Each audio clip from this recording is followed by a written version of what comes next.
Well, right. Welcome to another election night live stream, second big primary night of August. We've got, it's so special. We added a state. And let's get right to it, right? I mean, this wasn't a planned. We added two states. Because Alabama, and we also added Alabama. So we just keep expanding it. That's how much demand for election content there is. States are trying to add primary nights. So here we are, the special Senate primary featuring Darlene Graham. DDHQ has made one half of the call. We know it's going to be a runoff. Darlene Graham's got spot one. Jeffrey Skelly over there at DDHQ. What do we know about slot two? Yes. So as you said, Darlene Graham, the appointed senator, taking over for her late brother, Lindsey Graham, and looked like she was only going to be a temporary appointment initially. And then President Trump said, you should run. And so she did. And she is now, looks like she's headed for a runoff, which will be 2 weeks from now, the 25th. So no one's going to get a majority tonight. And so joining her at this point, I think Ralph Norman, who is in third. So we have two congressmen, Russell Fry and Ralph Norman, battling for second place here. Also, former governor and Appalachian Trail enthusiast Mark Sanford is also in the race, but running in fourth. So Russell Fry and Ralph Norman. Fry has had a lead because he's gotten more votes from his area, which is that pink in the northeast corner, Myrtle Beach, Horry County area of South Carolina. But Ralph Norman's strength in the north central part of the state, where his congressional district is going to probably power him to second in the end. There's just more vote left. And Jeffrey, if neck of the woods, if memory serves, this was always actually the part of the state that Lindsey Graham did the worst in. Yes, and so I think that was an opportunity. Yeah, right, actually look at Greenville here. Right? Darlene Graham's pulling 22%. He lost Greenville County and Pickens County in the primary on June 9th when he won renomination. That's the whole reason we're having this. He won renomination under South Carolina state law. If they're in a certain time span, which there was enough time when you had someone die who had been renominated or nominated for an office, you have a special primary to replace that individual. So that's why we're having this race. And wasn't Lindsey Graham in Congress? Didn't he represent at least the northern part, one of the districts? It wasn't the Jim DeMint district, but he did represent up there. But Chuck's right. That was like the hardcore, that turned much more into hardcore MAGAville. And yeah, fascinatingly, you're right. It was more there. in that vicinity. Right. And he's from like Oconee, but yet it was his weakest by the time he left. Yeah. It is really but then, he started he was sort of part of that old, he started as a sort of outsider conservative. Totally. He was part of the Republican Revolution. Correct. And those guys ended up becoming the establishment, right? Yep. This stuff's always cyclical. I believe there's a primary, somebody being challenged in a primary tonight that was once a primary challenger themselves. This is what happens sometimes in generational cycles. But should we touch on the other races too, real quick, Chuck? Like the other big ones? Absolutely. First of all, polls closed already. Alabama and Connecticut, right? Oh, and I should. Okay, so polls have closed. They closed at 7:00 in South Carolina and Vermont, where I am. Keep Coolidge. That's from his birthplace. He was born in Vermont. It's a cool visit. I highly recommend it. And then at 8:00, Connecticut and Alabama closed. Alabama's got four special primaries for Congress. Right. And then Connecticut's really the big thing is the first district race with John Larson being challenged. Right. Deep trouble. Incumbent. And then if Larson loses, he's in deep trouble. And then Nett Lamont, Garrett, by the way, does have a primary challenger. If Larson loses tonight, and this was courtesy of our friend Quinn McCord, it will guarantee that we will have at least 73 new members of Congress in the next Congress, and that assumes no more incumbents lose. And there will be every wave year in the fall, right? Every wave year this cycle has had 30 plus incumbents lose, and this could be on either side of the aisle. So we may have for only the third time in 100 years, 100 new members of Congress, quarter of the Congress, basically. And I think my guess is many of our folks in the audience will say, "Well, that's a nice start." Now we just need 335 totally. Can't more. We get rid of the other 335? But you're asking to get rid of some of these guys. Well, we're going to have people are doing it. Yeah, we're throwing a lot of these bums out. And the Larson one as is they like to interesting say. because it's less ideological. Like we're More going to see generational. Minnesota and Wisconsin. It's generational. Yeah. He's just a much older guy. He's had some health issues. He's old been at a there time when it's forever. not great to be old in the Democratic Party because No. everybody's like, And- oh wait. And the Joe guy Biden. running against him is the former mayor of Hartford, so big city. Anyway, the state party endorsed him. I mean, at this point, I think it's a shock if Larson wins, but that's what I have heard out of Connecticut. Yeah. A couple that's where I sit. There are a couple candidates, like minor candidates, though. He might survive thanks to the anti-incumbent vote splitting. Being enough. siphoned. Right. Yeah. Skelly, go through the other big races. That we just gave you the appetizers. Yeah. There's so two really interesting main events. 7 and 8, there's stuff going on, and then 9 o'clock is when we really hit the main event.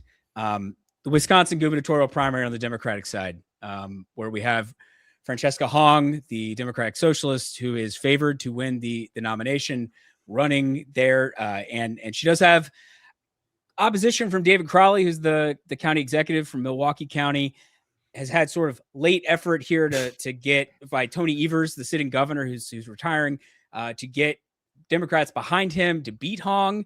But Hong is favored, and it would be surprising if she did not win. And then in Minnesota, we have a pretty tense and close Democratic primary for U.S. Senate, where the winner will probably win in the fall, between Lieutenant Governor Peggy Flanagan and Representative Angie Craig. And there you have a little bit of the progressive, center-left moderate battle there as well.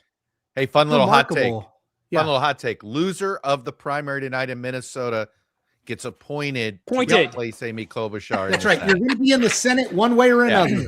Yeah. The Martha McSally route, Right. I mean, there's sort of part of me, no matter what, a Governor Klobuchar, right? If somebody who's more of her side of the ideological fence wins, Angie Craig, maybe she'll feel like she's got to give the progressives the other seat. And then vice versa. If Peggy Flanagan gets that seat, I think Amy Klobuchar is going to be quite comfortable appointing Angie Craig to that seat. And by the way, the Minnesota governor's race features Amy Klobuchar, who's going to win the primary and they're heavily favored to win the general, and my pillow magnate Mike Lindell, who Republicans seem to feel totally comfortable throwing away the nomination. I mean, not that they would win this race, but if I'm Michelle Tafoya, who's the Senate nominee, who's running a real campaign, I'm like, really? The top of the ticket's Mike Lindell? I almost feel as if, like, once that Lindell thing happened, she just is like, yeah, I'm running for 28 at this point. I mean, more years. Let me just not, I'm going to just sort of dodge some of these crazy MAGA bullets, right? See if I could just sort of keep and then see what happens. See how the water is in 28. It's just brutal. Well enough, Just brutal. Anyway, do we take Skelly? What? Yeah, here. We've got a projection, and this one's more just because it's Vermont. And so Molly Gray has won the lieutenant governor nomination on the Democratic side in Vermont. And this is only important because in the long run in Vermont, Phil Scott may be unassailable, the Republican governor. Mm-hmm. But in the lieutenant governor's race, John Rogers narrowly won in 2024. Remember, 2-year terms in Vermont. Mm-hmm. He's up again in 2026. That's a Republican in Vermont, one of the bluest states in the country. So the winner of the Democratic primary for lieutenant governor might take down Molly Gray, who had a failed run for Congress against Becca Balint in 2022 as lieutenant governor. She's been lieutenant governor for like 3 months when she announced her run. Anyway, she's come back around now and she's running again for her old office. If she were to beat Rogers, you would have no obvious successor to Scott whenever he might decide to not run again. So it's some interesting. They do not run as a ticket, correct, Skelly? So no, it's separate office right? In Vermont. Yeah. Okay. Hey, let's bring in. Let's do some Minnesota Senate. Let's go deeper with Rithwick, Narendra Rithwick. Yeah, Rithwick, welcome, Decision Desk HQ intern Rithwick. You take us away, man. You want to talk a little bit about showing Minnesota. off some of your work from the summer. Let's see it. Look. Yeah, I mean, Minnesota is fascinating. I think personally for me, it's one of the races that is under the radar, right? We've been talking about Wisconsin being a big deal last week, a lot of media attention on Michigan. Minnesota has a lot of the same contours that we were seeing with these other races. You have a Senate race that you think would be getting more traction because you have this competitive primary between a progressive and a moderate in a purplish state. But like I said, the race has flown under the radar. And I think that this is really because the progressive in the race, whose name is Peggy Flanagan, she's the current lieutenant governor. Um, she has not really nationalized this race in the same way that maybe Al Sayed did in Michigan or that Hong did in Wisconsin. And one of the reasons why she's opted not to nationalize this race could be because she has the endorsement from the state Democratic Party, the state DFL. And she's not an outsider, right? She's the current lieutenant governor. So she's been endorsed by the state Democratic Party and the outgoing Senator Tina Smith. Her opponent is the moderate Angie Craig. And this time, unlike in Wisconsin or in Michigan, Angie Craig, the moderate, has received most of her support and endorsements from outside of the state. And that again flips the script. And so because Flanagan is not really relying on this outside support, she really needs to turn out the base. And the base here is the DFL's base. The DFL is more progressive as far as state Democratic parties go, and they're at their core is the college-educated voter. Over 90% of the DFL delegates at the state convention were college-educated voters. Wow. So for Flanagan to succeed, she really needs to rely on that. And over here, you can see this map, which really showcases where those college-educated voters are. As you can probably guess, they're in the urban areas. And she needs really high turnout there because she's not been relying on outside support the way that the other progressives have. Rithwick, how much so Angie Craig's district, and Skelly, I want you to correct me if I'm wrong, but Angie Craig's district is suburban southern Twin Cities, right? Yeah. It's kind of just south of the core of Twin Cities suburbs. Yeah. So, and it was the first one she won was very swinging, very swinging, right? Yes. The guy who held the nuclear football used to have that district, Chuck, for George W. Bush. Can't remember his name, but yes, it was very swinging. Anyway, Rithwick. No, she flipped a seat. Yeah. Does Angie Craig being known in that media market in the Twin Cities, where obviously, to your point with this map, you've got tons of highly educated voters and college educated voters, and Flanagan's going to win there. Does that dilute Flanagan's ability there, or will she be? Is she still the choice? I'm just wondering if we've seen the polling data on it. Yeah, the polling data in the media markets for both the Twin Cities and the media market of southern Minnesota. In the southern Minnesota media market, Craig holds a lead in every poll except for one of Flanagan's internals. But in the Twin Cities, Flanagan has the lead in every single poll, including Craig internals that have come out. And the race is very, very close. If you look at the non-internal polls, it's only a few points that Craig is ahead within the margin of error. But yeah, it's a good question. Rithwick, I'm glad this had all of the elements to be nationalized, and they both chose not to. Because, one could argue Angie Craig's path to getting this nomination was to essentially tie her to the Tim Walz thing, tie her to this sort of controversy. She's only done it. She only did it by just saying, hey, maybe she'll have a harder time in the general. It's very soft, very quote unquote Minnesota nice.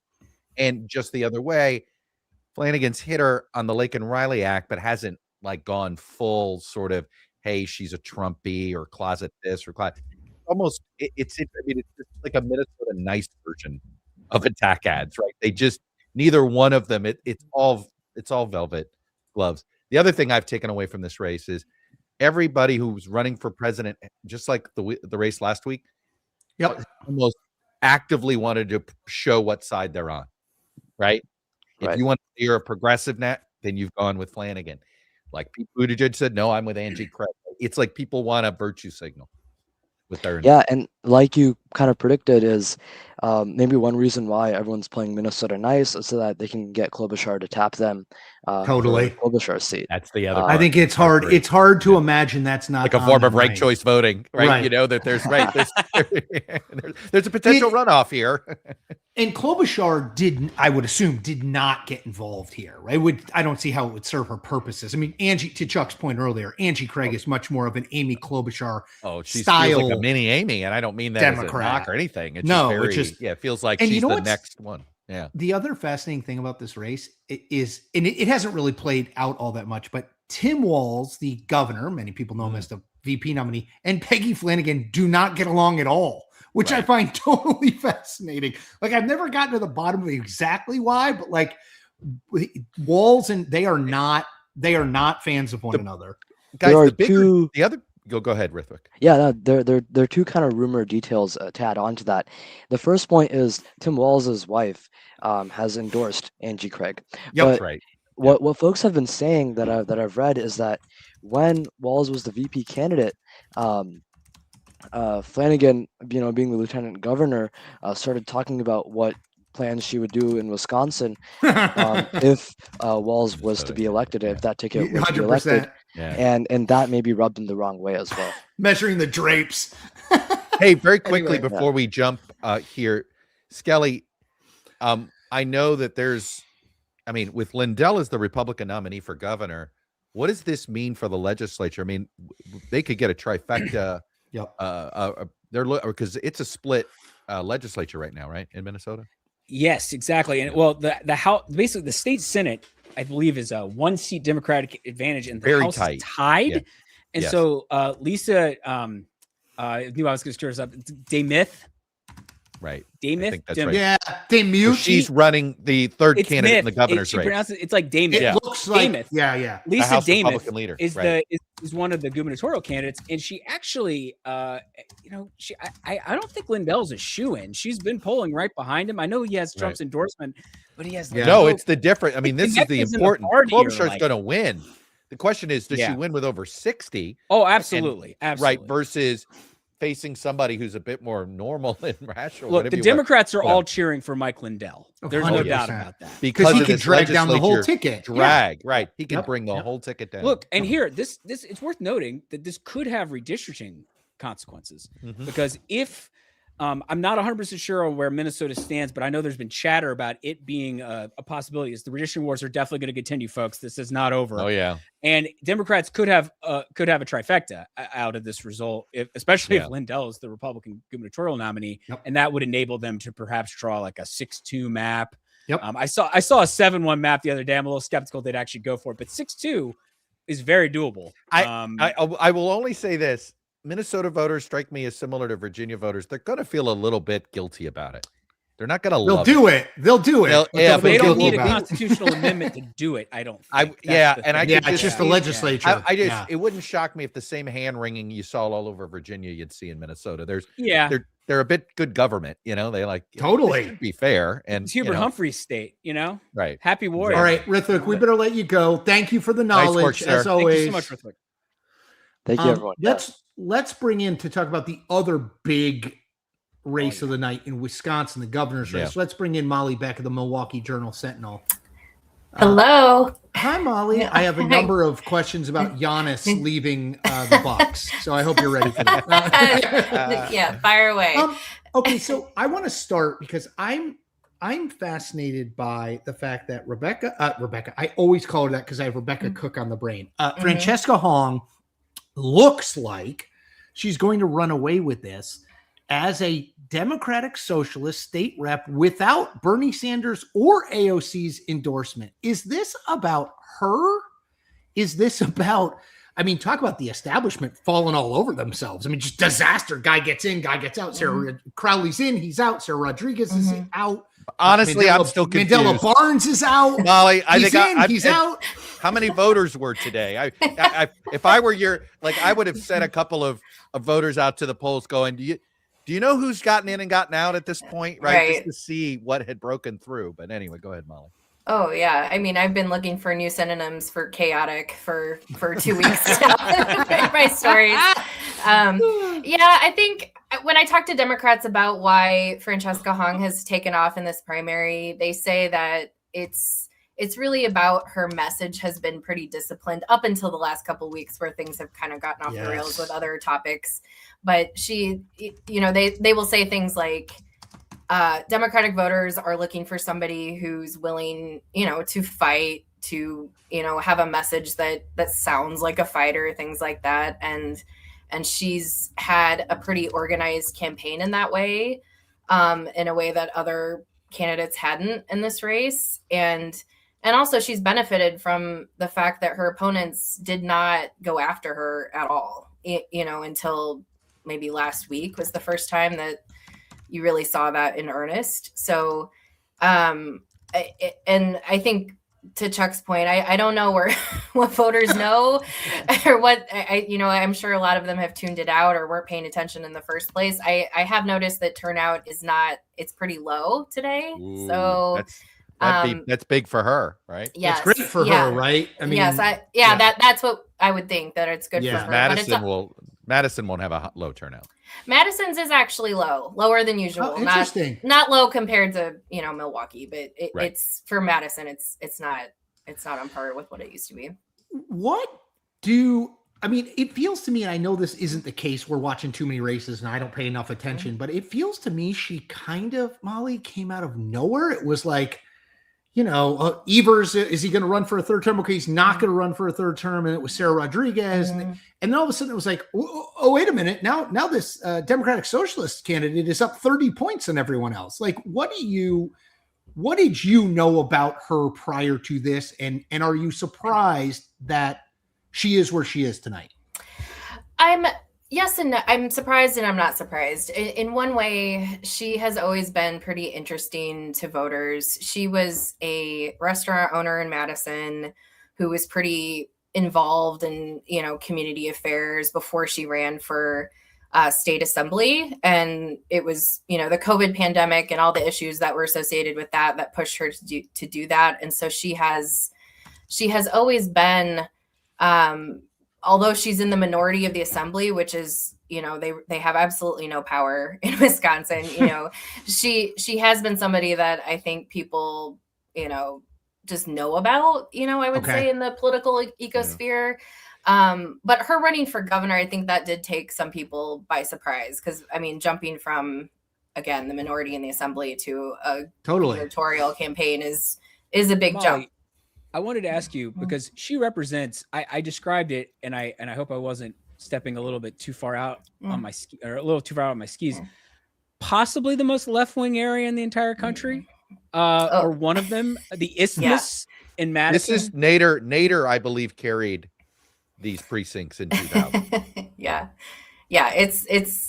she represents the Isthmus and the east side of Madison. It's like between the Isthmus of Madison. Yeah, it's obviously the most liberal district in the state. It's about a 90% Harris. Skelly, can you show us on the map? Can you just, for people who are wondering can we just pull up the map and just? I don't know if we can zoom in that much. It may be the best place on earth to be in the month of September. I'll just be lovely. I agree. It's beautiful, right? It's blue. Am I right, Molly? Right here. Yeah. Manu Raju nodding wildly right now. Just amazing. Now, not in February or January, but it is awesome. In August, it's great. August and September. Yeah, it's beautiful. Anyway, so right in the heart of Madison and Dane County. County and Milwaukee County are the two main drivers of the Democratic vote, both in primaries and obviously in general elections. And I wanted to say, just our primary average, I pulled this up earlier, Hong is leading, but obviously that when the top two candidates are combining for 45%, I think it speaks to the fluctuations and sort of, chaos of the race, as Molly was forgive me on this one, Skelly. This one feels like a useless average because of how many different dropped candidates. People have been dropping out. Right. Like it just feels like it was a brand new race 10 days ago. Oh, so how many? There's really Crawley put out a poll that only released numbers for him and Hong, so it's actually not included in this, which had Hong at 42 and him at 24. Speaks to the tough path he has to make this really close. Hey, but Molly, I want to talk a little bit about Evers here. Yeah. Yes. He did this. Is he going to run, not going to run? And he kind of it seemed like first, I guess he really didn't tip his hand. Were a lot of people just assuming he was going to run for a third term? It just feels as if whether you want to call it the establishment wing of the party or the governing, I've been trying to use governing versus we're trying to make governing wing a thing. I like that. But because the establishment doesn't want to be called the establishment, right? Who does, right? Right. So I get that, right? I want to call people what they want to be called, but so that wing of the party, they just seem so unprepared for who comes next chapter. There wasn't like, it just didn't feel like the best quality of. I mean, is this like writ large? Where were in a lot of ways? Where where was the 18? The governor, I from my reporting, he really was undecided about whether he was going to run again, and there was this growing chorus of voices out there asking him not to run because they thought this was going to be such a good year for Democrats that they wanted to kind of get the next generation of Democrats in the door. With something a little further to the left, right? Nudge him out, right? But I think that Democrats also were expecting the Attorney General Josh Kaul to run, and then he ended up not doing that, and so that kind of threw everybody for a loop. So it's his decision not to. I don't they every AG knows it's not AG. I mean, the title is aspiring governor. We talk about it all the time. That's right. Almost governor. So what you're saying is it's him not getting in that really sort of caused this establishment lane scramble. I mean that's how I would describe it because Molly, why didn't he get in? What he do we know? He's running for a third term. It's not like he's retiring or something. Yeah. He's fairly young for a politician. He said that he just didn't want to put his family through what it would be to run for governor, and he's probably not wrong. I get that. If his family's young, you said he has young kids. Yeah, he's in his mid-40s, so you know. Yep. We all, as somebody who was recently there, I get it. I get it. Yep. But I think he can wait. I mean, in theory, if he's gonna be Attorney General for another 4 years, it is the most high-profile job other than governor, right? I mean, right. Yeah, I think the national environment might have played a role in that too. Just him believing that it wasn't all up to him, kind of thing. Well, and he maybe didn't want to do the primary. He knew he wasn't going to get a clean primary, right? Right. And no matter what, he was never going to be left enough, right? Because you're an incumbent, right? You're sitting, you hold a title. No matter what. And also, I don't think he's viewed as left. No, that's that too. But my point is, there was no clear in the field, and maybe he didn't in this atmosphere didn't want to deal with that. Yeah, there was some criticism from the left of him of not being as as tough as he could be on the fake electors and things like that. Yeah, Molly, let's just. And again, I always emphasize this. Polls have not closed in Wisconsin. They don't close until 9 p.m. Eastern time. Obviously, DDHQ is not projecting until polls close at a minimum. But I have heard everything from, Republicans are going to now win to it's a toss-up to Hong is tapped into something. Can we talk a little about Tom Tiffany? We're not talking about him tonight because he's going to be the nominee. But this is, I don't know, Chuck, you tell me if I'm wrong, but this is not a guy that I heard a lot of Republicans super hyped about. This was like the fifth choice. It was like, I mean, everything we literally everyone and Molly, fill in the blank here, right? They were desperately searching for candidates themselves on their end of the things too, right? Yeah, I mean, I had heard that he wanted to run for governor for a couple years before this race, but there, obviously there were other candidates who were getting in the race, and they have since dropped out. And I think part of that was the national environment. I think that some Republicans didn't think that they could win this year, and to Chris's point, I mean, now with Francesca Hong probably winning tonight, if she does, I think Republicans have this, boost of hope that they didn't have before, that maybe that voters will come their way. It's interesting. Obviously, I've been checking into this race a lot more over the last 10 days than I have the last 10 weeks. So I come with that caveat. But it seems to me like Tiffany is already trying to normify himself a little bit, trying to round off some of the edges, suddenly already seeing this possibility of, because, to me, this feels like unelectable right MAGA guy versus unelectable socialist. And what happens? I mean, it feels like that's what this could be, but he's already trying really hard to soften. Yeah, I mean, if it's a Hong Tiffany matchup, I mean, that's one of the starkest contrasts that we've had in a governor's race, maybe ever, at least in decades. Yep. She's, way far on the left and he's way far on the right. There was, the ratings they do of how conservative congressmen are. He is the most conservative of our delegation and in modern history here. So he's very conservative. There's no daylight between him and President Trump on a lot of things. But when you look at his campaign ads and, all his campaign literature, there's not a big focus on Trump. Which is fascinating, Molly, because like we know this state. I mean, I always say great state to be a political reporter in, because there's been a million. There's a recall. There's there was a gubernatorial election like every year and a half, basically. Right. It's already one of the most polarized states in the country, right? And then you're going to have two polarized nominees. Did I steal something, Chuck? No, you said a magic word, recall, Molly. I mean, at this point, it may not matter who wins this governor's race. Probably like a 25% chance there's a recall election. Crazy. No matter who wins. There's every 6 months something explodes here politically. So dude, I was on TV recently. I was on TV last night, I think, with Scott Walker talking about this race, and I had flashbacks because for like 2.5 years, it was just like one big race all that time. It's crazy. Molly, I'm sure you've got a pretty, Scott Walker's one of the more accessible former elected officials, so I'm sure you've talked with him quite a bit too. It's always remarkable to me how he talks about the situation in the third person. As if he's disassociated. Yeah, he's so dispassionate about it. But it's sort of like, wait a minute, what, right? Yeah, you were there, dude. Yeah. Anyway, Molly, sort of there at the beginning. It's like Thomas Jefferson suddenly becoming a pundit, right? Like he's watching. All right, Molly. Milwaukee Journal Sentinel. You got to follow her work. Trust us. Look, Wisconsin's not going away as a competitive state. So now's the time. No, thanks, Molly. It was great to Molly. Great to be here. Love it.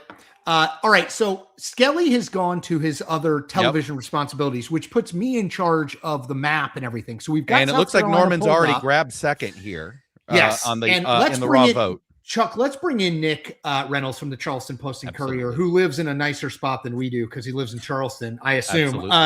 Actually, I'm in Columbia, so it's okay. Oh, well, all right. Columbia's fine, but I like Charleston. It's always up and coming. I love that Hampton Inn at the end. At the end of the road there's a good coffee shop. We're going very local. Look, I'll go super. I love Columbia. I love Charleston more, but Columbia, it's got great restaurants now. Good work. Like, really look, it's not going to be Charleston, but you're never going to starve in Columbia.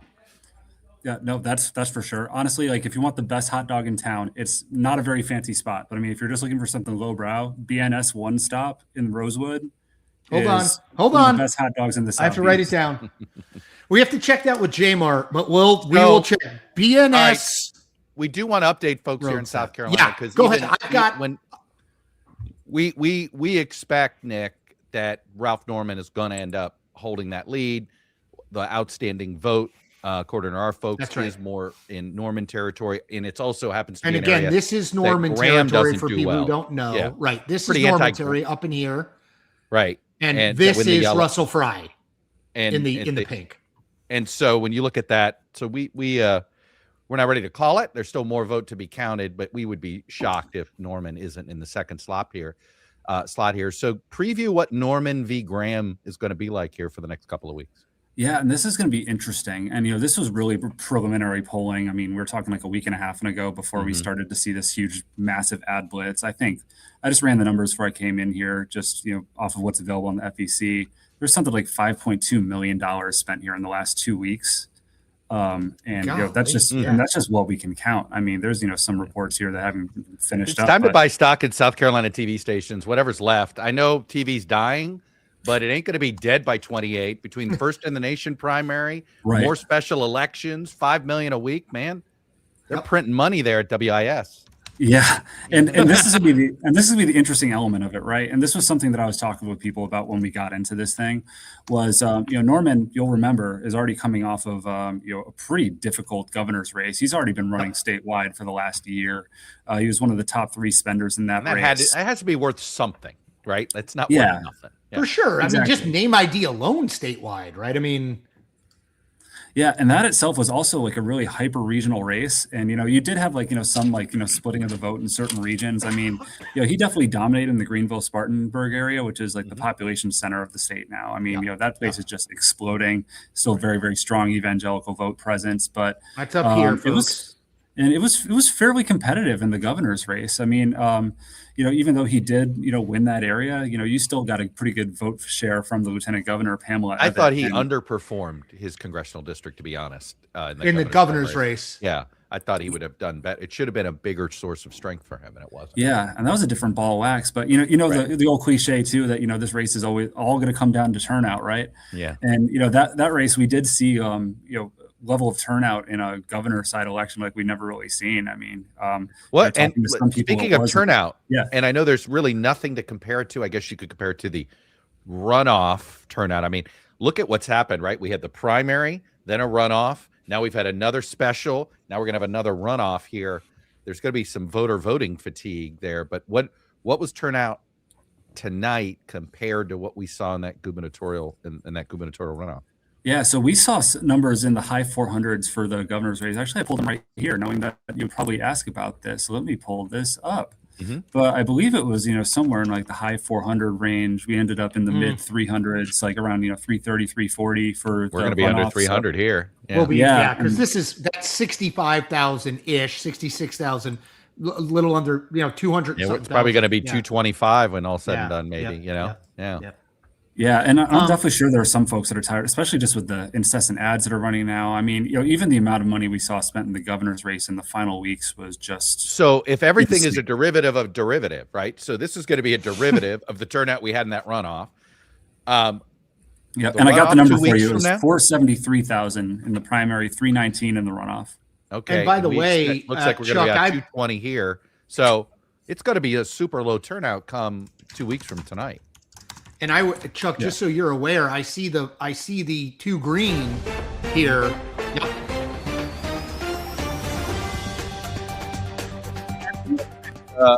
More likely than not. We'll advance to the runoff. So this is 2 weeks from today. Graham versus Norman. Nick, great that we have you on. This is perfect timing. Yeah, I know we are through the looking glass because look, Lindsey Graham, time is a flat circle. Lindsey Graham died 1 month ago today. We have a primary to replace him that has his sister who had never run for anything before in it. I mean, I know it's hard to predict, but what do we expect? And Nick, before you answer that question, I just want to kudos to the state legislature for just writing this all down in the Constitution so that there was no sometimes sometimes you just appreciate that they had a plan, right? This is an unusual situation and there wasn't an argument. You just had to follow what was written down. There's charitable. Nothing wrong with having a plan. Anyway, go ahead. It's so charitable of you to say that the legislature had a plan because about 2 months ago, we were debating a redistricting plan that would have had us voting right around this time anyway. Yes. Actually, the reason I'm in a tie right now is we had a session day today. I was going to say, I don't like Nick making us look bad wearing a jacket and tie. At least Skelly has a T-shirt on. Yeah, I mean, I left the state house to come back to the office to do this with y'all. Yeah, and he went all formal. So, what do you make of banned from YouTube? Anyway, exactly. You got to be cool. We got hoodies for later. What do you make of Graham versus Norman? I know she is such kind of a new commodity here, but what do you like? Look, she is technically the incumbent. She's gonna probably end up with about a third of the vote, which means 2/3 of the people who voted in this won't vote for her. Or won't have voted for her. What do you? I see a lot of people in the YouTube chat saying she's overperforming. Like I always just focus on she's got the 3 out of 10 people have voted for her. I would be worried if I was her. Think she's at. What do you? I'm at expectations. That's kind of what I thought this would be, and it's going to be a little bit closer, I think, when all's said and done. But anyway, go ahead. Well, so, what do you make of that general, Nick, or general primary, whatever the hell we're calling it? we got to keep in mind Norman's been doing this without really spending at all. I mean, he doesn't really have any, independent expenditure support. He's really been sitting on the money that he's raised for this. I think he put in like something like $400,000 of his own money into this race and hasn't really touched it because I mean he's already like this known entity. You already expected this race to be mostly diehards anyway because I mean it's a special runoff. Now it's really going to be diehards. It was 95 degrees out today. Like we had storms across the state. It was not a pleasant day, even with early voting. I think this week is also the first day of school, so it was just not a great week. Yep, people got other things going on, and not a normal time for people to vote in South Carolina, right? And so the conditions of this are completely different than they were in the governor's race, where a lot of people kind of predicted him to have a ceiling around 20%. But it seems like there was an anti-Graham cohort that did exist in the state. I mean, he's still in Norman's congressional district. I mean, right? Lindsey Graham, and Lindsey Graham in his, race earlier this year against, Mark Lynch, who is barely registering. Him. Right He's down here below Mark Sanford. He's at 6.1. This is the guy who ran in the initial primary against Lindsey and got like 40. Is it Nick roughly? No, he lost by like 30 points. It was like a 50, like mid-30s. Okay, so Graham finished with 56% of the vote. Yeah. So there is like a sizable anti-Graham cohort here. The thing that because I profiled Lindsey a couple months before his passing, and one of the things that a lot of people here would always tell me is that like one of his greatest gifts was not just constituent services and the fact that he was just really energetic, got a lot done for the state. It was his ability to clear a field before it ever actually got competitive. Well said, totally. So, I mean, you'll remember too the former lieutenant governor Andre Bauer tried to get into this and the Senate race against him earlier this year. Basically, his campaign collapsed almost as soon as it started. Now, I believe he's gotten a renomination to be ambassador to Belize. I wonder how that happened. Things sort of move along that way. That's called the payoff. Yeah, but this is an interesting quirk, and this is one thing that I was sort of thinking about. And this was a week and a half before all this spending started. But Emerson College did a poll where they actually did some head-to-heads, and they found Norman at a disadvantage to Darlene Graham in a head-to-head. Of course, this is completely early, and we're looking at Darlene as a lesser proxy to Lindsey as a result. Where someone like Russell Fry would be a little bit more competitive, which I found kind of interesting. So Norman's not. I would be shocked. I do think if you're Graham, you wanted Norman simply, you didn't want to risk the dreaded dual endorsement from Trump. Yeah, Norman is Nikki Haley. Because Norman endorsed Haley, right? Yeah, right. It will keep Trump on the sidelines on this one. With Firmly Fry, he might have gotten Graham. Yeah, he might have gotten nervous. Hey, Nick. So I mean, it's a 2-week runoff, so who the hell knows? But I will note Russell Fry. Look, he is winning in his congressional district, right over here in the PD, right, Horry County, and Mark Sanford. I mean, continues to kick around. He's got 14%. How much will do them endorsing? Do they get involved, and does it matter? And are they going to be for Graham? Are they going to be like? What's the relationship like? Do we have any sense there? Yeah, I mean, Nikki Haley is still a pretty strong brand here. I mean, at least several years ago, if you remember, Nancy Mace was in a pretty down and out primary down in the Low Country. Nikki Haley made a really huge difference in that race. It's not like her Nikki Haley territory. I mean, that's a place where she can have an impact. There's some places where Nikki Haley's endorsement would be a double-edged sword. And there's also an opportunity for Graham's campaign, I think, to kind of lean into Lindsey's record a little bit more. I mean, in some ways rhetorically he was his own worst enemy. I mean, everyone goes back to the 15-week national abortion ban he pushed at like the worst possible time for Republicans. His own rhetoric about the wars that he really took seriously. I mean, foreign policy was his bag. I mean, a lot of the times when you hear attacks against him, it was largely about the way he presented his own positions. But even talking to voters today, they mostly talked about constituent services, and because it's a more informed electorate, I think a lot of them are really thinking about the role that he actually played for the state. I mean, one thing that I think has not been talked about. I think they'll care about the seniority thing, which they'll assume that she'll have more sway than Norman will. There'll be that perception. Because I mean, I mean, obviously being a U.S. senator is a big job, but like if at brass tacks, like you're ultimately a glorified office manager at the highest level. You're already entering a well-oiled bureaucracy with people who know the system, and that's something that I did like just hear normal people talking about.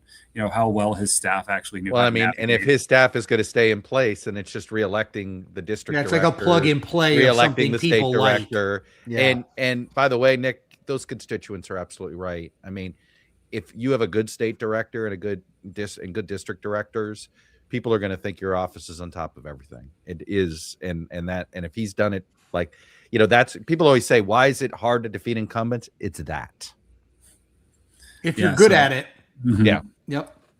And I mean that's generally what people have to say. You're mostly talking about I mean, obviously nationalized issues, but I mean, down to brass tacks. South Carolina is one of the fastest growing states in the country, and to a large degree, it's a large part of that is federal investment, infrastructure funding. I mean, the things that make business work. You need people in Congress pulling those strings for you. Well, very quickly, my favorite. Andrews. One quick stat, Chuck. This seat has only been held by 4 people in the last 100 years. Now, obviously, Strom had it forever. Lindsey had it for 2+ decades, but that's remarkable. To your point, though, Nick, about seniority. Go ahead, Chuck. Finish this off. This is the first competitive election we've had since like '66, I think, because that was we had an appointed incumbent who lost to Fritz Hollings, who held that seat for like 4 decades. But sorry to interrupt.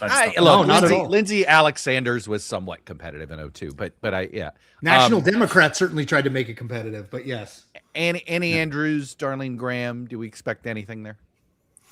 I mean, it's you got to look at 2020 as the high water mark. I mean, it's not 2020, but we all know how that race turned out, and I don't think anyone is really projecting it to be super competitive. I think what's going to be more interesting about that is like what Democrats take from it. I mean, we're probably going to see some national folks getting involved. I know for a fact like some of these potential 2028 hopefuls, presidential wannabes. We're going to come help you, Annie Andrews. Yeah, like they've been doing some outreach. Yeah, I mean, we get Mark Kelly like showing up to the South Carolina State House at random one day. Yeah, just part of the tour group. Just checking it out. But I think like who you see actually show out, and maybe if that bolsters some excitement for Democrats in a really disadvantageous environment for Republicans. If they can winnow that down, or even get even surpass like the Jamie Harrison numbers, which was obviously not a great year for Democrats. Keep an eye on that. Well, and look, African American turnout's been through the roof in primaries in the South ever since the Voting Rights Act was gutted, and I think African American turnout is going to be very elevated. We've seen that's going to matter a little bit. Yeah. We've seen some small town races here that actually have demonstrated that pretty clearly. I mean, I think it was like Aiken that recently had like a couple of key flips. We've seen some over performances in some Black dominant state house races here. That was one of the factors cited in killing redistricting here, is because they said it blatantly on the floor. They knew what it would create. I mean, exactly. Look, Mississippi's going to eliminate an African American congressional district. They may end up having an African American senator for 6 years. Yep. All right. Well, we got to let you go, Nick. I got to finish the story. Thank you for being in perfect timing for the runoff again. Darlene Graham against Ralph Norman, called by DDHQ. Go follow him. I am Nick Reynolds on that. No. He is Nick Reynolds. That's his. I know. God. I am Nick Reynolds. Go follow him. Take care, Nick. Right. Thanks, guys. All right, man. Skelly, can you? I like that. While we bring in the one and only. The marathoner, Grace Panetta. I was just going to say. You'll recognize the 2 people on the bottom of this because they were of this live stream, because they were on for 72 straight hours last week. Grace, I sort of confessed I felt like the really jerk anchor man that leaves at 11 and I come in for the last 15 Totally. Look at Todd, glory right out of Ron Burgundy's playbook. Oh, the race is being called. Let me step in here at 9 a.m. after I've showered. Hey, Grace, welcome. Grace is at the 19th. Grace is a friend of the show. Can we, Skelly, you've already got it pulled up. People are asking about this. By the way, is a district. Yeah. This is a district I grew up in, by the way. No way. It's a little different now. It used to be my district. It's now my district where my parents once lived as the second, but I grew up in this district. Can you just talk about this one, Jeffrey, and maybe Grace, if you have a thought? Because John Larson has been in Congress for 28 years. Go ahead. Yeah. So yeah, John Larson, longtime incumbent, has not had much in the way of. In fact, I don't know if he's ever actually had a primary challenger, much less a serious one. But Luke Bronin is the former Hartford mayor, and is running against him. Larson's almost 80. He's been there a long time. There's a generational aspect to this. Bronin's in his late 40s, and so that's obviously a major part of this. And in the mood in the Democratic primary electorate right now, that has at least some, there's something to that. And I think people are paying attention to it. And Larson, here's the thing. When an incumbent hasn't had a primary challenge, hasn't had to really run hard. I mean, this is a solidly blue seat. You can sometimes, when you have a serious challenger, it sometimes can really take you by surprise. And he's had some health issues which have not helped. He's 78 years old, have not helped. Grace, Chuck mentioned this earlier from our friend Quinn McCord, that we now have 73. If you throw Larson in there, we throw Larson in, 73 incumbents who are not coming back to Congress. And obviously we haven't had the general election yet. Yeah. I mean, this is a little bit of a throw the bums. We're going to get over 100. And just to finish the stat for you here on the over 100, we had over 100, 92, which is this bonkers year of redistricting plus a check bouncing scandal, all sorts, and plus it was the last year members of Congress could take money and campaign and could cash in their campaign dollars. If you retired, then you could keep the money in your FEC account. It's crazy. Amazing. It was nuts. It was nuts. It was like it was at a gold rush. And it only happened like one other time since like 1945. Like, I mean, literally, this will be the third time in 100 years, Grace. Yeah. Over 100 new members of Congress. We really are wanting to throw the bums out. Yes, it's a mixture of that. And also a lot of people, Congress is not the greatest place to work right now. Well said. To put it mildly. Well said. They don't even have an HR department. No wonder. Yeah, I know. No HR department.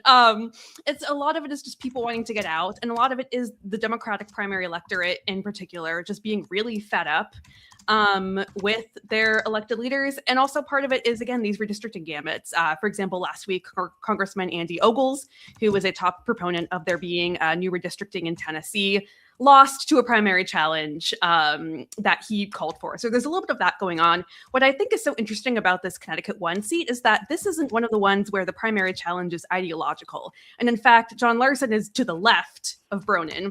He's, a longtime progressive, voted against the Iraq War, has the Working Families Party spending for him.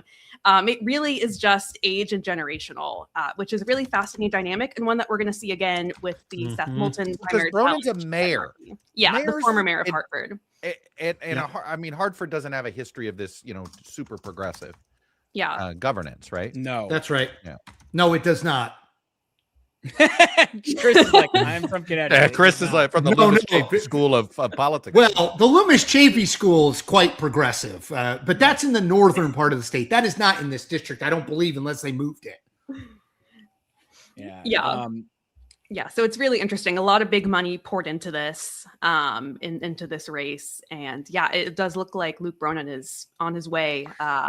We haven't projected it yet, obviously, but the trends are certainly pointing in that You'd direction. rather be Luke Bronin than John Larson. When you were on last week and on, we talked about your trip through the Midwest. Mm-hmm. I mean, I am stunned, I will admit, that the likely race for the governorship of Wisconsin, one of the most critical governorships in the country heading into 2028, is going to be between a Democratic socialist and one of the most conservative Republicans in the House, neither of whom I think the parties would have chosen. Like, what does that tell us, if anything? And obviously I'm talking about Francesca Hong on the Democratic and Tom Tiffany on the Republican side. Yeah, I mean, I think it tells us that, the electorates on both sides are having kind of a real shakeup a moment. I think, on the Republican side of the ledger, Tom Tiffany was, endorsed by President Trump, did not really have that much of a primary to go through. But, it's obviously interesting that he got the Trump support early on.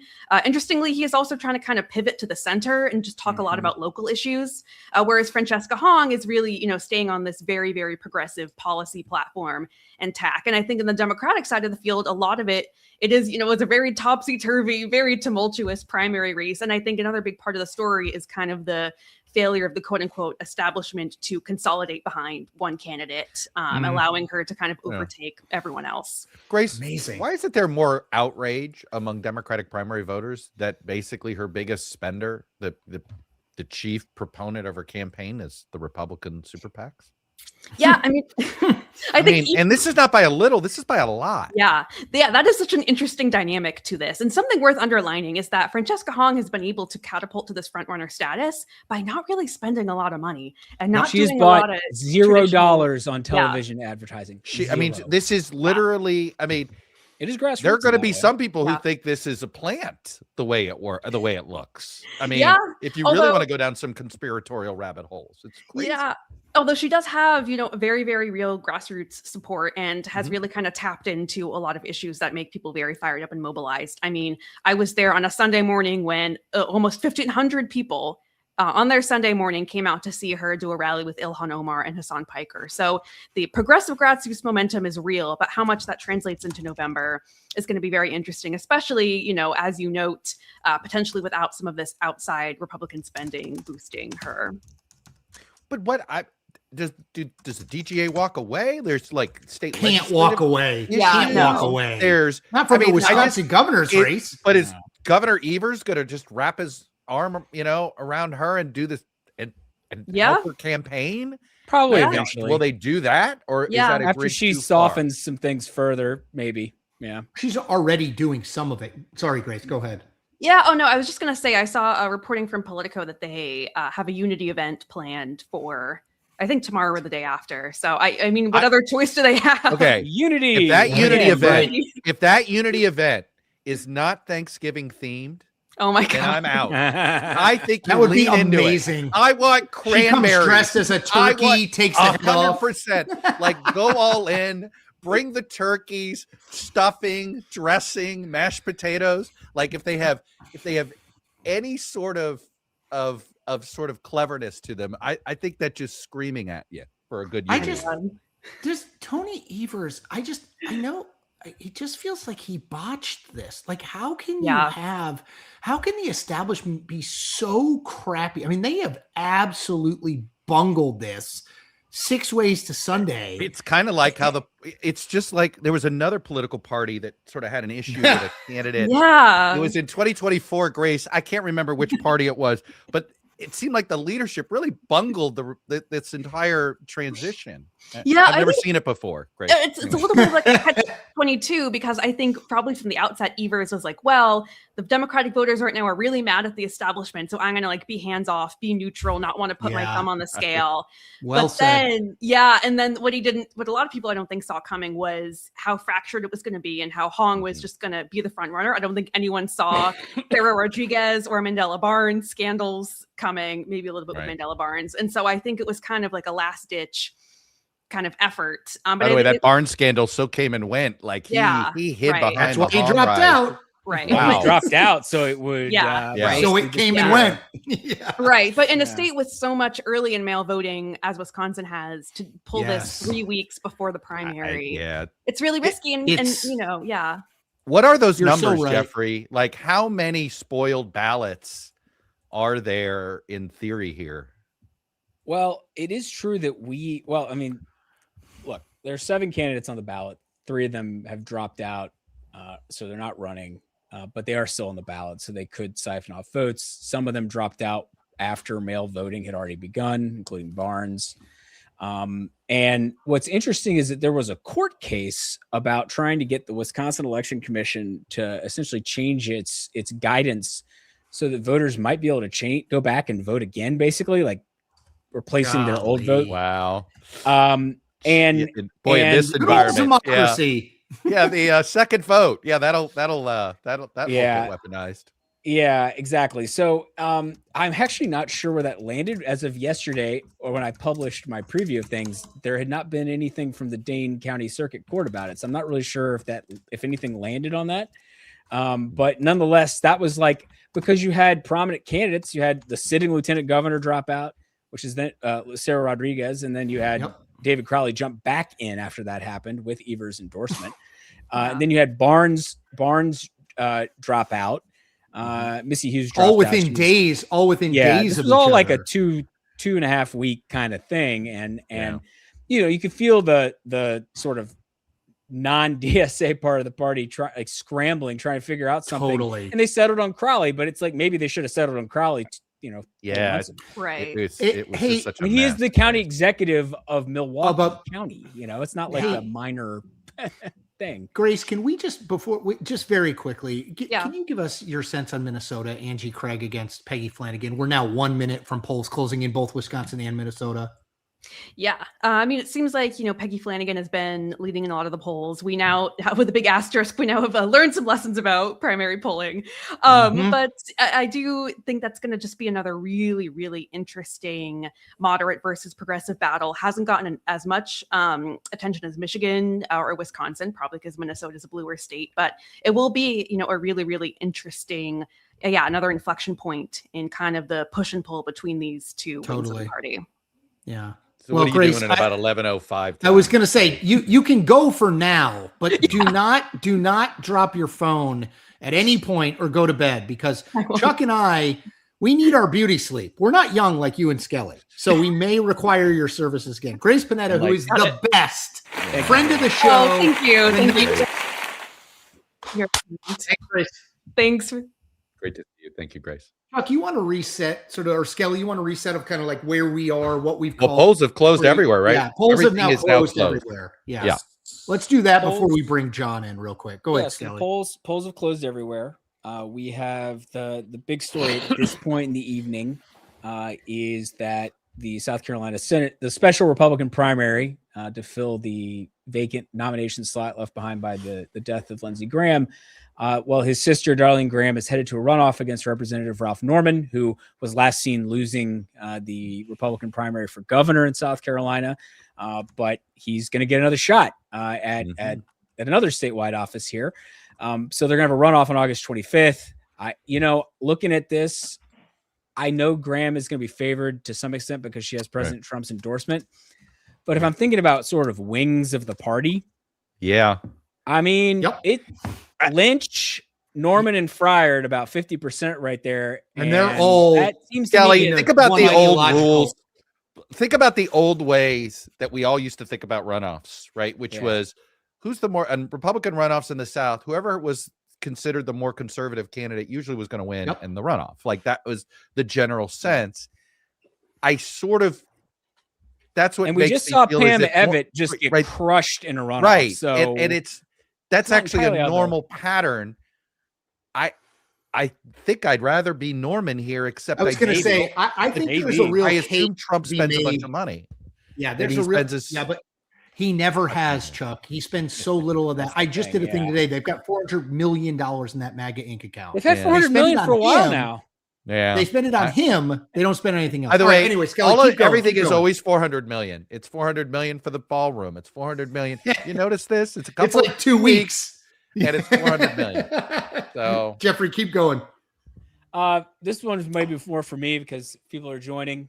Keep Coolidge. I live in Vermont. Skelly is in Vermont, people. And hey, the race to lose to Phil Scott is hot. It's real close. That's Amanda Janu and Allie Richards in a really the race to here. Lose to Phil Scott. Yeah. Now the Republican governor of Vermont. Yeah, the Republican governor of Vermont. Basically the only anti-Trump Republican left in elected office, or prominent elected office. What's interesting about this race is I would just say is that yes, it's close. The winner will almost certainly lose to Scott, but I do think Scott's been in for 8 years. He's seeking a fifth term. You might it's kind funny. Of tired of him. I remember when John Chafee was impossible to defeat until it was a wave year. Always. It ended up being Lincoln Chafee, right? The son that ended up. Right. But the Chafee name was unbeatable in Rhode Island until it isn't, right? These, so, everybody's unbeatable until there's always a fatigue point, and the wave could go the wrong way on him. And I do think Scott is likely to win again. It's just that it is possible that if he were to face Richards, who's viewed as maybe the more moderate of these two candidates, maybe she'd run a little closer to him. Anyway, we'll see. It's just fascinating to I don't know. It's just like, oh, Vermont. It's Vermont. I'm an adopted Vermonter, so I'm still getting kind of used to it. Anyway, they closed at 7:00, and we don't have a call there yet. Hey, my favorite Vermont election it was Dick Lugar's one primary win in 1996. I did not. That's a great piece of trivia. I did not know that. I believe it was his. I've done some deep dives on past elections. I think it was Lugar. It was either that or I think so. I think Lugar won. I think it was his one primary win. Yeah. All right, Skelly, keep going. Do my home. Do my home state. Connecticut. Yes. Yeah, here we go. Staying in the Northeast. And it's a projection. Here we go. Ned Lamont has been projected to win the Democratic nomination. He's seeking a third term as governor in Connecticut. He's fended off a challenge from his left from State Representative Josh Elliott. Those of us of a certain age. Elliott, the ABC and ESPN guy. I thought it was him. No. But those of us of a certain age, I had to like read it twice that Ned Lamont was getting challenged from the left. I'm old enough to remember when he was the left challenging Joe Lieberman. But anyway. Yep. And we don't have a projection here yet. The count is not particularly fast, but come on, Hartford. It does seem like John Larson, the incumbent Democratic representative here, is in a very bad situation against Luke Bronin, the former Hartford mayor, who's challenging him, more of a generational challenge, not quite an ideological one like we've seen in a lot of Democratic primaries. But that's, I would say, another notable result from the 8:00 hour. And now, we have some places. Let's get some numbers in here, buddy. Oh, yeah. I guess, actually, let me just quickly, I should mention Alabama. We also have some Alabama action. And Rhett, is it Marks? I think he pronounces it Marks. Is in first here. This is the Alabama redrew, so they're having the four district lines changed, are having special primaries today. No runoff contingency either. Yep. There is normally now. This is Shamari Figures, the Democratic incumbent, is running here, even though this district got a lot redder. He's trying to hold on in a blue leaning year. Maybe there's higher black turnout that helps him a lot in reaction to the redistricting rule. I mean, the Voting Rights Act ruling. We've seen some evidence of that perhaps in primaries of higher African-American turnout in the South. But the winner of this race will face him in the general election. It will almost certainly be Marks. And Jerry Carl, meanwhile, in the first district, I should note, is coming back. He lost to Barry Skelly, Moore. I'm still seeing Connecticut, by the way. We're still seeing Connecticut. You want to pull up Alabama. I'm sorry. You probably have too many tabs. Yeah. All good. I forgot to hit share tab. So Jerry Carl is going to be returning to Congress from the redrawn first district after losing to Barry Moore in 2024 after they redrew and were drawn in together. So just to note there. And now we're to the 9:00 hour. So of prominent races. Two big races. We've got Wisconsin governor, Democratic primary. We have I wonder if this will be David Crowley's one lead of the night. I'm very curious to see if we'll see what happens as things go here. But obviously it's a WOW county. It's a WOW county, right? Looks like WOW county. It's Jefferson. No. It's right between the Wows and Dane. So the buffer. Yeah. So hardly any vote, to be clear. So anyway, we'll see how this plays out. But Francesca Hong is the favorite to win this. I think we've put up the polling average. I think we all have to have a little bit of humility on the stuff that went out. Too much moving around in this race. It's like a presidential primary. People dropping out left and right. 100%. This feels like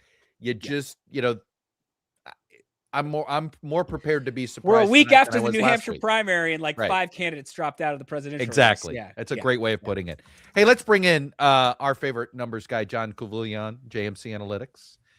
It's good timing to have him because we've got almost all that South Carolina vote in. Because while you may have heard us, John, but and I think you would concur with this. The sort of in the pre-Trump era, the old rules of Republican primaries in the South was. Usually bet on second place, especially if second place was the conservative. Is Norman the favorite here? Well, the interesting dynamic here is when I think of a Trump-endorsed candidate who's only getting 33%, combine that with the fact that South Carolina has an extremely quick runoff cycle of 2 weeks. This, to me, gives off the Yvette vibes from a couple months ago. Yes. And so the 100%. Question then becomes, basically what will Fry and the others do? Because I would have expected someone with a Trump endorsement to at least finish in the 40s. 33% to me is not particularly impressive. So the question then becomes, is there any animus against Ralph Norman, or will there be this block joining together against her as the establishment candidate?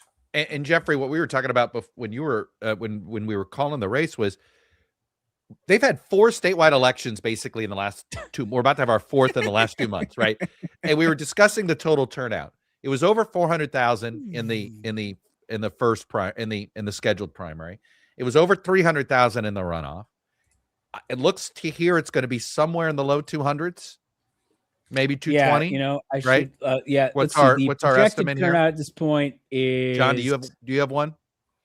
Oh my gosh. I'm going to go with Jeffrey on this Well, one. we're at 279,000, so I think it's going to be a hair over 300 in the end. Yeah. You think it will? And one would assume in 2 weeks we're going to have a derivative of that. So it's going to be a low turnout. Because turnout usually is voter. down, unless it's like there's something super compelling about the runoff. And I'm not sure this is going to meet the, this isn't Thad Cochran trying to survive in Mississippi or something, where we did see in 2014 higher turnout in the runoff. And the one caveat for you, John, is that I hear you about Pamela Evitt vibes, except Trump probably won't co-endorse a Nikki Haley endorser. Well, of course, the thing about it is Trump is very good at hedging his bets. And so I could see him, the so much winning mantra, so to speak. Yeah. So he sees somebody that, gets 33% of the vote. The question then becomes tonight when he does his customary tweet, is he going to talk about 2 excellent candidates, or is there something awful that Ralph Norman did and that Darlene gets the complete and total endorsement? Right. So, it's going to be interesting to see what comes out in a few hours. Well, it's interesting to that point. I believe I saw reporting that Norman called the president before he jumped in saying, like, just FYI, I am going to run. So like trying to massage any potential animus or what have you about that. So I don't know. It'll be really interesting to see. And John, I'm curious for your thoughts on this. Just like, obviously we don't have the final tallies yet, but if I am sort of thinking about sort of parts of the party, it's not a simple thing, because it is true that Russell Fry, very MAGA, got in part with Trump's endorsement back in 2022, beating Tom Rice in the primary there after Rice voted to impeach Trump. But I do wonder about, would some of Fry's vote go to Norman, or would it split a little more? I would assume Sanford vote. I mean, again, though, turnout changing here, Sanford vote might not show up. I don't know who a Sanford voter is. Who is that Sanford voter now? Right? I don't know. They apparently they are all in Charleston, which is his home base. Or are they still? Right. Are they still those voters? Yeah. Well, I'm just thinking about sort of the constituent parts. Like, I can kind of see how Norman gets to 50 with Lynch's vote, maybe. And anyway, just spitballing. You see, here. The interesting variable here is when you're talking about someone who was appointed, the question then becomes, is the perception that, she thinks she's entitled to the seat, I'm going to vote against her because she's the establishment, or is there some remnant sympathy for Lindsey Graham? Because Lindsey Graham always had that kind of group of conservatives who couldn't stand him, yet he would always finish above 50% in all his primaries. So, I mean, to me, 33% is not super impressive, and you don't really have a lot of time to kind of coalesce the base. So just like you saw that mass movement against Yvette on election night back in June, it'll be interesting to see what the also-rans do in the next 2 or 3 days. John, sure, that's a good point about endorsements. Will Russell Fry endorse Graham, because he's going to be? Here's the thing: because of this weird situation with the special primary, Fry is still. I mean, he already won renomination for his seat. He's still on the ballot in November, and if he had won this, he could have actually been running, I think, for them simultaneously. And because of that, like, he might just endorse Graham because it's easier, with his relationship with President Trump. That's another consideration. Yeah.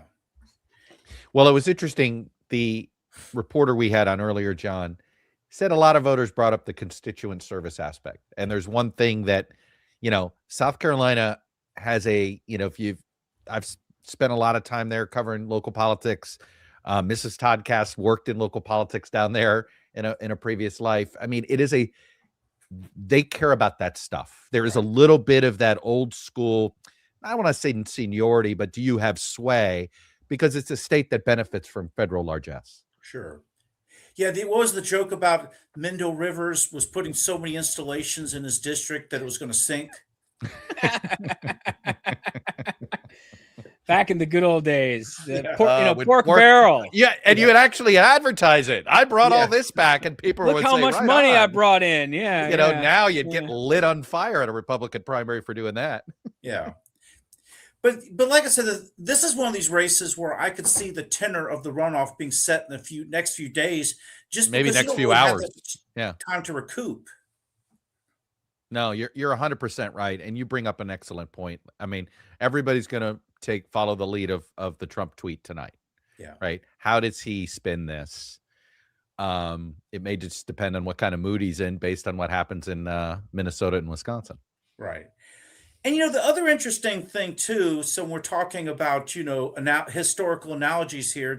So I threw up Pamela Yvette. I'm going to throw up another one here, and I think Jeff will get the reference. Elliot Engel. In other words, weren't he and John Larson both elected in 1988? Larson's 98. Engel, I think Larson was later. Oh, okay. Yeah, Larson's 98. But the similarity is that you're talking about someone long time. They hung around a long time. And, the thing I'd like to add to what y'all were talking before about the worst thing happening is being unopposed all those years, you don't really have a chance to exercise your campaign muscles, so to speak. And so you kind of, I guess, get out of practice, get rusty and all that. And so whether it's Elliot Engel or Joe Crowley or whatnot, that kind of dynamic seems to be happening tonight in Connecticut. Well, you probably heard us with our numbers. Perfect timing. Larson has been defeated by Luke Bronin chalk up another incumbent loss. So this one's not quite an ideological defeat in some of the ways we saw some of the others, but nonetheless, it looks like, we'll see how what the final tally is, but obviously Luke Bronin is well ahead of Larson. So not, pretty rough loss for an incumbent. Yeah. This is now, John, by our count. So this will be, if no more incumbents lose, even in November, 73 new members of Congress. Oh, wow. Likelihood we have another 28 that go down is pretty high, just on either side of the aisle, just collectively, given the mood of this electorate. Only third time in 100 years for over 100.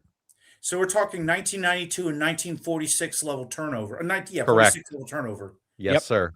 Wow. Yes, sir. That's what we're staring at here. And I think we have it's the most for a non-redistricting cycle, except it was kind of a redistricting cycle. Redistricting-ish.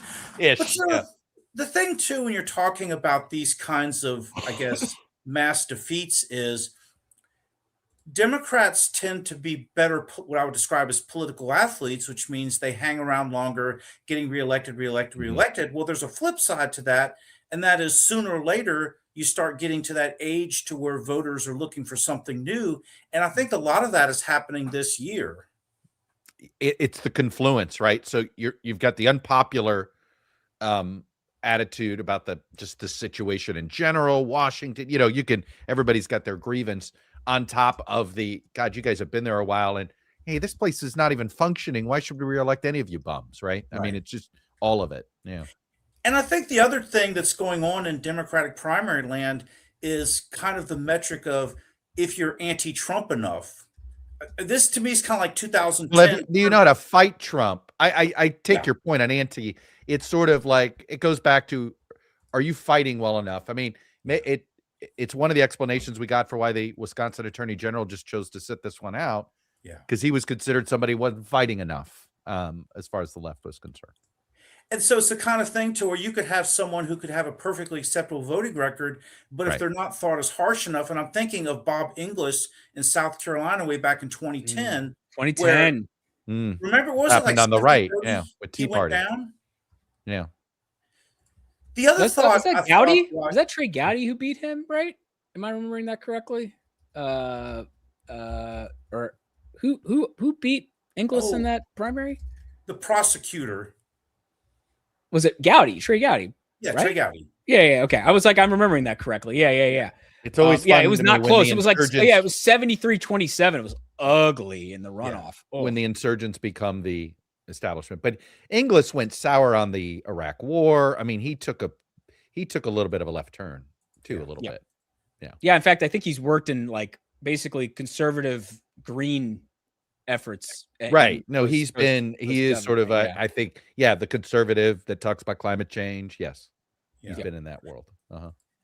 The other kind of interesting theme tonight, so we've gone from vet to Elliot Engel to now, I'm thinking of the Michigan-Wisconsin similarities here, where you could almost substitute Ann Arbor for Madison, and then the question then becomes, what will Hong do in Milwaukee County? And then outstate Wisconsin is basically the UP in Michigan, et cetera, et cetera.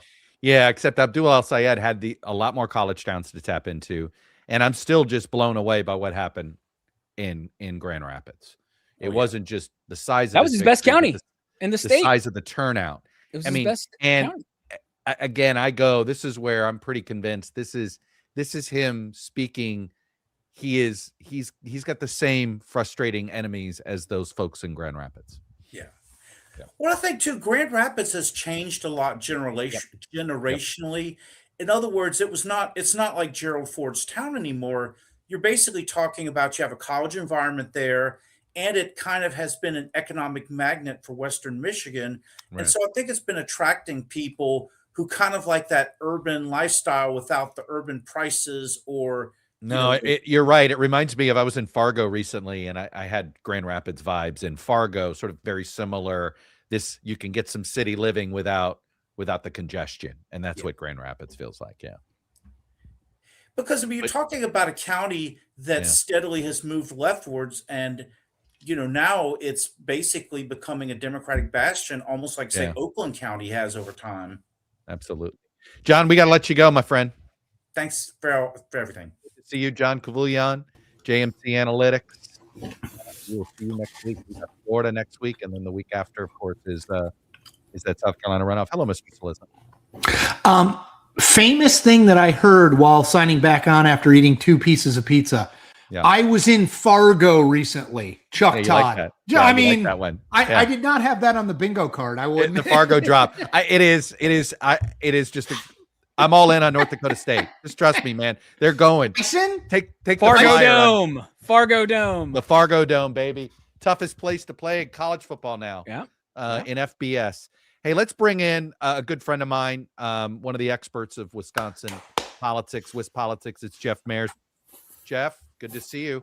Good to see you, Chuck. Like you're sporting the Packers gear. Of course, it's Wisconsin night. I had to be on brand. We're talking about a socialist, and we got to talk about the most socialist organization in the state of Wisconsin, right? Right. Community owned is what they say in Green community Bay. Owned.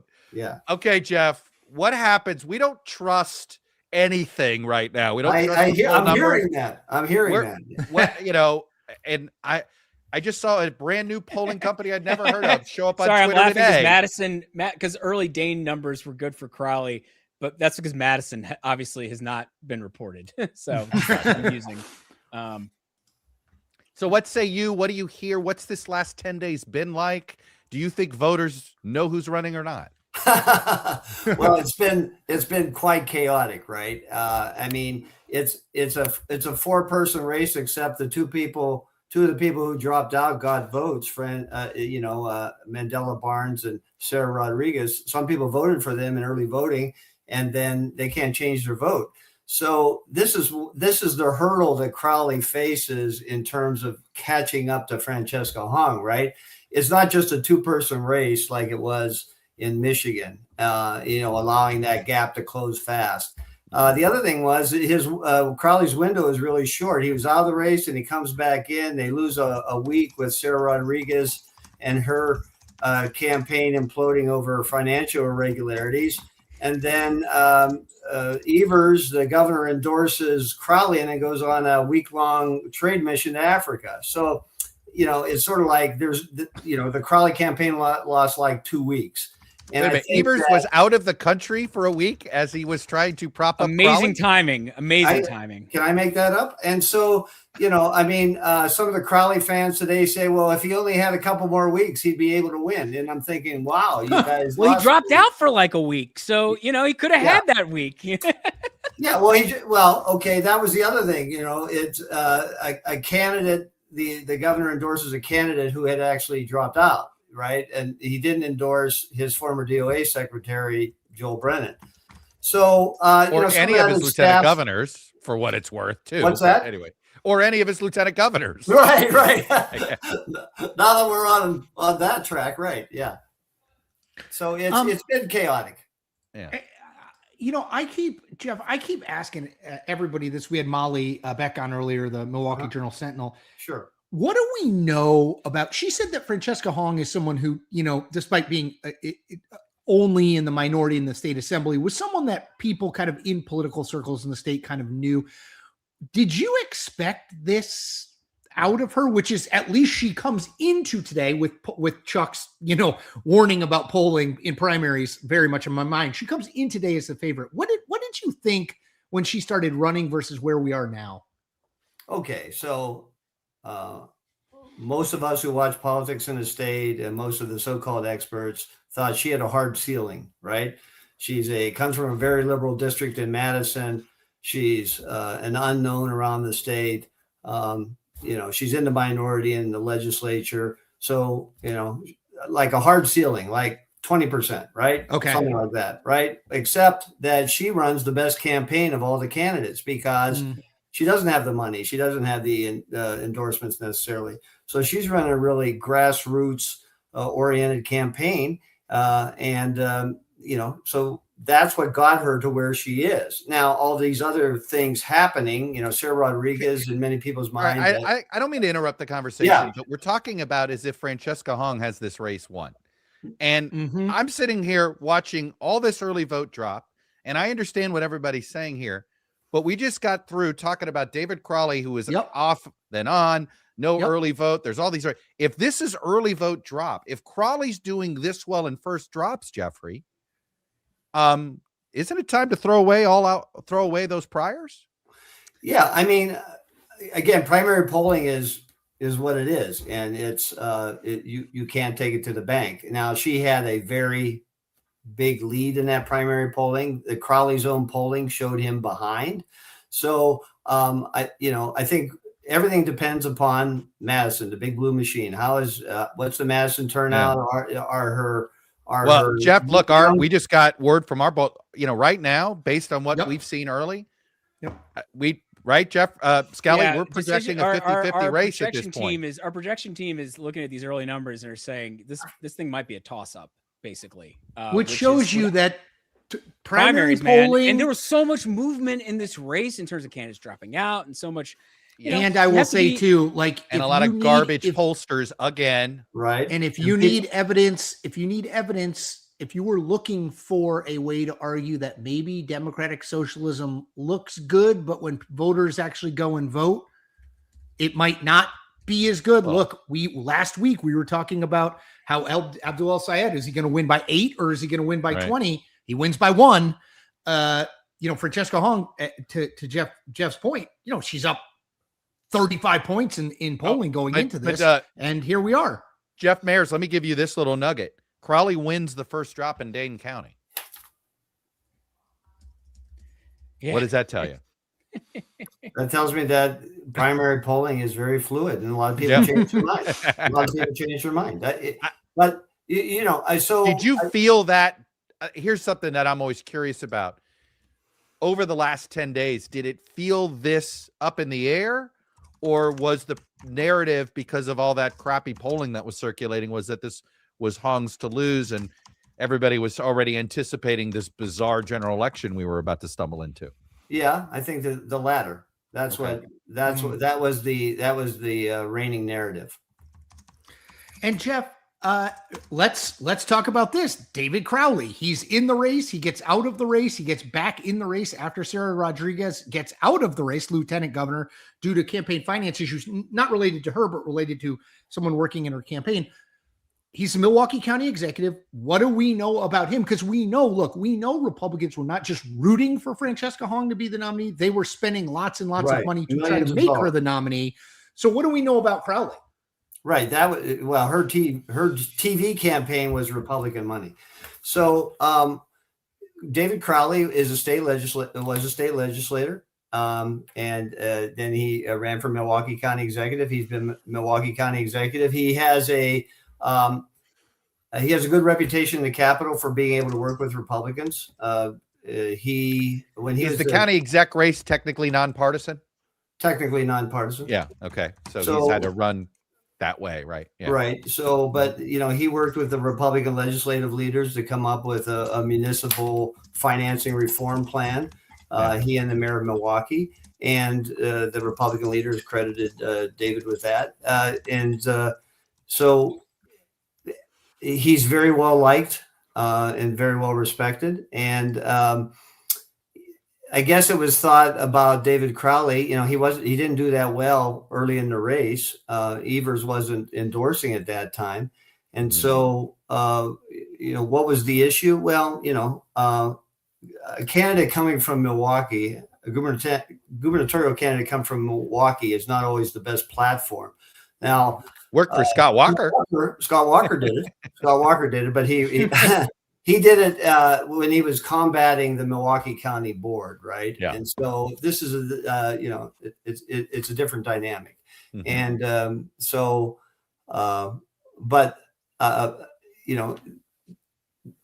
a lot of money poured into this campaign for Crowley in the end. They even did a negative ad on Francesca Hong. And so, they're barnstorming around the state, and there's finally a lot of media attention on Francesca Hong. So, and I just, so you guys see here, I've got Dane pulled up. This is Madison. I mean, this is, the center of the liberal universe, at least in Wisconsin. Right now there's 21% in.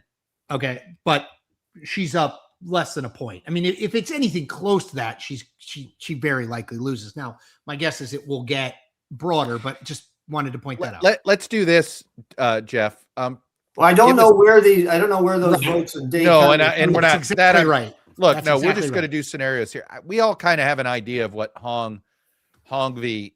Tiffany could be like.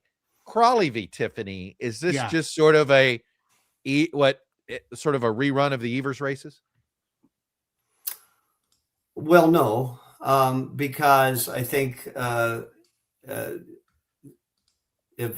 Republicans would tie David Crowley to Milwaukee and all of Milwaukee's problems. I think that, and so and that's been a standard.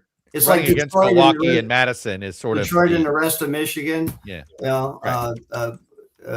Milwaukee and the rest of Wisconsin, but the rate. Look, this is Wisconsin. The race is going to be close in the end. It's going to be an ugly. It's going to be an ugly race. There's going to be a lot of negative because there's a lot at stake. We're not even talking about the state legislature because if a lot of Dem moderates are worried that if Francesca Hong is the nominee, that's going to hurt their chances of taking over the legislature. And how realistic is it? Because I know Democrats are pretty bullish about it. How realistic is it? Well, I don't think it's that realistic with Francesca Hong because it would be a very tight race, and you have to kind of get into the 50s to tip over some of those assembly races. The Senate seems, I think most people thinking about that think the Senate will go Democratic. It being a midterm election and it being a Trump underwater here, but the Assembly is the one. How can that happen? And I think that moderate Dems think they have to have a candidate who gets into the low 50s. If it's a 50-50 race, that makes it harder to get those Assembly seats that they need. Hey, Jeff, how much should we read this fact that it is, at least right now, far closer than polling suggested? Is that about David Crowley? Is that about the Tony Evers endorsement? Or is that about Francesca Hong and concerns about her within the kind of, As Chuck is going, the governing wing of the Democratic Party in Wisconsin. Right. I think it's concerns about Francesca Hong. Okay. Yeah. Jeff Mayers. Well, looks like there's a pretty good story developing tonight. Yes, It's gonna be a little longer night than maybe anybody anticipated. So yeah, well, that's okay. That's the news is good for us. We agreed. That's why it's called Agreed. The Same for us. NEW. See you, my friend. Thank you, sir. All right, thank you. Well, we are going to stick tight, man. This is, I mean, this is a body. Talk about I think this is a huge break for sort of the national Democratic brand generally. If this holds, Chris, we got a long way to go. But if they duck this, and this helps Abdul Al Sayed because he doesn't have to. I mean, with her next door, they would get covered together all the time, and it would and lumped in together. And he spent a lot of time saying he's not a Democratic. I know, and she is in fact a Democratic. This would be just a huge gift to him on this one. But let's bring let's bring in the man who could speak to Republican chances, Logan Dobson. Hey, Logan. Logan was all excited. He thought he had another Democratic primary. Got all his Francesca Hong oppo. Yeah, he was ready for some Hong with the Hong show here, and instead, we'll see. Logan, you're muted. Hold on. We're waiting. Logan is coming. It's fully understandable. He believed all these garbage polls, but look, in all honesty, there's a lot of basically polls. I don't like dunking on these pollsters, but the pollsters I've never heard of, and they've been all over the place in Michigan, Wisconsin, Michigan and Wisconsin. It's just been, and there's this attitude that a lot of people will just throw it all into the same bucket, and this is why I don't like throwing this stuff in the same bucket. Logan, go. Oh, wait, we still don't have him. Hey, Lauren, can we? We may need you to pop him and bring him back. Yeah. Yep. No, I agree. Look, here's the problem, Chuck, that I worry about a little bit. I generally don't know what this projection is going to be. It's Michelle Tafoya. That is a familiar face. If you ever watch the NFL, Michelle Tafoya, the Republican nominee, she had a nominal primary. Let's quickly show those. I'll pull it up. Go ahead. You talk about Michelle Tafoya. I'll pull it up. Go ahead. She had a couple of Royce White, who was the nominee last cycle, the former NBA player, who some people think has some challenges that maybe he ought to be dealing with. I think he has some. I think he's mentally ill. Honestly, he's using politics to try to fix that. But there was a couple of more conservative challenges. Look, she's a terrific recruit. This is a tough year for sort of what I would call a center right Republican. Trying to win in a year that's leaning blue.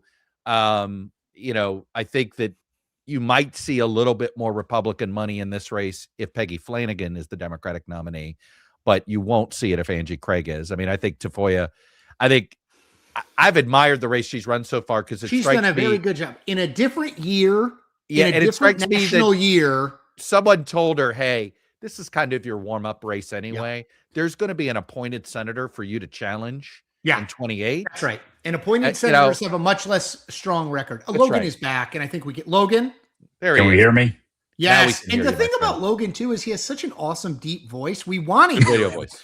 He has great radio voice. Logan. Well, I was actually.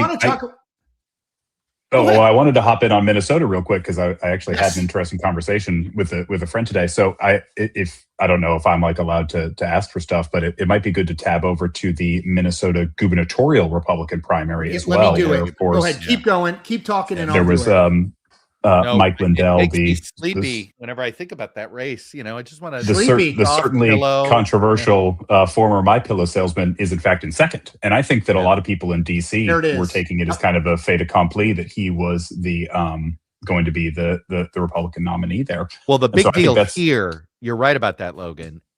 Even though the polling had shown consistently that that was not the case, it was pretty competitive. But we were talking about. Democrats have high hopes of Klobuchar v. Lindell creating real majorities for them in the legislature.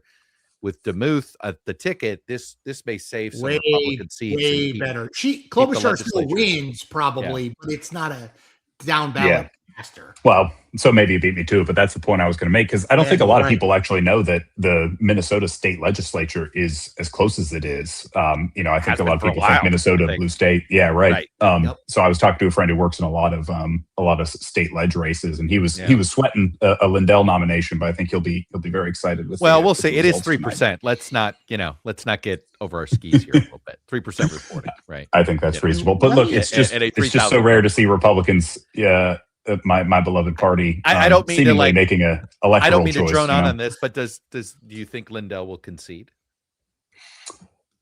I think that's up to him. I don't have a particularly good handle on what's running through his mind, I know. and I don't know that anyone has for several years. You know how some balls are teed up, and you just have to take a swing at it. But whether Lindell concedes if he doesn't win is certainly something that many of Chuck, let me do a quick update from the DDHQ boiler projection room. DemGov race call on this will not be for hours. Probably going to be waiting on Milwaukee late. Logan, let's talk about this, because I do think a lot of Republicans. Look, I was on TV with Ronna Romney McDaniel, former RNC chair, this afternoon talking about this race and Francesca Hong and how, this was a great opportunity for the Republican Party, not just in Wisconsin, but writ large, that they were going to they were going to make this an example of her. Is it bad for the Republican Party if she loses this primary? And the decision desk HQ obviously not called, but are saying it's basically a toss-up at this point. So you're asking, was that a double negative there? Is it bad for Republicans if Hong loses? Would you prefer to have Francesca Hong as the Democratic nominee for governor? I mean, in the sense that, to the extent I operate as a Republican operative who's concerned solely with the, good prospects of the Republican Party, then yeah, I think that Hong is probably, modestly easier to beat than David Crowley. But I mean, I think we've seen plenty of examples on both sides of the aisle within the past 10 years of being careful what you wish for, because, there's a lot of quirks in elections. A lot of things can happen. He's currently in the White House, Logan. Democrats were wishing for Donald Trump in 2016. Logan, Wisconsin's my favorite battleground state because of its unique nature of not really having any swing areas, right? It's such a margin state. Everything is on the margins, right?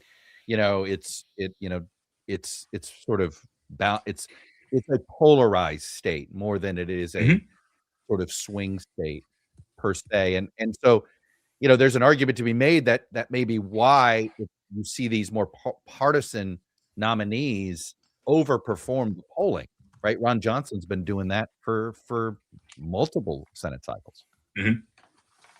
Yeah, I mean, it is certainly a fascinating state in that way. I mean, I'm sure people generally know this who are sophisticated enough to be watching this stream, but Madison, Milwaukee, huge sort of large populations just relative to the rest of the state, and obviously where the Democrats derive most of their electoral strength from, and then the rest of the state hardly couldn't be any redder. And there's a reason that, Dave Weigel's made Waukesha County jokes on Twitter for the past, 20 years, because it is, when you're talking about a state that doesn't have a lot of swing areas, the fact that there are, the three counties. Precinct or two in Waukesha, right? It's not even any one county. It's like specific precincts in the WOW counties, right? Yes. And as someone who has knocked on doors in those counties, there are lovely places, and the people there are very accommodating of the political operatives that descend on them every 2 years. Look, let's not sleep on since I'm wearing my Packers garb tonight, Brown County, which has its share of, but it's a different type of swing voter in Brown County than it is in those WOW counties. Yeah, Logan, can you talk about Tom Tiffany? Obviously he gets less attention tonight because there's no primary, but can you talk about him and sort of what he looks like as a statewide candidate? Chuck and I were talking about this earlier, that in both parties, establishments kind of seem to go looking for people other than the people they wound up with. Now maybe we're not there yet. Maybe if David Crowley wins, that won't be true. But certainly Francesca Hong and Tom Tiffany, can you just talk about him? I don't know how much work you do in the state. I don't know if you know him, but I think he's kind of a tabula rasa for a lot of people outside of Wisconsin. Can you just what's your sense of him? Yeah, I don't know him particularly well. Certainly, I'm not working on his race, but my perception as sort of an outsider is that he is kind of as close to a pro-Trump generic Republican as you can get these days. And I mean that actually in sort of a complimentary way. I mean, whatever you think of the MAGA movement, there are definitely some colorful characters associated with it. I wouldn't say that, Tom Tiffany is one of those extremely colorful characters. I mean, he's been a member of the House of Representatives, I think served with distinction. And, obviously everybody likes him enough that it was pretty easy for him to coalesce in that Republican primary. He secured the president's endorsement without much, controversy. And I think because of that benefit, ironically, for someone who comes from the Freedom Caucus, someone who's endorsed by Donald Trump, he'll actually be able and be pretty well positioned to, move towards the center. I don't think there's a lot of his base that he's going to lose by, taking, not to say he's going to run as a moderate, because I think that he is, a committed political conservative, but being able to emphasize the issues that, he wants to emphasize as opposed to ones that maybe a base would demand that he emphasized. I noticed just in the last 10 days, and I fully confess to I was paying a lot more attention in the last 10 days than the last 10 weeks, as I've been saying with this me too supposed Francesca Hong surge. But Tiffany struck me as somebody that was already trying to round those edges and was doing the, hey, I'm just here at the county fair type of thing. Benefit of not having a I'm going to have a little right, ice Chuck? cream. And, isn't Halloween and Thanksgiving awesome? Like I love America. Right. It was that it was beginning already. You could see the campaign he wanted to run against Hong. That's for sure. I mean, you can pull up his X account. He put out an ad today that was mostly about teachers and how, we need to improve educational standards in Wisconsin. I was just going to say, just felt very like, yay, America, Logan, before we let you go, I just want to pull up. We don't talk all that much about it. We kind of broke in while you were we were fixing the technical glitch, but about Jerry Carl coming back to Congress. It's very not exciting. About I Jerry agree. Carl coming back to Congress, but about Michelle Tafoya. So I want to just show this. Decision Desk HQ is called this race. She was expected to win the primary. It was not a terribly competitive primary. Michelle Tafoya has won. But then I want to show you something else. And Chuck, I don't know if you've seen this yet, but here's the Democratic side. Yeah. And I just want to note, Peggy Flanagan, again, is the more liberal of these two candidates. Angie Craig is sort of a moderate. I want to read something from the DDHQ boiler room. Yeah. Dakota County comes in for Flanagan in a massive drop. Angie Craig represents this county in full in the House. So this is a horrible result for her. That is, hold on. Let me click around here and find it. But here's Dakota. Yeah. And it's basically tied.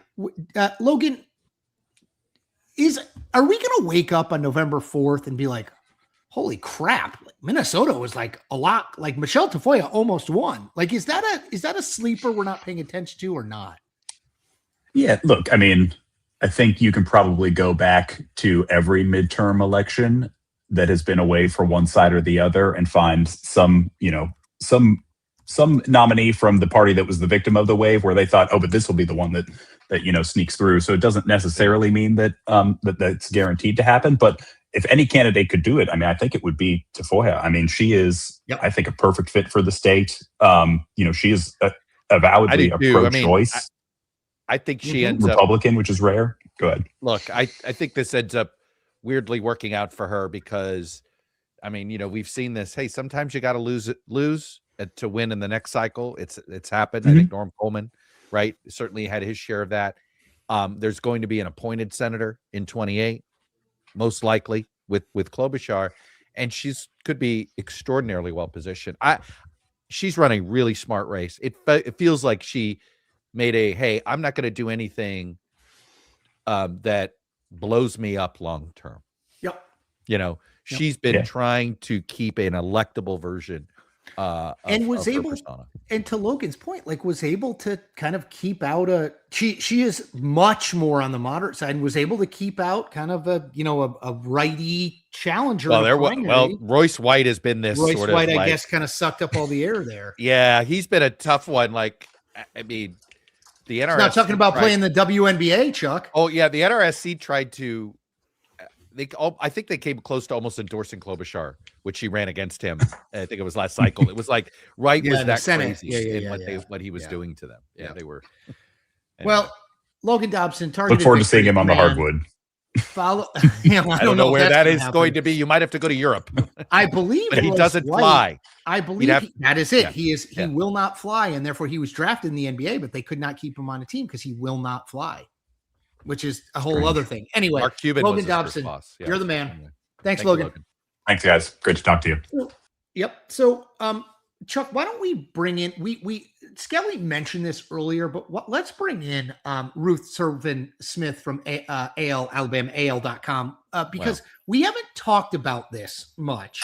But Alabama has a series of primaries tonight, and not the whole state, right? Just the parts they got to redistrict, just the good parts, right? And Skelly mentioned the Shamari Figures race. And Yes. Ruth, while I'm pulling it up, Ruth, why don't you? First of all, thank you for joining us. Second, and I do appreciate Ruth also offered up that if we needed to kill time, she's happy to talk country music. We're good with that. Yeah. Well, I mean, I can't talk about basketball. I can talk about country music. I'm from Oklahoma, and Toby Keith's hometown. So just throwing that out there. Wow, we could force a little bad. job So, by you. what did we learn tonight? Who's Shamari Figures going to be running against, and is it a complete impossibility, or look, I was in Dothan, Alabama recently. I was interviewing Doug Jones. Peanut capital, sure. Yeah. Yep. I was very tempted to go to the permanent peanut museum exhibit that's there. Brought to you by Pepsi, I believe. But it was weird the way it was. Did you go to the Boll Weevil statues? I didn't get to the Boll Weevil statue. I didn't. Come on, Chuck. What are you doing? But no, what I really wanted to point out, Ruth, is that African-American voters are really fired up to vote. There is something happening here. Now, I don't know if it saves Figures in this reconfigured race, but it's a real campaign, no? It's definitely a real campaign in both directions. Figures, of course, benefited from redistricting in this last cycle. Courts ordered Alabama to do 2 Black opportunity districts, and so then he won that race. Jerry Carl, who just won his primary, of course, was very upset about that and ended up getting kicked out of Congress as a result. But anyway, Shamari Figures won his race. Republicans have been trying for years to basically undo that and reverse the decision. Rhett Marquez is expected to be a serious contender. By the numbers, he might be the favorite to win. But people on both sides are telling me that they'll really have to fight it out this fall. Shamari Figures is trying to get national support and national funding. The state party here really can't help much, but people like Doug Jones are trying to support him. And so we'll just kind of have to see, like, county by county, who can improve Democratic turnout and whether other changes, like maybe apathy about Tommy Tuberville, hurt Rhett Marquez. Oh, man, you're speaking. Chuck's going to bring up the Tommy Tuberville residence thing. Chuck, let's just get that out of the way. No, I mean, look, I can't wait for the court battle, because the problem is you only get standing after he gets elected. Like, it's a bizarre how you enforce these things. It's pretty cut. Look, if he met the requirement, he'd have the paperwork to prove it. There is an ongoing court case. You would have to get super nerdy with the lawyers in the room, called the Quo Warranto case, which says he shouldn't have standing to run. That's going to be before the state Supreme Court, but there's no real incentive for them to rule on it. None. And I will just add too, like, Doug Jones does want to fight it out on the merits of the election. He doesn't really want it handed to him in a court case. So nobody has any real incentive to. And I'll be even more cynical. I think he'd rather face Tuberville than any other Republican. 100%. The weakest Republican that they could nominate. 100%. Yeah. Yes. Hey, Ruth, I just pulled up the Jerry Carl seat, Jerry Carl's victory. You want to talk about that one? DDHQ's called it for him. It's been called. I mean, he's considered a favorite for that race. He's looking forward to going back to Congress. He has been pretty mad to be on the sidelines for a little bit. I'm not expecting that to be a competitive election. Really, what this all does is fill out Alabama's goal of having an even stronger Republican delegation in Congress, and of course, like, the overall Republican goal in Congress. So safe seats, going Republican. There's nothing that I'm aware of, like, recently past his gaffe in 2024 that might really change the outcome of that race. So really the only realistic November competition is Jones v. Tuberville. And Who knows? Figures and Marquez. I think, Figures is and- gonna Figures- Figures and it's gonna Marquez, And you yeah. think that'll be a competitive race? I think that'll be a competitive race just in the sense that it'll be a real race. We don't have too many of those in Alabama anymore. I will say I was down in the Black Belt in the southern part of the state 2 weeks ago, talking to people about data centers. Mm-hmm. And that is a swing issue in that district. Several Republicans told me they are planning on voting for Shamari Figures because he's not fully anti. He's just not as bullish on it as Tommy Tuberville and Ruth, Rhett Marquez. Are there a bunch down there? Where is? Ruth? Here's the thing. This data center thing that people were on fire about it in Dothan. Yeah. People were on fire about it in Pensacola. Like, and So it's not clear interesting. that there's going to be data centers in these communities. They just don't, If you go to, I don't know how much you can fiddle with your map, but if you go to Lowndes County, Yes. Hold on. Yeah. I'm down here. I'm in the. Oh no, south. I think Let me just- I think it's me. Actually. Oh, Skelly, are you in charge? You do it. Yeah. Sorry, I never know. Yeah. Skelly retakes control. I'm like the guy. I'm like the kid driving the car, and then Skelly retakes control of the car because he's the more trusted driver. Yeah. Yeah. Hampton Harris actually carried this, which is Well, funny. it's technically a blue county, but one of the kickers on that race is there's a really huge data center going up that local folks are really mad about it because in Alabama, there's no planning and zoning at the county level. So somebody could start building it and there's nothing you can do about it. And it's really a local issue. And so people have been knocking down the doors of all of their representatives, all up and down all levels of government. And they're really making decisions to vote based on what people say about it. Man, one thing that I have absolutely learned in doing these live streams, because we're talking to people all around the country basically every week. Man, if you want an issue that's not even a hidden issue anymore, I feel like data centers comes up every single week. Everywhere. Like Chuck and I are in Virginia where there's a zillion of them, more than any other state. But like, I would not assume that Southern Alabama would be a place where that's a resonant issue, but I think it's a resonant issue everywhere. It's everywhere. It feels That's like it's so everywhere. interesting. Yeah. I mean, just generally speaking, it's in the air right now all over the country. But Lowndes County particularly has history with like infrastructure. They had a Department of Justice investigation over their wastewater. Like it's just really been kicked around a lot. And so data centers are almost like one more thing on the pile. And I had somebody bring up to me, they didn't want to see, like, we already have these empty strip malls. We don't want these. Right. The assumption is the data centers are only going to be working for like 5 years and they're going to like bail. Yeah. And then you're going to have these empty structures in the middle of what used to be maybe decent farmland, right? The one other thing that might be relevant for this race is Shamari Figures has been trying to do a lot on healthcare and not really like pie in the sky stuff like Medicaid expansion, which is not happening in Alabama.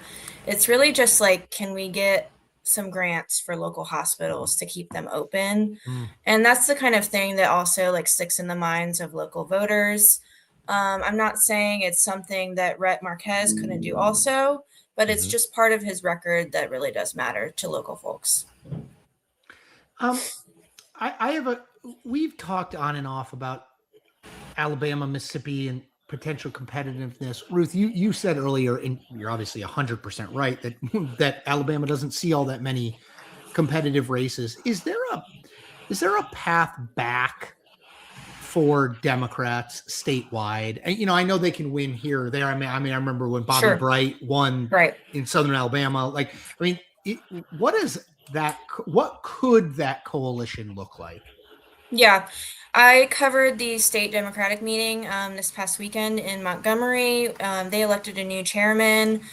And I don't know how well you know Alabama, but basically there's kind of been a long-standing fight between African-American people with like real direct ties to the civil rights movement, and then what you would call maybe a new generation of people who want to build coalitions. It was so bad, if I'm not mistaken, there was a time where the national convention didn't recognize the state Democratic Party. This split has been that ugly. Yeah. And that's still actually going on. On Saturday, they had to take a new vote with paper ballots, which had never been done before, for their DNC delegate. And, it's just like infighting. But the end of the day, what that means is they can never get it together to support good candidates, and they can't even recruit good candidates. But the hope of the new chairman is that he will actually be able to do the local grassroots level.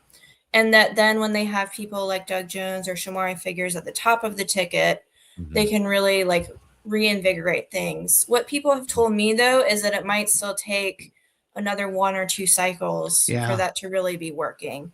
So it might be a matter of time. Fascinating. I mean, we always talk about this. These states are not static, right? Like the politics in the states, the demographic of state. Look, I'm a believer.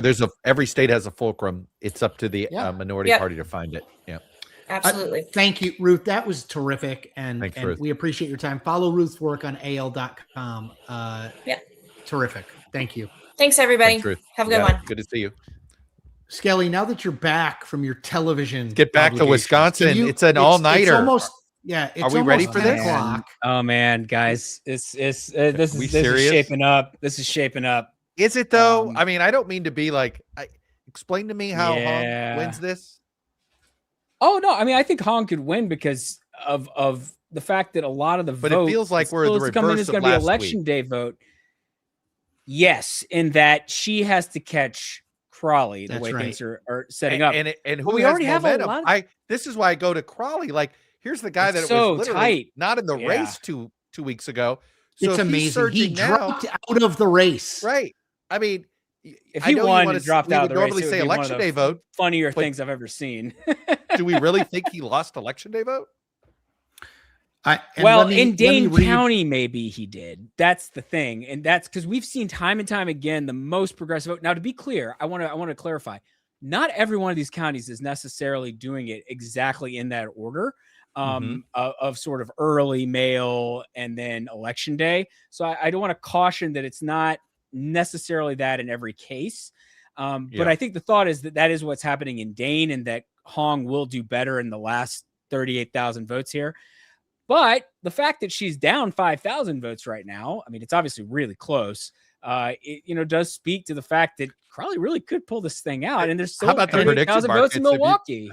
They have been just like super producer John Reese notes that the markets are now Kalshi and Poly Market are all about Crowley. And I will note this from the decision desk boiler room. Yeah. Still waiting on more votes, but things look okay for Crowley. And this is exactly to Skelly's point. Unless some massive late election day vote is coming for Hong. Otherwise, the suburbs will help Crowley get what he needs. I hear you, but you say Dane, I say Milwaukee, dude. I mean, I know, but it feels I don't know. Look. It is true that there are a lot of votes left in places where I would expect Crawley to do better. He would do better based on how this is going, and that's. I mean, that's remarkable. Basically, this worked. I mean, that's what we're finding out. This 2-week sprint. Even look, if Crawley comes up short, it's astonishing how close. Let's just forget. I mean, I think I'd rather be him than her right now. It's just like our boiler room said, right? But let's just the fact that it got to here. Yeah, but Chuck, I mean, that tells you voters were really paying attention and fluid here. They were definitely up Chuck, for grabs. Isn't that about Hong? I think primary voters, people should be smart enough to wait. Yes. One way or the other, because things are moving around. I mean, it's not quite a presidential primary, but the last couple of competitive primaries statewide in Wisconsin have kind of had this. 2022, the Senate race, Mandela Barnes. That's right. It was a really competitive, and then by the end, everybody drops out and endorses Everybody him. dropped out because nobody wanted to look like they suddenly were going to lose to Mandela Barnes, and then they wanted to look like they were supporting him and endorsing him. It was a strange way they handled that sucker. I do wonder though, let's think about Molly Beck from the Anyway, I don't want to rule out Hong winning. Yes. No, I don't rule it out, but it does feel like a reverse of last week where you're like, boy, this is going to be close. I don't know if she can catch him. She's going to look at things like Kelda Roy is having 8% and that vote. I mean, I think Kelda Roy's viewed as pretty progressive. So the fact that it's like some of these votes that maybe actually Hong would have gotten them and it would have been a win for her. But think about how she closed, right? Oh. Remember, Molly Beck said this. Molly Beck said, why did she do this national TV? She did a really good job keeping it local until the last 10 days. And what, if you were paying attention the last 10 days, what did you hear?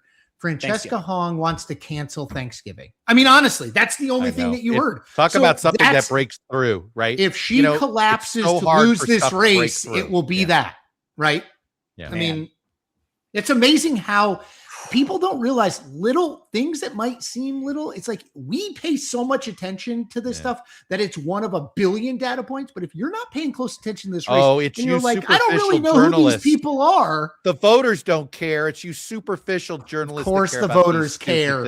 I know. The voters care what they are fed. Voters. The voters care what they are told to pay attention to, and the media covered the damn Thanksgiving thing nationally and in the state like crazy, understandably. And then she did like a long interview about it. She went back. We talked about this last week. I know. I never understood. Don't explain it. And then she came out and said Thanksgiving is my favorite holiday. It's like, now you look inauthentic. Yeah. You've blown it totally. Yeah. Anyway, if she loses, don't underestimate the Thanksgiving gate. Anyway, we should bring Aaron. Let's bring in Aaron Covey. We should probably bring her in. Yeah. No, we got a bunch of house stuff to do anyway. It's been a good house night.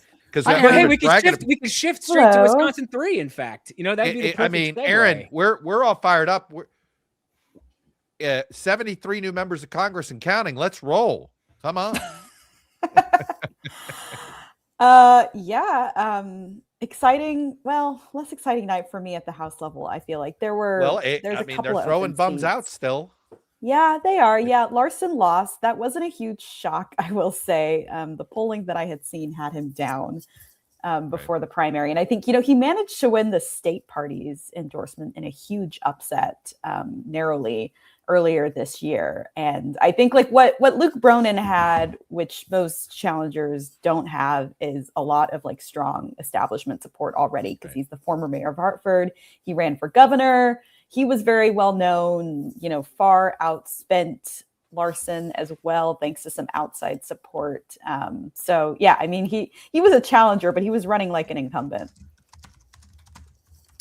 Let's talk a little Wisconsin 3 here. Rebecca Cook, a called race. It looks like, Rebecca Cook is projected. We projected that she's going to win over Emily Berge, but this race ended up maybe being a little closer than some folks would have thought maybe a few months ago. I mean, Cook's been sort of the ordained candidate in this district for Democrats. She's raised more money than Van Orden, actually. I mean, she doesn't have as much on hand because she's been spending it on the primary, but nonetheless, like she's been gearing up since the moment she lost by a couple points in 2024. Yes.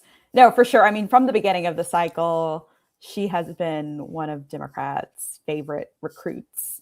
Bernie Sanders endorsed her, It's like... He did. Yeah. I mean, she's kind of in an interesting position because, I think she's very pragmatic. She's worked in Democratic politics in the past. She knows this is a district that voted for Trump by 7 points. And so last cycle, she was backed by the Blue Dogs. She got their support pretty early on. Again, this cycle. This is one of 3 Democrats that have both Bernie and the Blue Dogs. Is that right?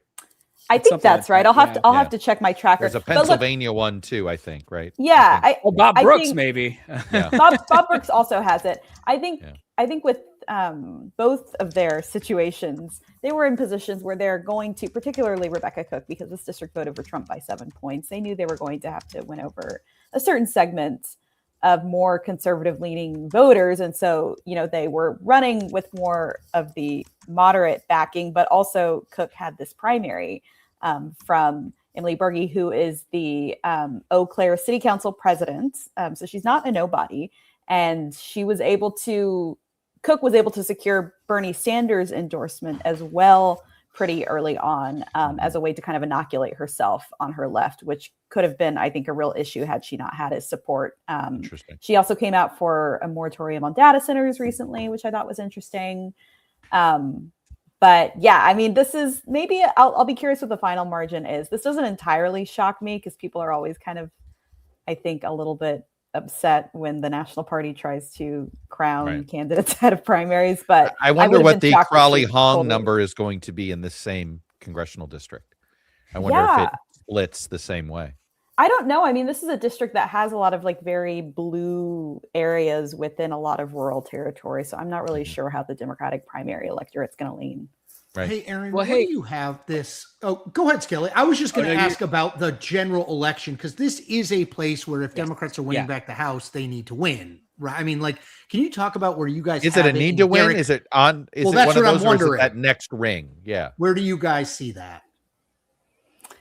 Oh, it's hard to say what's a need to win because we have 15 Republican seats in toss-up. This is one of them. They don't need all of those to win technically, but I wouldn't like rank them necessarily.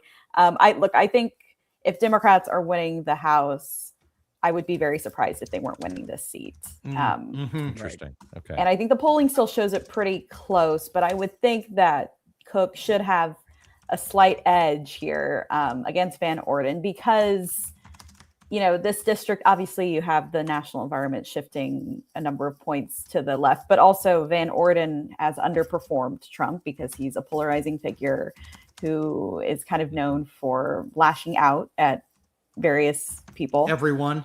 Yeah. Right. Who hasn't been lashed out at by Derek Van Orden at this point? Well, and one of the things we've discovered is there's only one Trump, and voters, there is a group of voters that don't want a second version. Like when people try to act like them, there does seem to be this weird slice of, no, we let Trump do that. You don't get to do that. Yeah, it's bizarre, but it's that is definitely the case. And yeah, look, I think Cook is, you know, relatively moderate.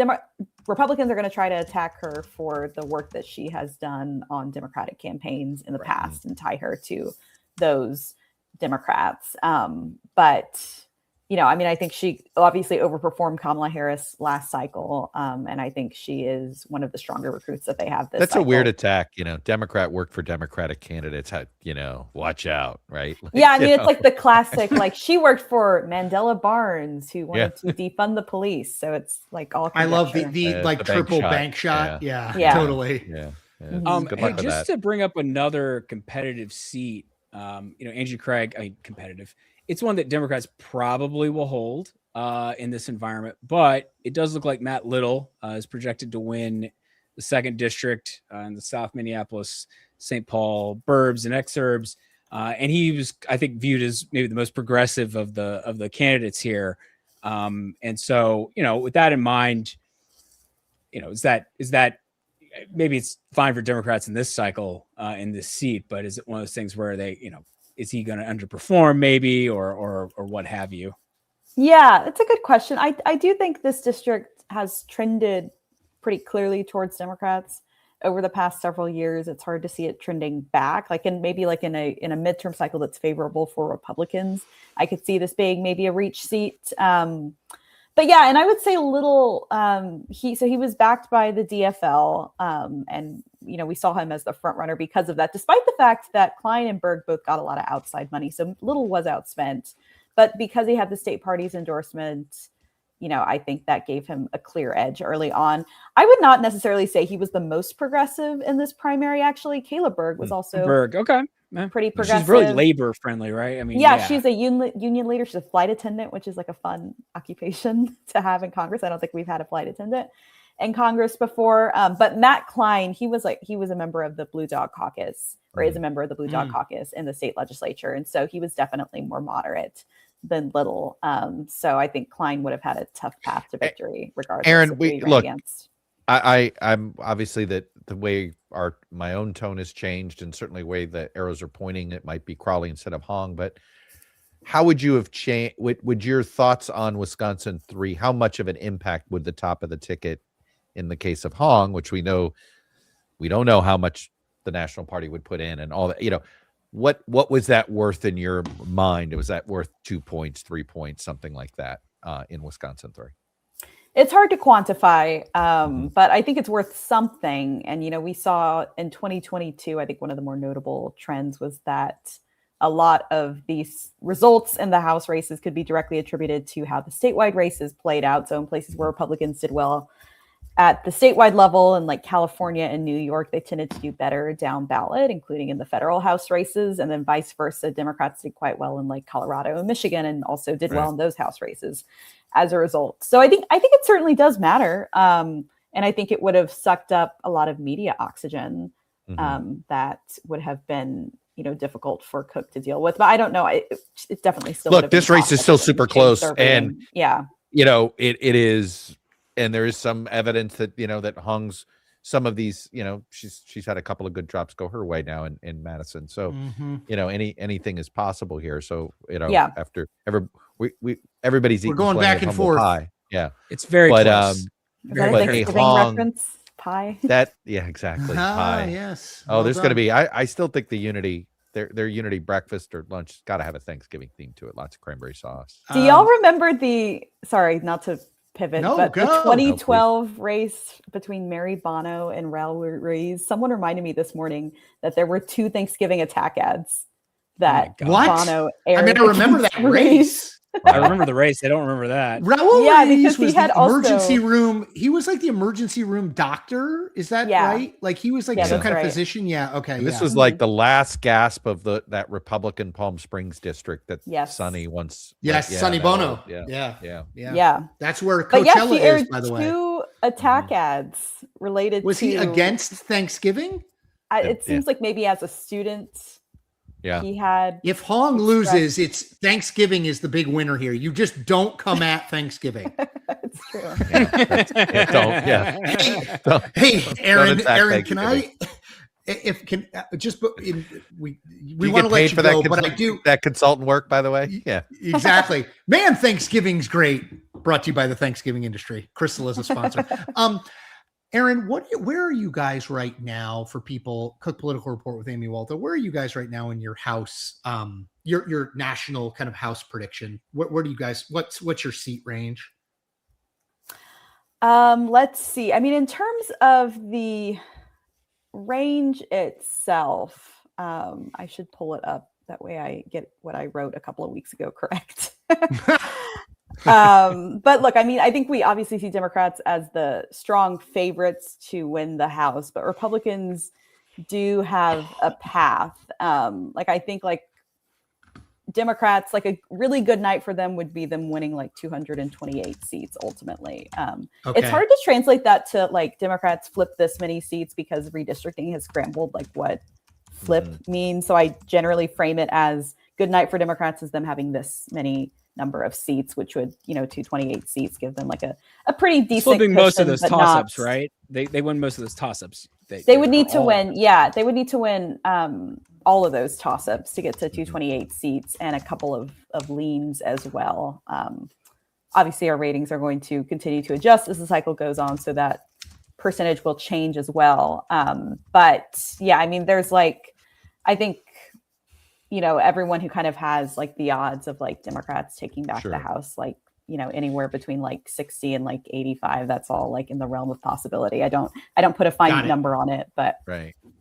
Totally. I mean, I one of my favorite either ors would be something like Democrats net 25 seats versus Republicans, hang on to a 2-seat majority. What's more likely? Is it more likely that this is a bigger wave or is it more likely that we're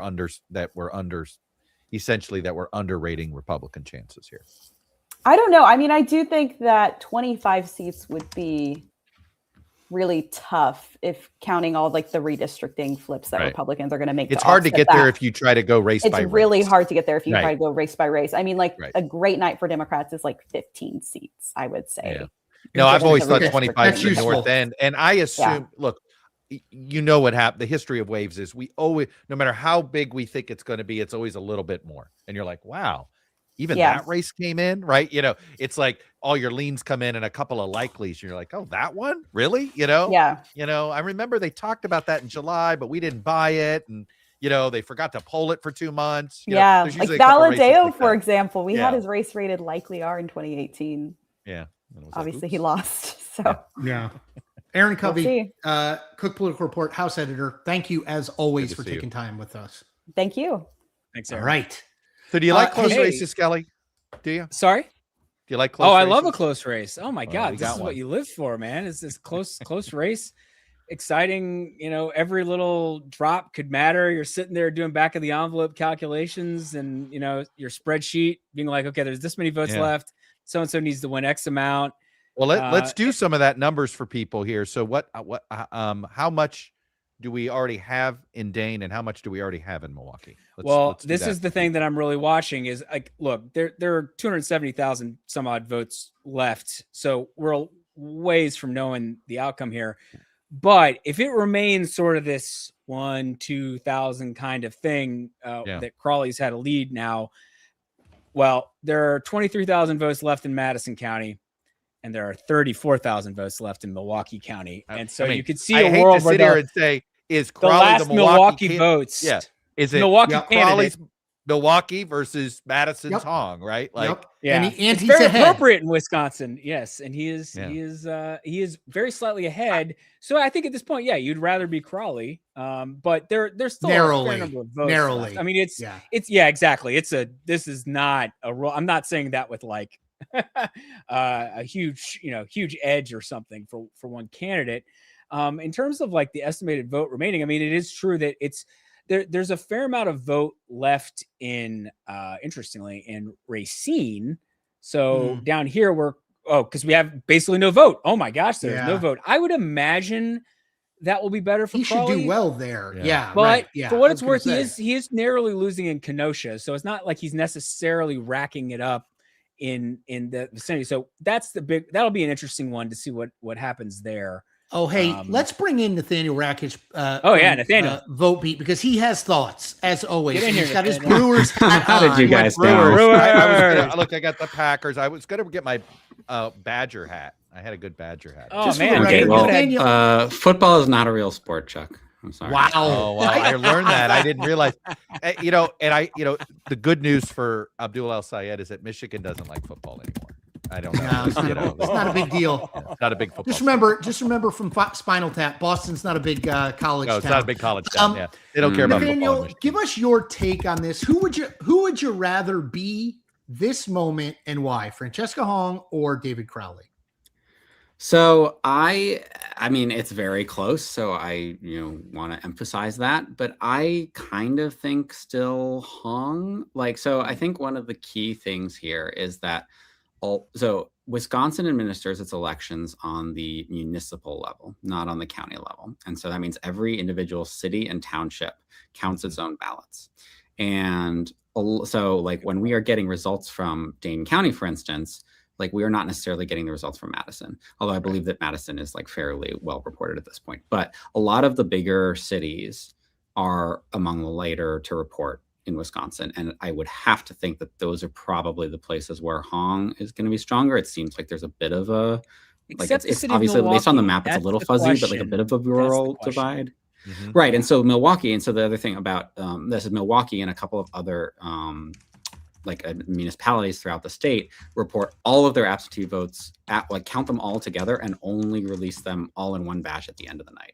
And so Milwaukee, of course, famously is does this at 4 a.m., although there are fewer ballots this time, and so it should be earlier. But we saw. I remember 2020, Nathaniel. I do. Exactly, 2020, 2024. I remember it. But those absentee ballots have been cast over the past several weeks, right? At a time when Francesca Hong was flying a lot higher than she is now. It was pre-Thanksgiving. A lot of it may have been back when David Crowley was not an active candidate because he just jumped back into the race 3 weeks ago. Right. So I would not be shocked if the Milwaukee absentees, which will probably be among the last votes that we get tonight, end up giving Crowley or giving Hong the that would be ironic. Oh, the irony. It would be to that. very ironic. Right. Oh, the irony to that. Golly. Well, if that's what it takes, we're getting a recount. I mean, if it's that tight and those absentees are what is the rule? What is the recount rule? Start Googling. Hey, I had to do that in Michigan on it. 3 in the so morning or whatever. literally, as you were talking, Nathaniel, Poly Market went from Crawley 54% to Hong 59%. So you're saying that I moved Poly Market? I don't know. You moved it or Kenosha. We did get a Kenosha drop, so I don't know. Narrow for her, but she did win it. But I think it's more likely that it was me. Yeah, I agree. We call that the Rakic effect. Yeah. Nathaniel, is there anything? We're obviously focused on this in the closest. Well, first of all, when you have recount info, let us know, and we're always happy to let us know on that. But I'm always fascinated by the other. I mean, I consider myself an elections nerd, but you are deeper in than almost anyone I know, other than maybe Skelly. Is there? Jeffrey and I are, I mean, he has a Calvin Coolidge shirt on right now. He did win Calvin Coolidge. Yeah. I mean, come on. I think Coolidge, I do think Skelly won the night with that. Like that's. I mean, that is. But is I was like, I got to do something Vermont reference. Yeah, and that's I was strong. like, well, I got this that's shirt. true. Yeah. So, Oh, okay. By the way, Kirk Beto, our friend who's coming up after Nathaniel, chimes in. He says recounts are not automatic in Wisconsin, but are allowed if within 1%, which would mean, I believe, then that the candidate asking for the recount would have to be funded. That's always, which is that's always, I mean, and it's one of those where it's only to me if you're in the very low 100s is it worth it. By the way, we're down to 1,000. We're now under 1,000. Yeah, we're down to 2/10. This is the good stuff, folks. Margin. Yeah, buddy. Yeah, Here we go. Oh boy. Yeah, let me see what else. Okay, so still nothing from that Milwaukee. See, we got like 10,000 more out of Madison. And That's she probably narrowed. part of what just happened right there. Yep. Can I ask Go you ahead, guys how much? So food for thought. How much of this is on the polls for missing, right? Because this was I don't on one think hand. But Daniel, can I just? off. I have a real rant about these polls. It's not that the Okay. polling is bad. I think there's fraudulence. I don't think these are real companies. Did you see this company nobody ever heard of? Meridian Research, right? It had no individual. It like we didn't add it. We didn't add that poll for exactly. I appreciate that, but it was like you were like, I mean, there's this one Twitter feed. Is it political polls? You guys know what I'm talking about. Yeah, we'll put out any sort of aggregators. Yeah, the aggregator guy. Yeah. And you're just sitting there, and I'll be honest, there were so many sort of what felt like manufactured polling firms with this. So I do think it's a reminder that primary electorates are very difficult to poll, period. Yes. Especially primary electorates with a large chunk of African American voters, because they always get underpolled, and there's always a larger undecided at the end on that. It's just it's a regular thing, and I think a lot of younger pollsters don't realize that in the progressive. There is actually some question marks now actually about polling methodology in primary polls, because we have so much text to web. Is that actually leading to electorates being skewed too young? And it's like it's a missing fascinating the older voter. shift of the landline where the IVR used to be too many old voters. Like is the IVR getting too direction? Many text to web over He's getting too many states. youngsters. IVR and landline used to get too many It's an interesting theory. Yeah. I mean, I think we just gave APOR. I think we just gave the APOR conference. It's next. An entire, maybe more than one panel. Let's do a panel. Let's do that. Yeah.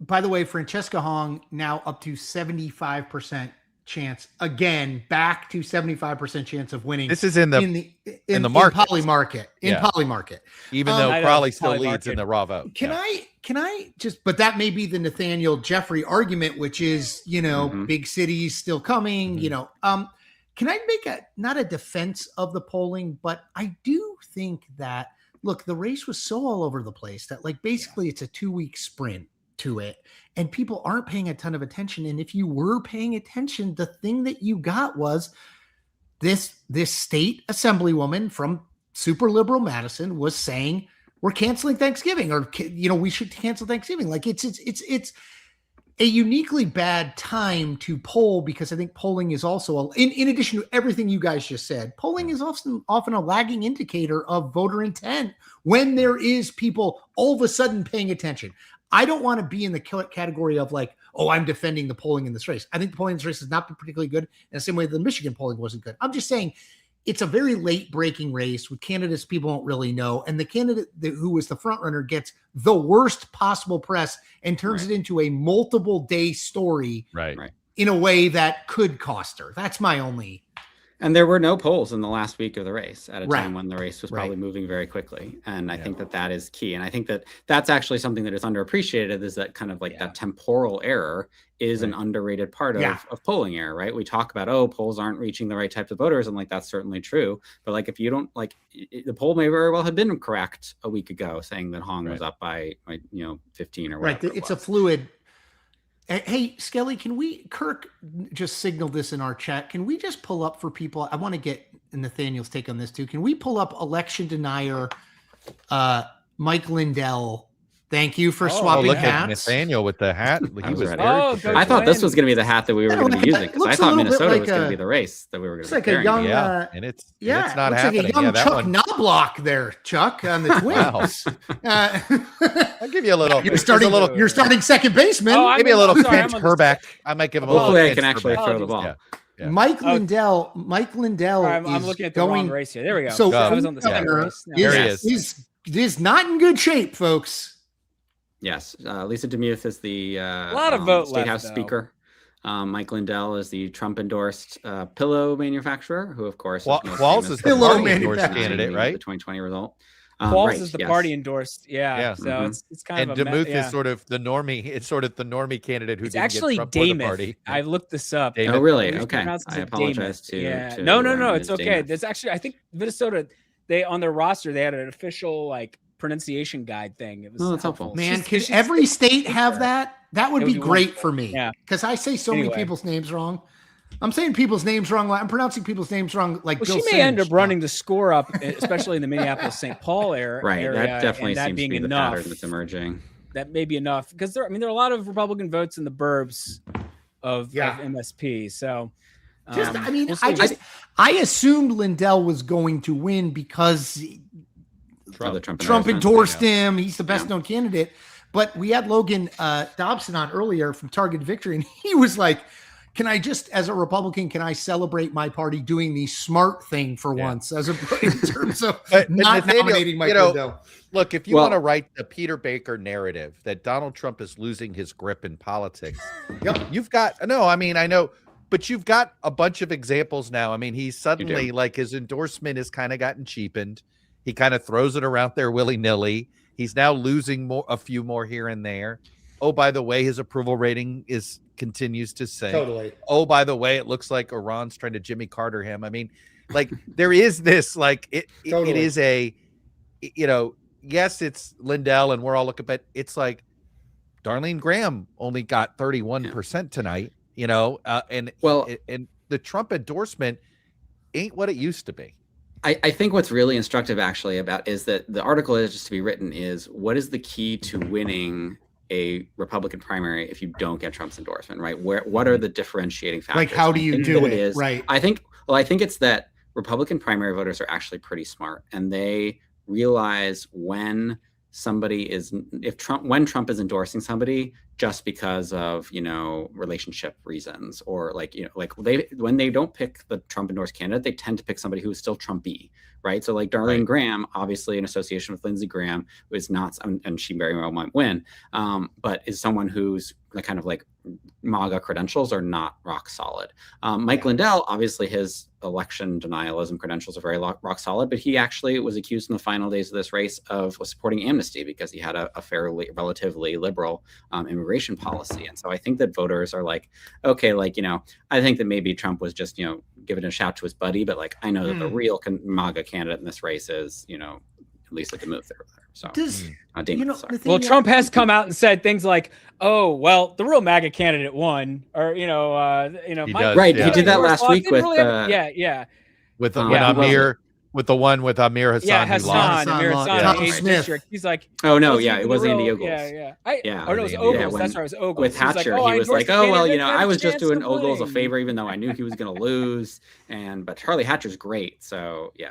Just FYI, we're back up to 3,000. We got a bunch of votes in. Or sorry, Crawley's got a lead now. Part of it is that Racine mostly reported, and he is leading there. We have more votes from there now. Yeah. But I also want to report 3K. It's tight. Alex Schur, who is Vote Beat's reporter in Wisconsin, he is at the Central Count in Milwaukee. He says that they are done counting absentees. They got around 28,000 of them and hope to report them by 10:30 p.m. Central. So okay, great. That's 11:30 p.m. Eastern. Okay. Hey, Nathaniel, we'll take it. That's not bad. Anything before midnight. I know, seriously. All right. Well, I wanted to say thank you for always spending time with us, to be totally honest, because you are, of course, my pleasure. Like our fave guest, or at least Chris's fave guest. I should say that. I don't want to pick for Skelly. Insulting Kirk. I have no. I don't. Kirk. I'm You not hear going to that, Kirk? insult the rest of our. Kirk's in the green room being like, You're now insulting the rest of our WTF, guests, mate. Kirk Yeah, is man. enraged right now. I will tell you this, Nathaniel. You're my favorite guest that we have on between 10:30 and 10. And Oh, 10:30. classic Chuck Todd. Classic Chuck Todd, making everybody happy. All right, Nathaniel, you're the man. Vote beat. All right, thanks, guys. Thank you, brother. Go Twins.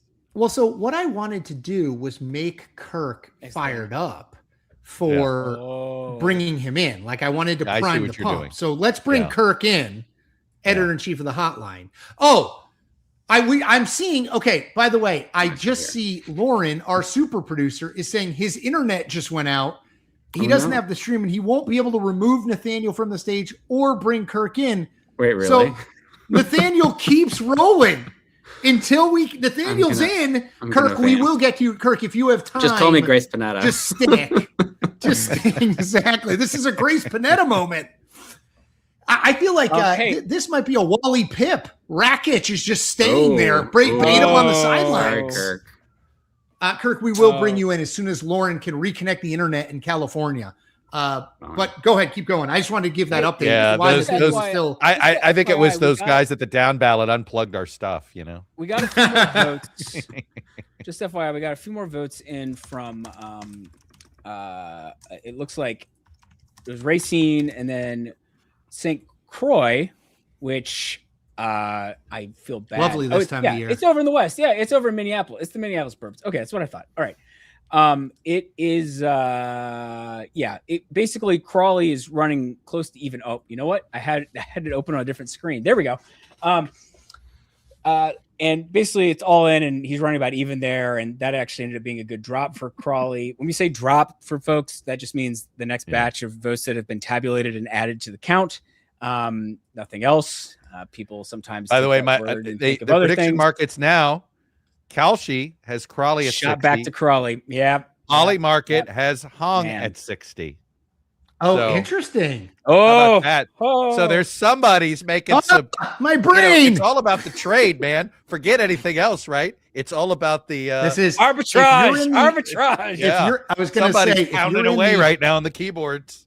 If you're in the prediction markets, this is your moment, folks. Your moment was selling like a night or two ago. That was your moment. And you go back. Don't be betting on live night. That's a bad. But don't think there aren't. That's people, the dumb money. don't think there aren't people that are just trying to trade the narrative at the moment. That's true. Of course. I mean, there are going to be some real day trading addicts doing that. Well, anyway, it's about 2,700 votes now. And I was just going to say, Racine came in. You know, at this point, in terms of the votes that are outstanding, obviously Milwaukee is the big one.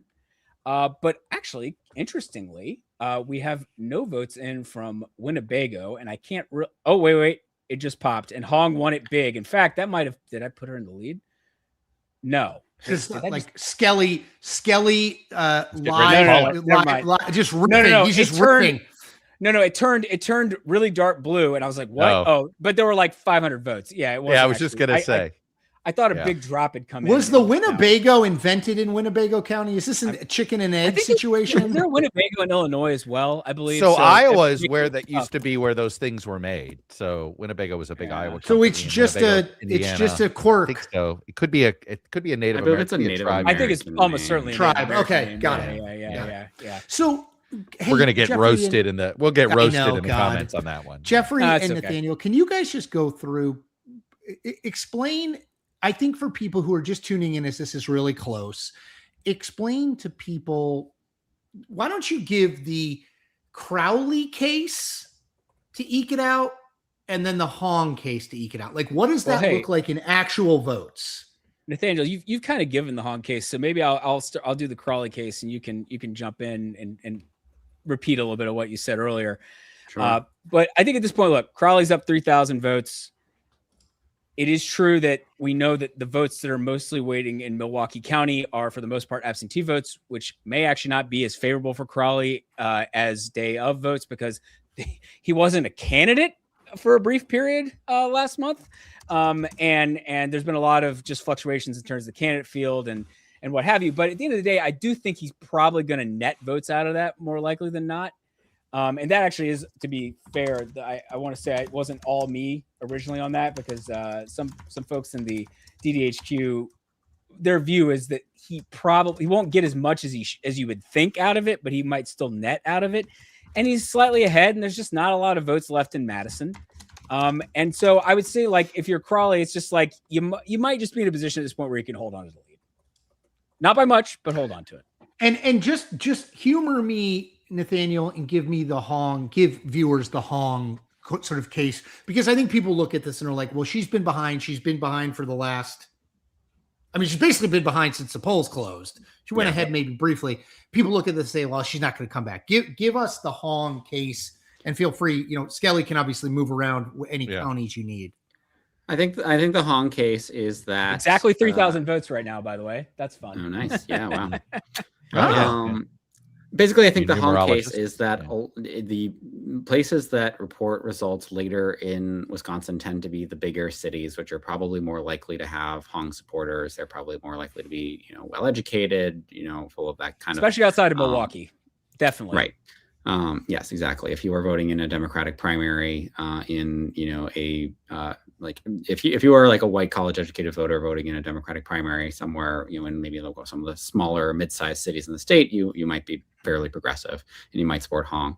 In addition, in the places like Milwaukee that report absentee ballots those absentee ballots were cast weeks ago at a time when Francesca Hong was doing quite well, and probably those batches are going to be better for Hong. There might be very few Crowley voters because he was not an active candidate for a bit of the time in the race. He had dropped out of the race and then kind of jumped back in after Sarah Rodriguez dropped out, and Governor Evers basically recruited him to come back to save the establishments from themselves.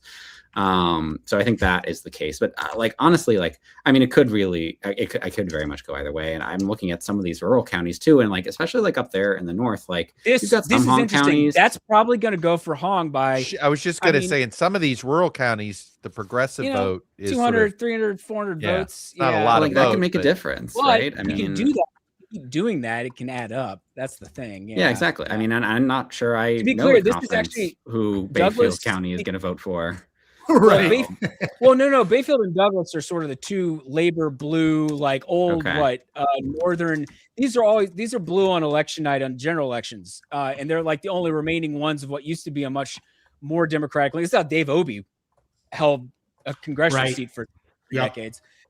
Is that this area used to be more democratic, but now really the only areas that still are the communities right along the lakes in Bayfield and they all Douglas. used to be factory towns, and they were big union towns. They were very industrial, and very industrial. And you just cranked out the vote, and that's how Democrats. Voter? Yeah, I know. That's what I'm wondering. No, the remaining they're all Trump voters now. They're all Trump voters now. So the remaining voters union are whoever's left. They're super progressive. Yeah, or at least more so on average. Yeah.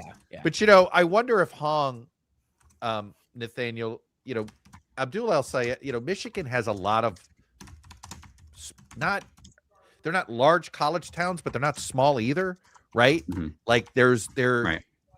They were all over the map. I mean, it's like half the Mid-American Conference, right?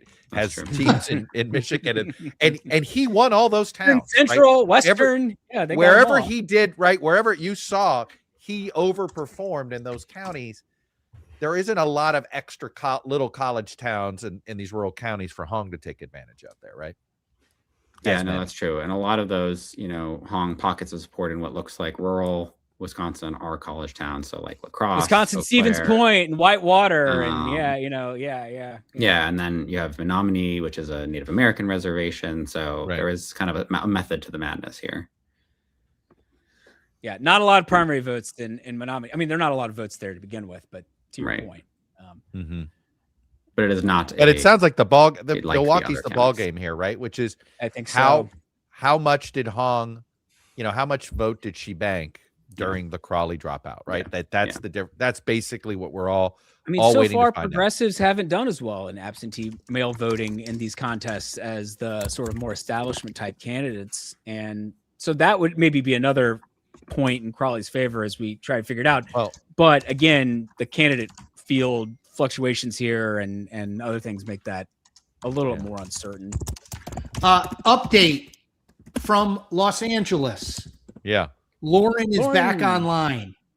All right. And we can, Welcome I think, back, bring Kirk in. And Nathaniel's going to stick with us for a little while. But Nathaniel, I promise we will not keep you. This is not a Grace Panetta situation.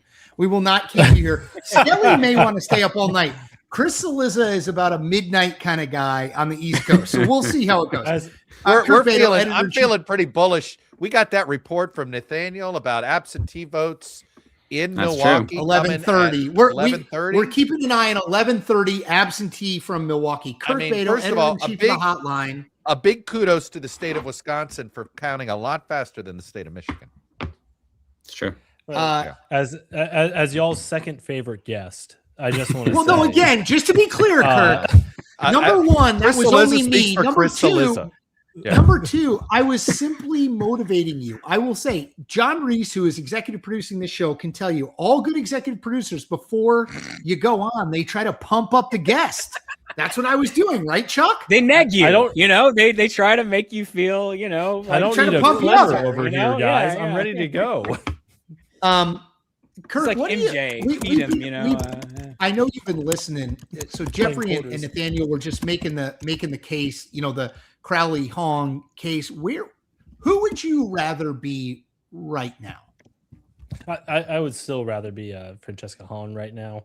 I think there's just more outstanding ballots to be counted breaking her way, especially like Nathaniel expertly said about those early votes that are all going to get dropped in batches. I mean, this primary was an absolute mess. If you look at where it was 3-4 weeks ago, where Sarah Rodriguez was supposed to be the moderate front runner before her campaign found out we don't have any money at all and she dropped out, and then David Crowley jumped back in. Oh wait, and then Mandela Barnes dropped out because it turns out that he's flirting with a lot of flirting is a strong word with a lot of Democratic women there. There was a Milwaukee Journal Sentinel piece about Mandela Barnes. Man, that is like personal life. That just never. Yeah. It's interesting.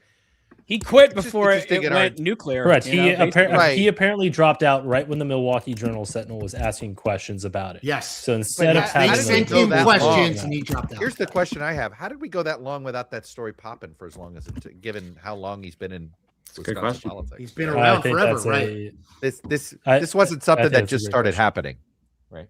I think that's a great question. I think maybe the inciting incident that at least bubbled it up out of rumors or stories you would hear in Milwaukee bars, which I'm told there's a few of those in Milwaukee, was that review in 2025 that the state party actually commissioned, that the Milwaukee Journal mentioned about Mandela Barnes' relationship with some of these younger Democratic women. So I think maybe they needed to get wind of official action getting taken before acting on it. But you're absolutely right, and I think it speaks more.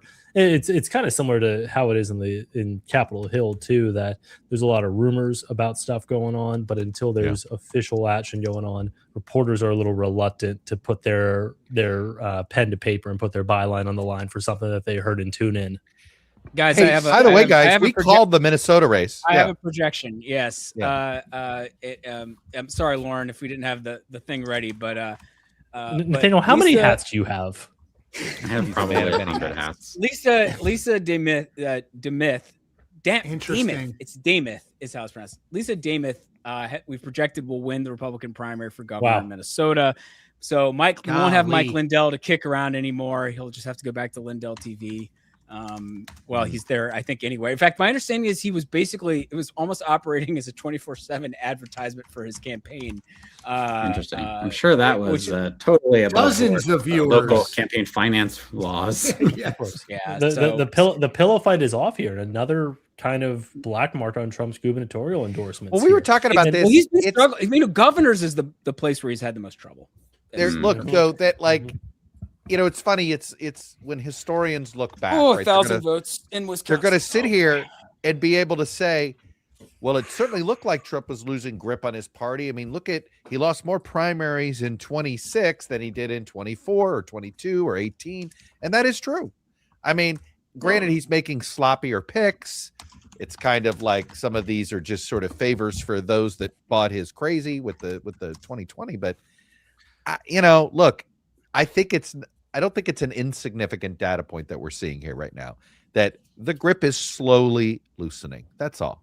And you can just start to feel it, I think. No, don't you think, Kirk?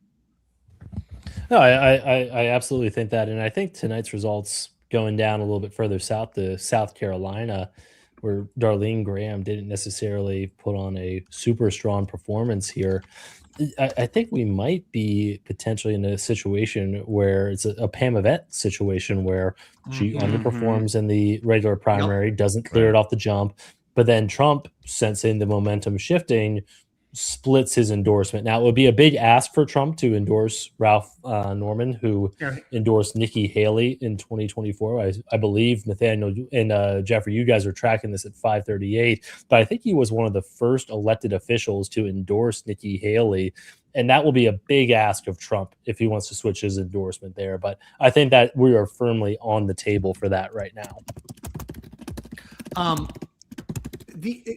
Can we quickly, I'm seeing this in our Slack channel. Can we quickly look at Brown County and Green Bay? Because I believe we were talking about it earlier. This is where Hong gained, she won a new set of votes were added to the count that she won by about 10 points out of Brown. And so you're probably talking about a Green Bay area drop in terms of the votes that came through. I will note that, and I should say it was also significant because it was 18,000 votes being added to the tabulation that she was winning by 10 percentage points. Crowley, by the way, has won a few more drops since then, but the biggest one had 800 votes in it. So, if you're winning an 18, we're adding 18,000 votes to the tabulation, and Brown County's now done, basically, according to our estimates. So that's. But look at Milwaukee versus Madison. Look at the remaining vote in Milwaukee. Oh, it's still 33. It's still 33, and we're almost out in Madison. But it may also be like Isthmus Madison. This might be Hong winning by 40, kind of, or 50-point drop. Sure. And that's that might put her into the lead. Right.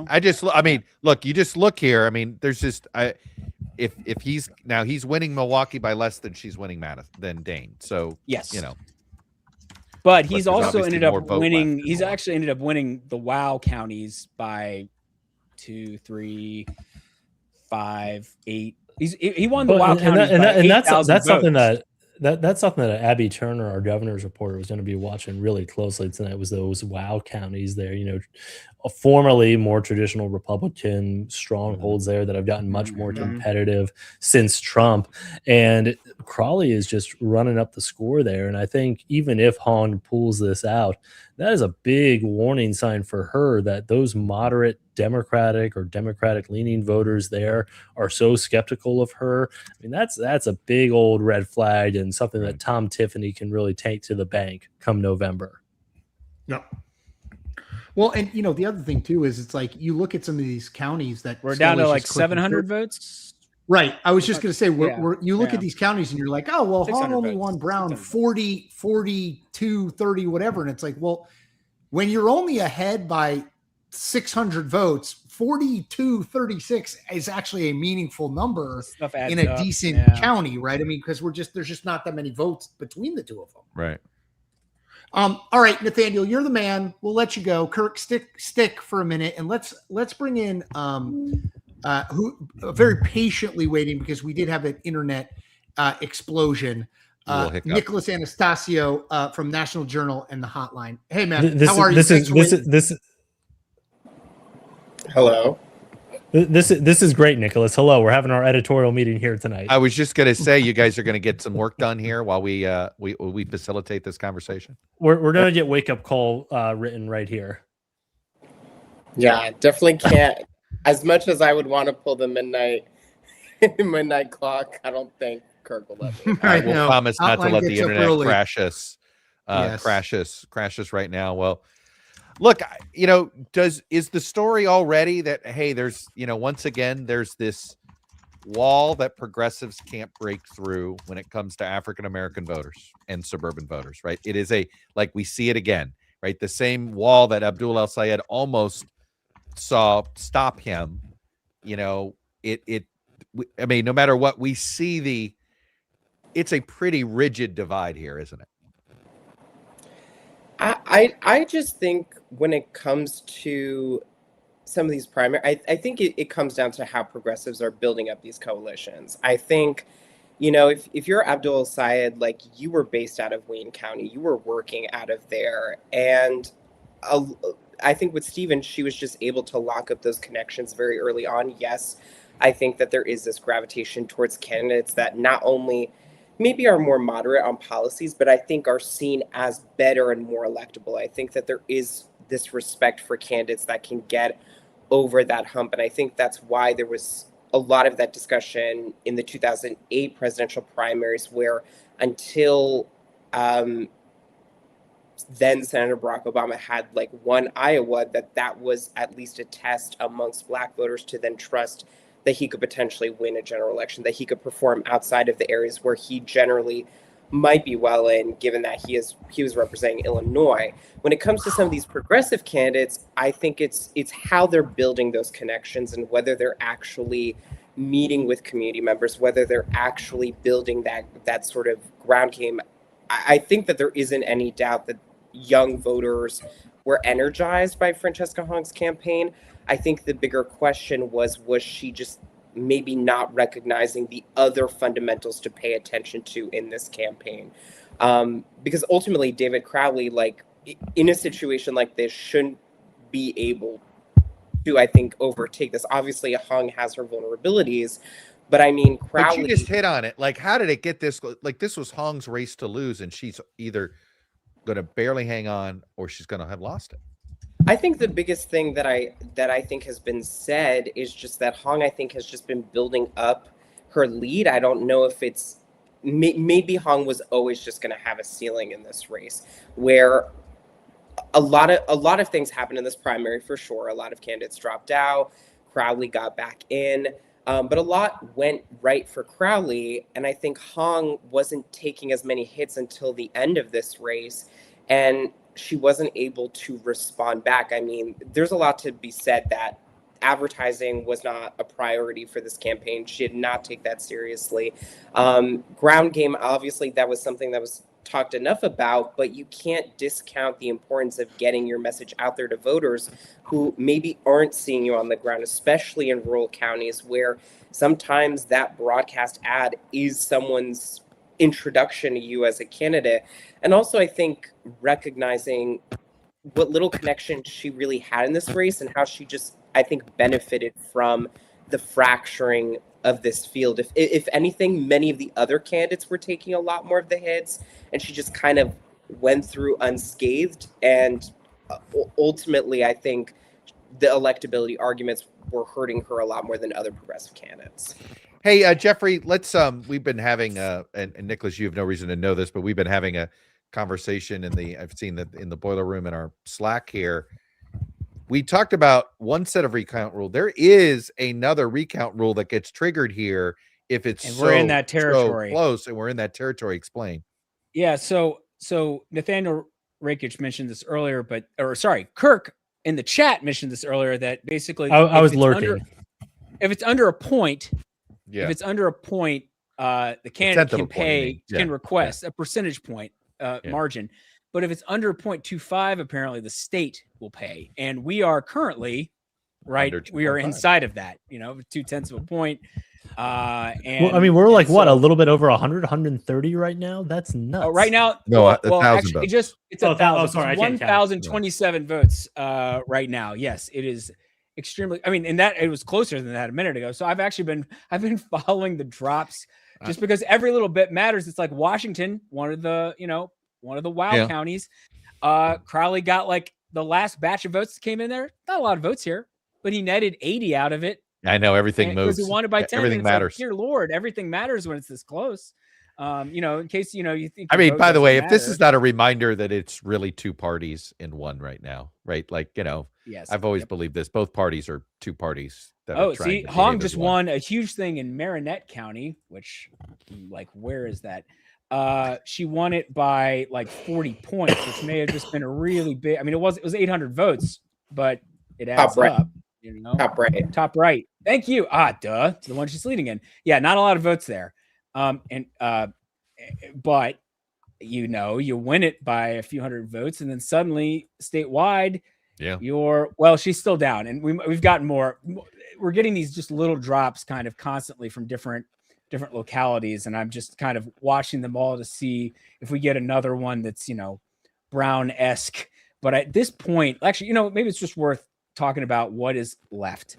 So Winnebago is maybe the big. That's the big one left. That's the most votes. Not in Milwaukee, what am I missing? Right? I'm missing it. There we go. Winnebago. Yeah, that's the most outside of Milwaukee.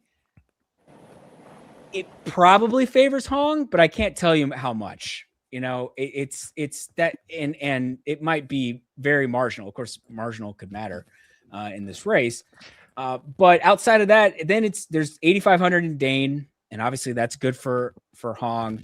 6,400 in Sheboygan, and then it gets a little bit. In fairness to all of this, we don't know which precincts within the counties are the ones, right? So it's like you can have an area you can have a Hong County where Crawley wins the last drop, and that because maybe Crawley does best in this particular area, and vice versa, right? Where because you'd think on paper Milwaukee, what's the fact that there's so much left in Milwaukee that should be enough for Crawley, but if the absentee vote is the last thing that comes, and it's these early absentees that Hong got to bank that vote, right? Then we're in a different situation with Milwaukee. Hey, just to bring this up for a second for you, Chuck, you mentioned this earlier, but let's see if I can get it to pop up on here. But is that delayed? Maybe that's delayed. Let me do the last 6 hours. There we go. Look at the last 6 hours on the time series. It's just bouncing all over the place. I mean, we're talking like this is minute by minute. By the way, somebody's trying to make money on the in between there. It's not even hopium. It's not copium. It's just dopium. Yeah. There you go. You get the QOD. Who says put that in wake up call in the morning, right? Make that the kicker there. Let me can we go over to Minnesota Senate? I mean, it's not as close as this one, but we haven't called it yet. We are waiting a little bit more from the Twin Cities, Hennepin and Ramsey, just before we feel comfortable calling it. Yeah, we have nothing from nothing out of Hennepin. Yeah. So, but yes, Peggy Flanagan's up by not quite 11 percentage points. I think you'd obviously much rather be her. I'll tell you I don't know how much we were able to really talk about it because I jumped off for a minute, but we got a bunch of vote in from Dakota County. We talked about that a little bit. We talked about it. And that was like a real blaring warning sign. And so, for Angie Craig. For Angie Craig, because she reps that area. But obviously Flanagan, at this point, the moment we get some vote out of Minneapolis, I would think that it's probably good for Flanagan. It's interesting. This one sort of played to type Nicholas and Kirk. I mean, it's sort of Flanagan's been kind of ahead the whole time, and this is kind of what I expected. And the only reason it feels weird to say that because of what we've seen in both Minnesota and both Michigan and Wisconsin. So that you don't want to assume anything here, but this sort of played to the narrative that developed over the last 4 months of this race.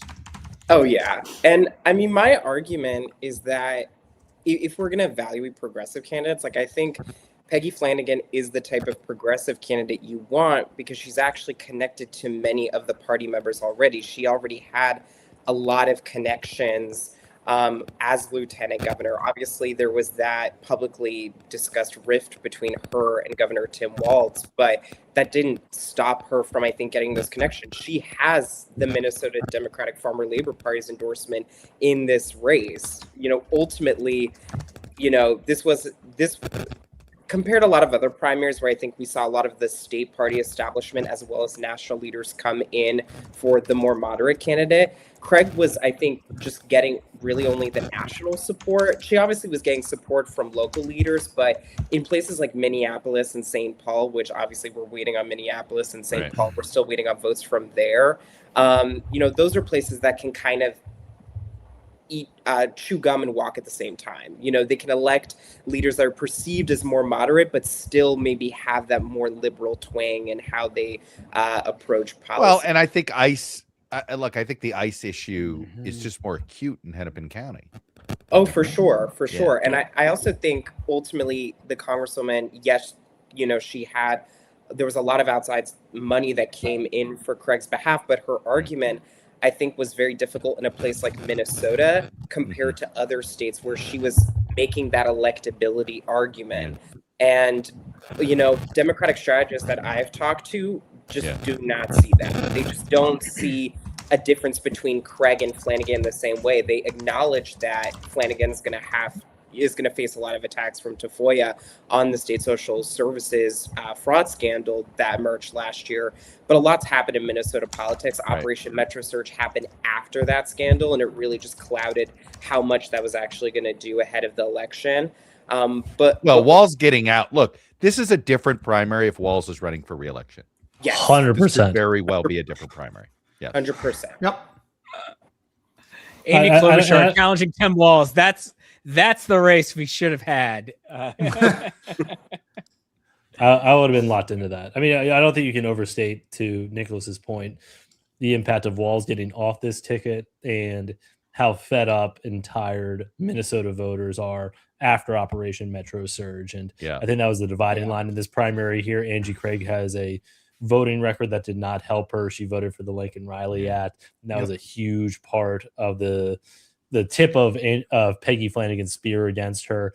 And Democrat voters wanted to fight her. They wanted someone who wasn't kowtowing to Trump. And they're probably going to get that in Peggy Flanagan. Kirk, we sort of created our own little narrative here at the start of this broadcast about, like, you know, this race wasn't nasty and it could have been, right? You know, Craig pulled a punch or two. She could have hit Flanagan harder on Walz. She chose not to. Flanagan could have gone national and she chose not to. It was almost like neither one of them went as hard at each other as they could have. And look, my thesis was losers still may get a Senate seat here. And almost wondering was, I don't want to say it was a detente, but it was almost like the behavior you normally see in ranked choice voting elections. Well, you know, Nicholas said this in our lead preview of this race, that it's been the Minnesota not so nice primary so far, but that's not by that Minnesota. That's by Minnesota standards here. You're right that it has been not as personal as we've seen other primaries where it's just a knife fight. Well, in Michigan especially. But I do think you're right, Chuck, that when the dust finally settles here, Amy Klobuchar is going to get to appoint her replacement, and there might have been some sort of wink, wink, nudge, nudge here toward whoever came through here, that as long as everybody was rowing in the same direction, you'll get taken care of. So I would not be surprised to see Senator Peggy Flanagan and Senator Angie Craig take the oath of office come January. I buy that too. And Michelle Tafoya will be able to say she ran against both of them. Correct. That's exactly right. Yeah. All right, Kirk, Nicholas, you guys got to be up early. We'll let you go. Thank you. You got to do the wake up call. I mean, I can stay. Nicholas. I've seen Nicholas on our document to put wake up call together at 1-2 in the morning. So if you need someone to be the Grace Panetta of tonight, Nicholas is ready, willing, and able. All right. Well, for Nicholas, some reason, Milwaukee County, we will call you back if we need you. Thank you for your service. Take care. Thank you, gentlemen. Thanks, guys. All right, y'all. Thanks so much. Okay. All right. Sorry, I've been sitting. I love over that. Here I love people. Now let's bring it home. Look, I wanted to wrap up Minnesota, where I know we haven't called it yet, but look, I think we know the direction of where that's headed.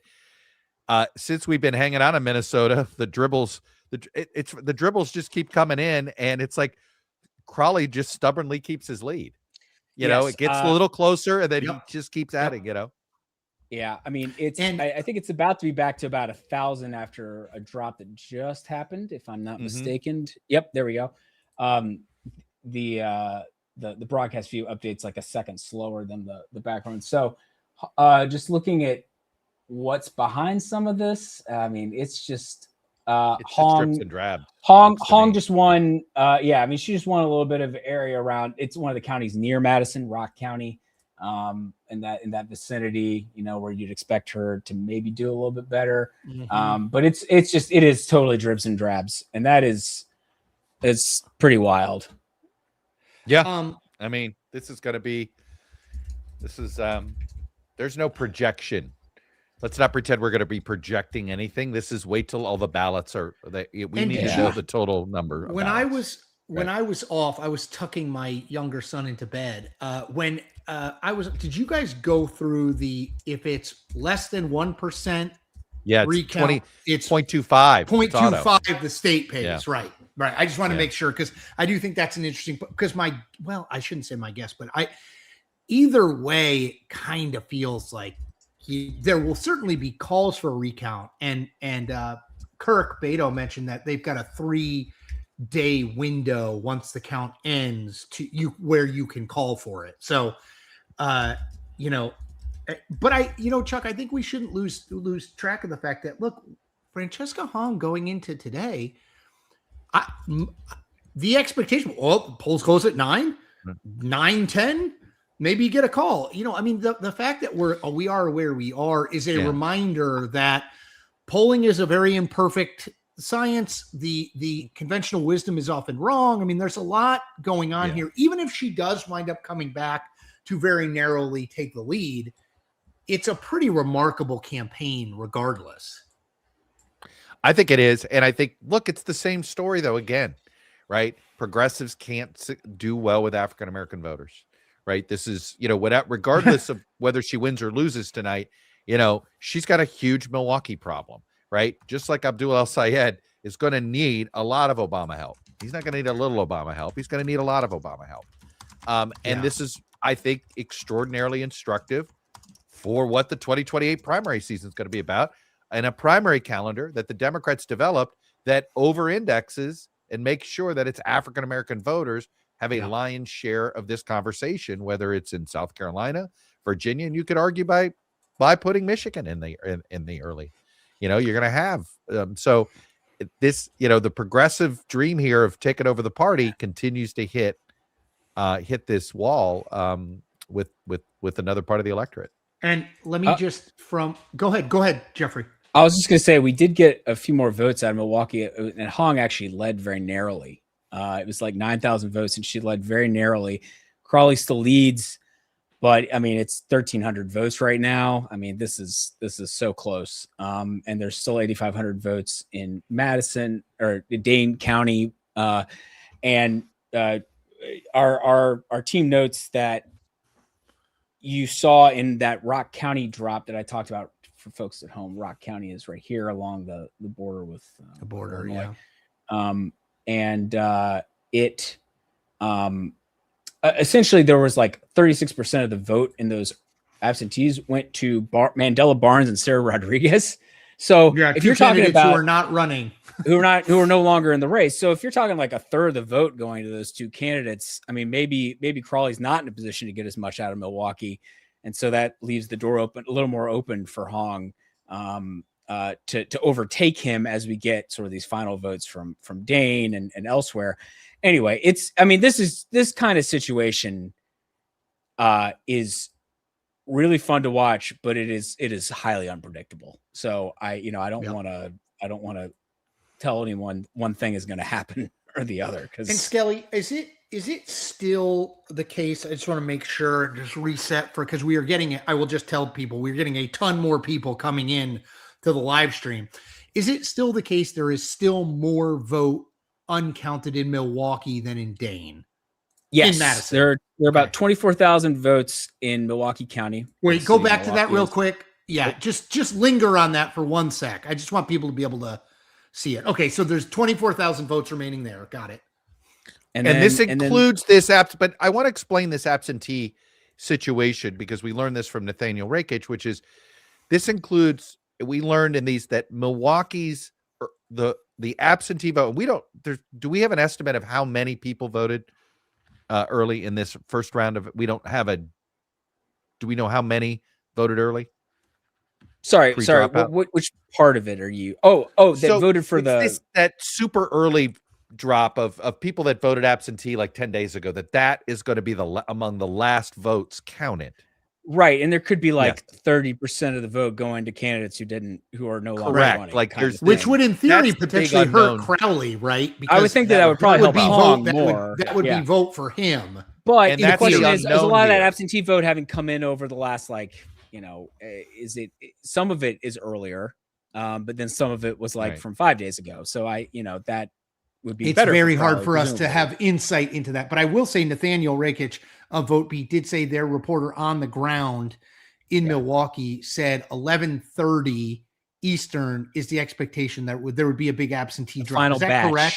The final batch of absentee would drop. Basically, then. I think a lot of that 24,000 would be reported at that point, essentially. By that so point. and then we're about then we're all election. That's a huge marker that we're waiting on. Yes. Yep. Yeah. Yep. So, And, okay. hey, So let's just to note, go. you know, like 7 minutes ago, we got like that latest chunk from Milwaukee County. There were 9,800 votes in it. Hong won about 38% of them. Crawley won 32% of them.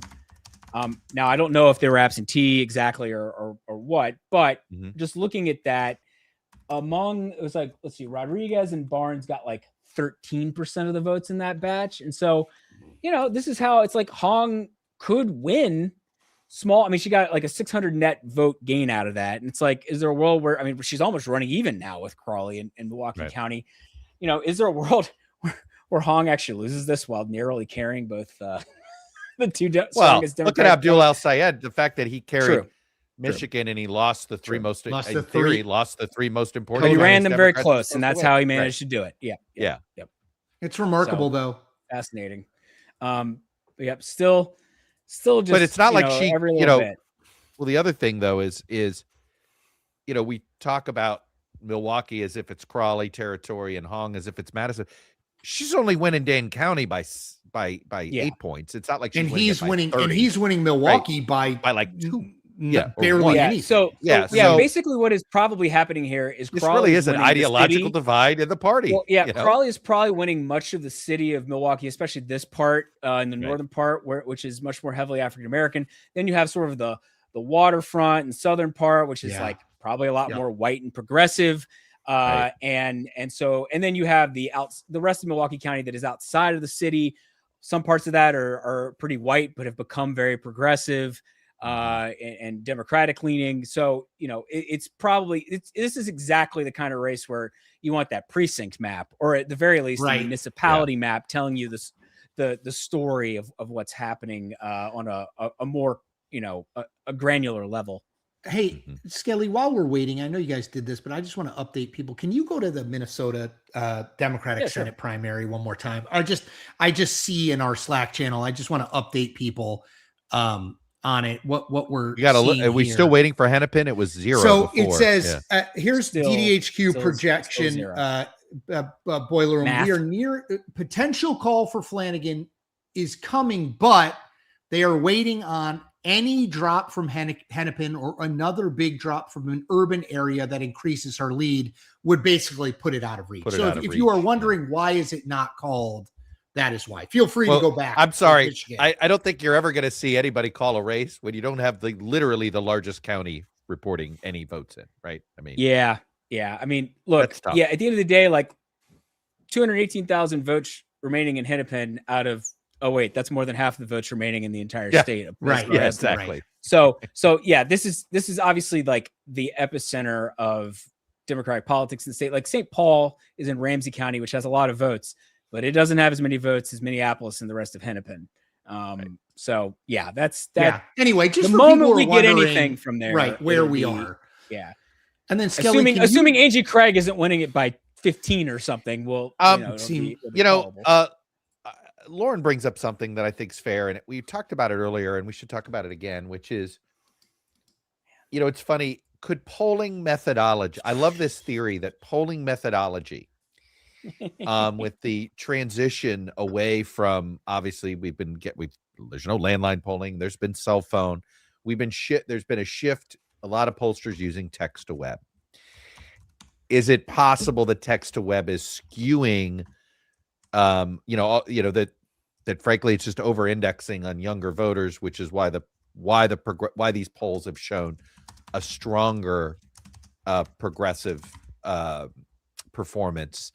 And is this something we ought to look out for as a blue mirage come November? Yeah. So I think it would be less of a problem in November. And I say that because look, primary electorates are smaller. And I think because primary electorates also tend to usually be like particularly old, that maybe that this is a situation where if that is the more, becoming more and more common, that it is a danger that you could overstate youth participation. And when you have in these races, that being an actual dividing line where age, is a real predictor of voting intent, that's where I think the problem comes in. I'm less worried about it for general election. I think, the research on like text to web, an APOR conference panel, I've attended before where they're feeling good about that. That gets improving response rates among young people for the general electorate in a way where they are undercounted. And that, at the end of the day, it's maybe not as much a risk for the general election, but because primary electorates are smaller, and there is this age dividing line, if you only need a small error to create a massive. It's also potentially like in both the cases we're talking about here with Michigan Senate race and now Wisconsin's governor race, these are both open primary states. There's no party registration. That is also an extra challenge for modeling what a primary electorate will look like. And it also does leave open the possibility that some independents participated who might not normally vote in primaries. And of course that some Republicans might have participated. I will note though, by the way, you'll appreciate this. I got a question from my viewers in my mailbag a couple days ago. Do I think Republicans would intentionally get involved in the Democratic primary to help Hong? And you mean actual voting? Like voting remember Rush Limbaugh famously Operation Chaos, I think it was in 2008 when he was trying to, the fact of the matter is, as I said, my old man was one of those voters. He was a very strategic voter. Because it was in Florida, he was a conservative, but you had to be a registered Democrat if you wanted to vote in local elections. So he was one of those types of voters. But the point is that most voters don't do this. Like most, they're not strategic voters. They don't even do it in the District of Columbia. Well, they might be strategic voters within their own party, but they're not strategic voters within their own party. They're not crossing over to vote in the other party's primary, generally speaking. Now, because of how much attention these two races have gotten, it is possible that there is a bit more of that than you usually see. But I was looking at some numbers. Well, a race this close, 1% of voters behaving this way, right? And Francesca Hong has been all over Fox News. I mean, literally wall to wall Fox News. Well, what's interesting is that cancel Thanksgiving. What's interesting is that I wouldn't necessarily bet on those voters having voted for Hong. Like there are definitely would be some vote for Crowley. But they have to be the most intense partisans and hyper fixated in a way where a lot of people might have been like, man, Hong sounds like too much for me. I could vote. I mean, Tiffany's basically unopposed. I could vote in the Democratic primary and vote for Crowley and stop Hong. That's the thing is that, that is actually more like, and look, you don't know how people think it through. Look at the old, this is Wow County is like the standard old Republican Party, and Crowley's winning. Crowley's winning all of them by 8 to 12 points, and I don't think that's a coincidence. Not that all those votes are Republicans, but that you get a few Republican voters casting ballots in that. And again, I want to make it clear it's not a huge percentage because there's not a lot of crossover behavior. But if there's a little bit more than usual, in a really close election, you don't need a lot of crossover behavior. Right. I mean, that's the thing. Hey, Skelly, did you see the Drew McCoy update? Milwaukee absentee. 16,000 votes expected from inside the city. In the city. Milwaukee. Last to drop, usually. Best guess is 1 a.m. to 2 a.m. to get this drop. So, folks, it may be a very late night before we know. I mean, depending on how close it is, right? I mean, he does. Chuck makes the point. Like, look, he is not ahead by a lot, but he has been ahead consistently now from looking at my watch, several hours at a minimum. Well, we do have a projection in Minnesota because a bunch of votes came in from Hennepin, and Flanagan won them. And so Peggy Flanagan has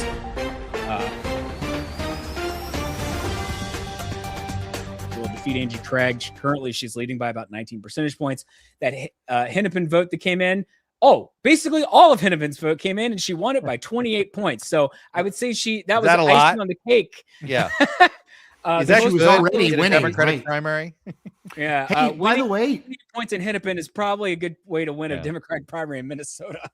Hey, just another look, it was an ideological fight. Flanagan was clearly the more liberal candidate, Craig the more moderate. But also, look, Chuck, you've been identifying this for a very long time. Having rep in front of your name which was once a incredibly valuable thing. Less so. I know Peggy Flanagan is lieutenant governor. I know that, but I'm just saying, I think there's more dislike focused in Washington. Oh, go ahead, Skelly. We got more vote in from Dane, and it was good for Hong, and it is now it's like a 400. It's under 500 votes right now. Wow. So yeah, this is. I mean, it's almost certainly going to go to a recount. To put this in perspective, El Sayed won by about 1%, about 1 percentage point. We're talking about a tenth of a percent. I mean, this is 10 times closer. 0.07. It would qualify for a state recount. Yeah, this is absolutely 7. Yeah, this is absolutely 1/100th. Right. Yeah. Yeah. Not a tenth of 1%. We're at 1. And just to keep an eye on it, let's see. It is possible actually that Crowley's still leading. I'm just keeping an eye on it because we're so close now that this is just it's crazy. I mean, when it's this close, it's kind of hard. I always say when it's this close, it's kind of hard to analyze because it's like, I mean, it's like, it's like, a gain of 100 votes is a massive gain. I mean, look, the big thing is there's a lot. The biggest chunk of vote is what's left in Milwaukee. And the question is how many, what we estimate, looks like we estimate that there's another 24,000 roughly. Is that what 24,000 votes total, we think? In Milwaukee. Oh, you mean votes in the whole state? Just in Milwaukee. No, Milwaukee. But Milwaukee County, like around 24,000, and we know that 2/3 of those basically are in the city of Milwaukee, which is probably good for Crowley, but probably not absolutely. But who the hell knows? Good. That's the thing, is that also a lot of those votes there might have gone to Sarah Rodriguez or Mandela Barnes down here. So that whoopsie daisy, sorry, zoomed in a little too far there. This is a very unpredictable situation. I see some folks in the chat talking about how I guess it's the AP's count may have Hong taking the lead, but their count is, I mean, we're all counting the same votes here, but not necessarily all at precisely the same time. In the same time. You ride with DDHQ's counts. So just because one count, anyway, we're obviously counting the same 370 votes right now separate. Yeah, but it's super close. I mean, it's outrageously close. This is crazy. It's up, went over 500 votes now. Watch out. Oh yeah. Yep. I'm just hey Skelly, can you do me a favor? Can you just click on Dane again? I just want to see how much is looks like Dane's done. Is it fully done or are there? We don't know, but it looked quite. Could be not quite. There's 95. A couple foul-ish left based on our estimate.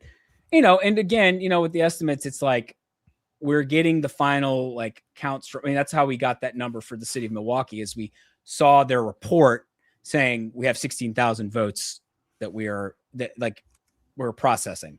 And so, we have estimates. Sometimes those estimates become more exact as we get new numbers and information from different counties or different city clerks. And especially, again, because Wisconsin is municipality based, as Nathaniel was talking about earlier. Right. There are a lot of municipalities. Well, and don't forget, the most famous mistake of a municipality just transposing a number caused Florida to be called and not called in 2000. I mean, if there's a typo, if somebody transposes a number, we're in that territory now. Yep.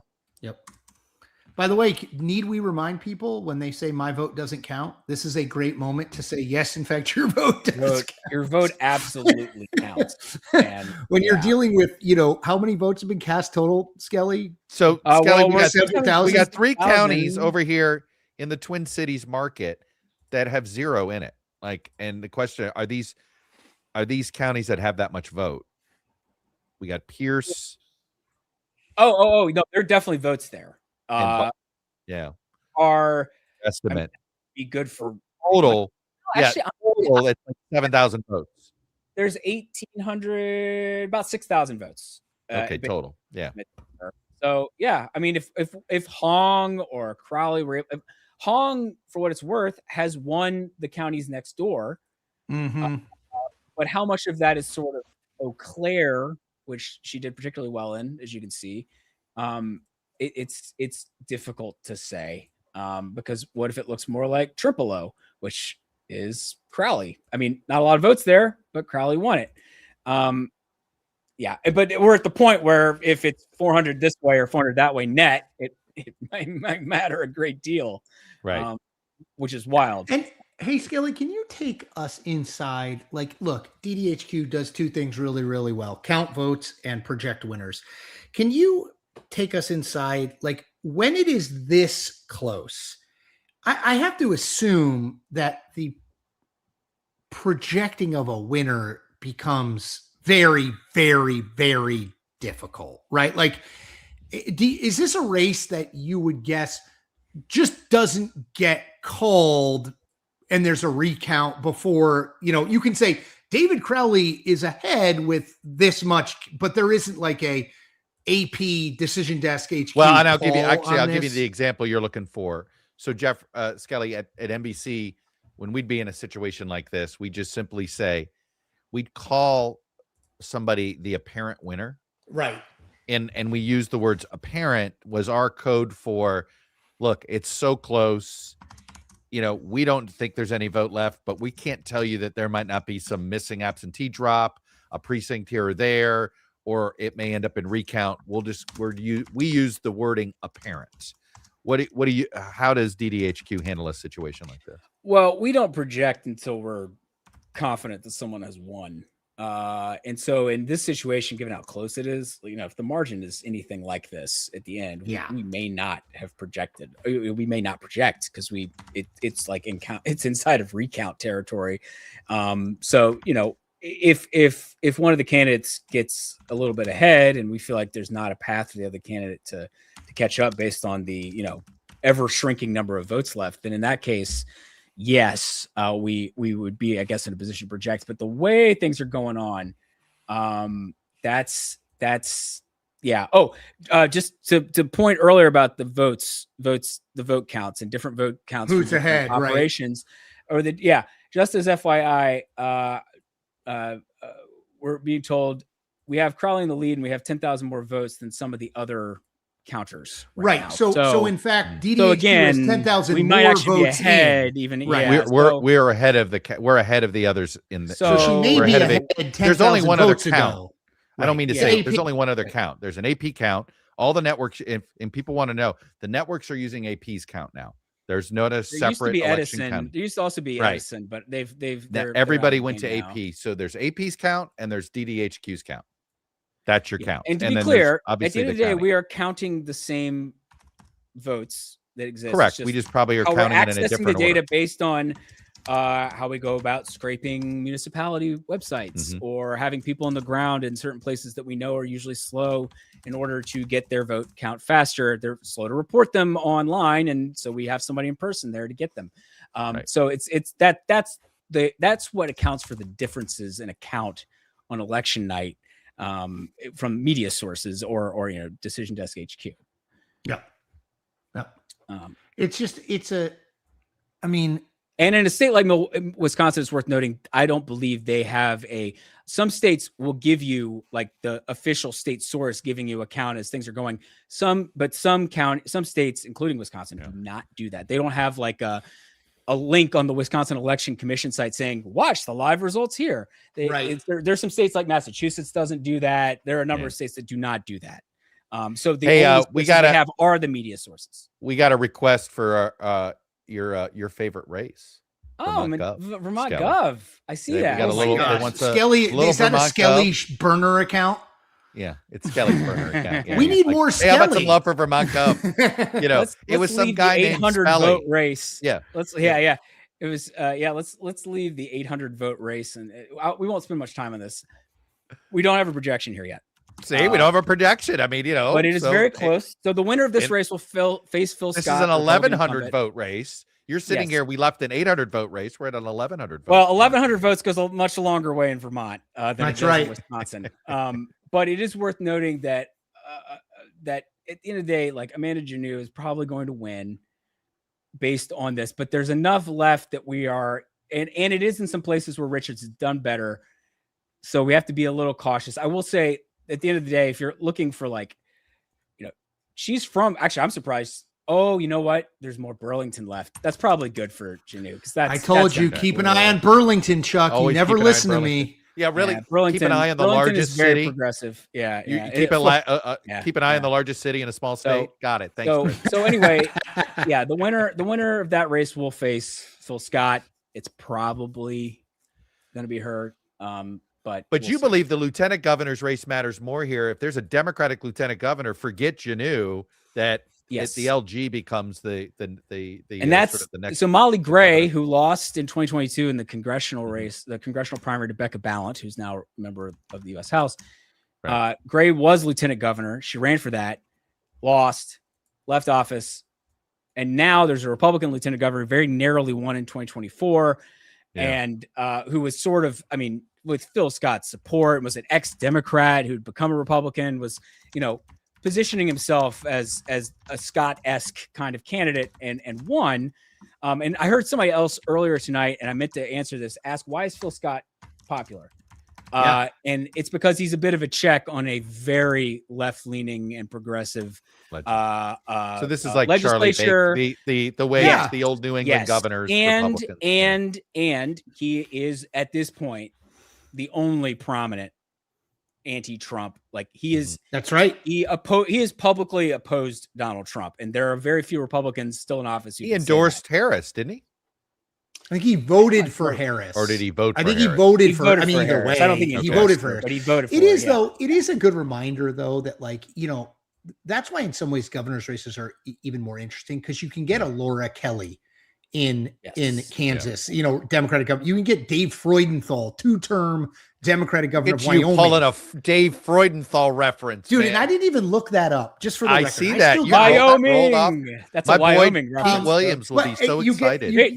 Their primaries next week, by the way. You get Phil Scott. You get Phil Scott. You get Charlie Baker. You get even a Mitt Romney, right? I mean, there was that crazy stat where it was like Mitt Romney and Jane Swift, like Massachusetts had Democratic governors for like a decade. Oh, it took them a long time. Like a bunch of Democrats kept blowing that race. You had your Scott Harshbarger could never break through. There were a couple other guys. By the way, Chuck, did I tell you my sneaky national ticket, Maura Healey, the current governor of Massachusetts? I just think she's not going to run for president, I don't think, but she isn't interesting.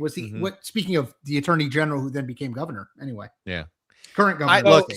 Just to update folks, we got a few votes from Winnebago, which we've been waiting. There haven't been any votes from Winnebago. It's not normally a tremendously important county. I mean, it's not a small amount of votes, but they had reported almost nothing. And so the fact if you that ain't first, you're last. This is the Ricky Bobby rule. Suddenly, Winnebago County, baby. It's like Bill Cassidy. Just wait until everyone else has announced what they're going to do on a vote, right? And then all the pressure will be on you. And then Crawley came out in the lead with this initial drop, so it's notable. Okay. Our boiler room basically just said this. It'll likely be recount territory. But Hong is running out of places to make up this small deficit. So at this point, you would rather be Crawley. This is not to say that Hong isn't going to pull it off, but it's just the fact that Winnebago did not. The fact prove, you just said that. So here's a real test, Skelly. You just said that. We just said we think that Hong's running out of places. Let's watch the markets. I'll be very curious. Oh, okay. Yeah. Anyway, go ahead.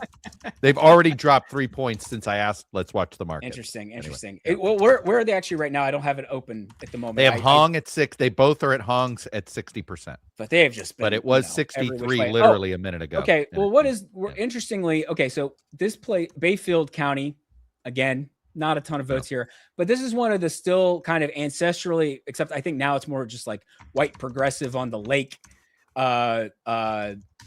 Areas, because really these counties up here, Douglas and Bayfield, they're blue along the coast and then very, very red in the interior communities. I remember Tammy Baldwin when that year that she won.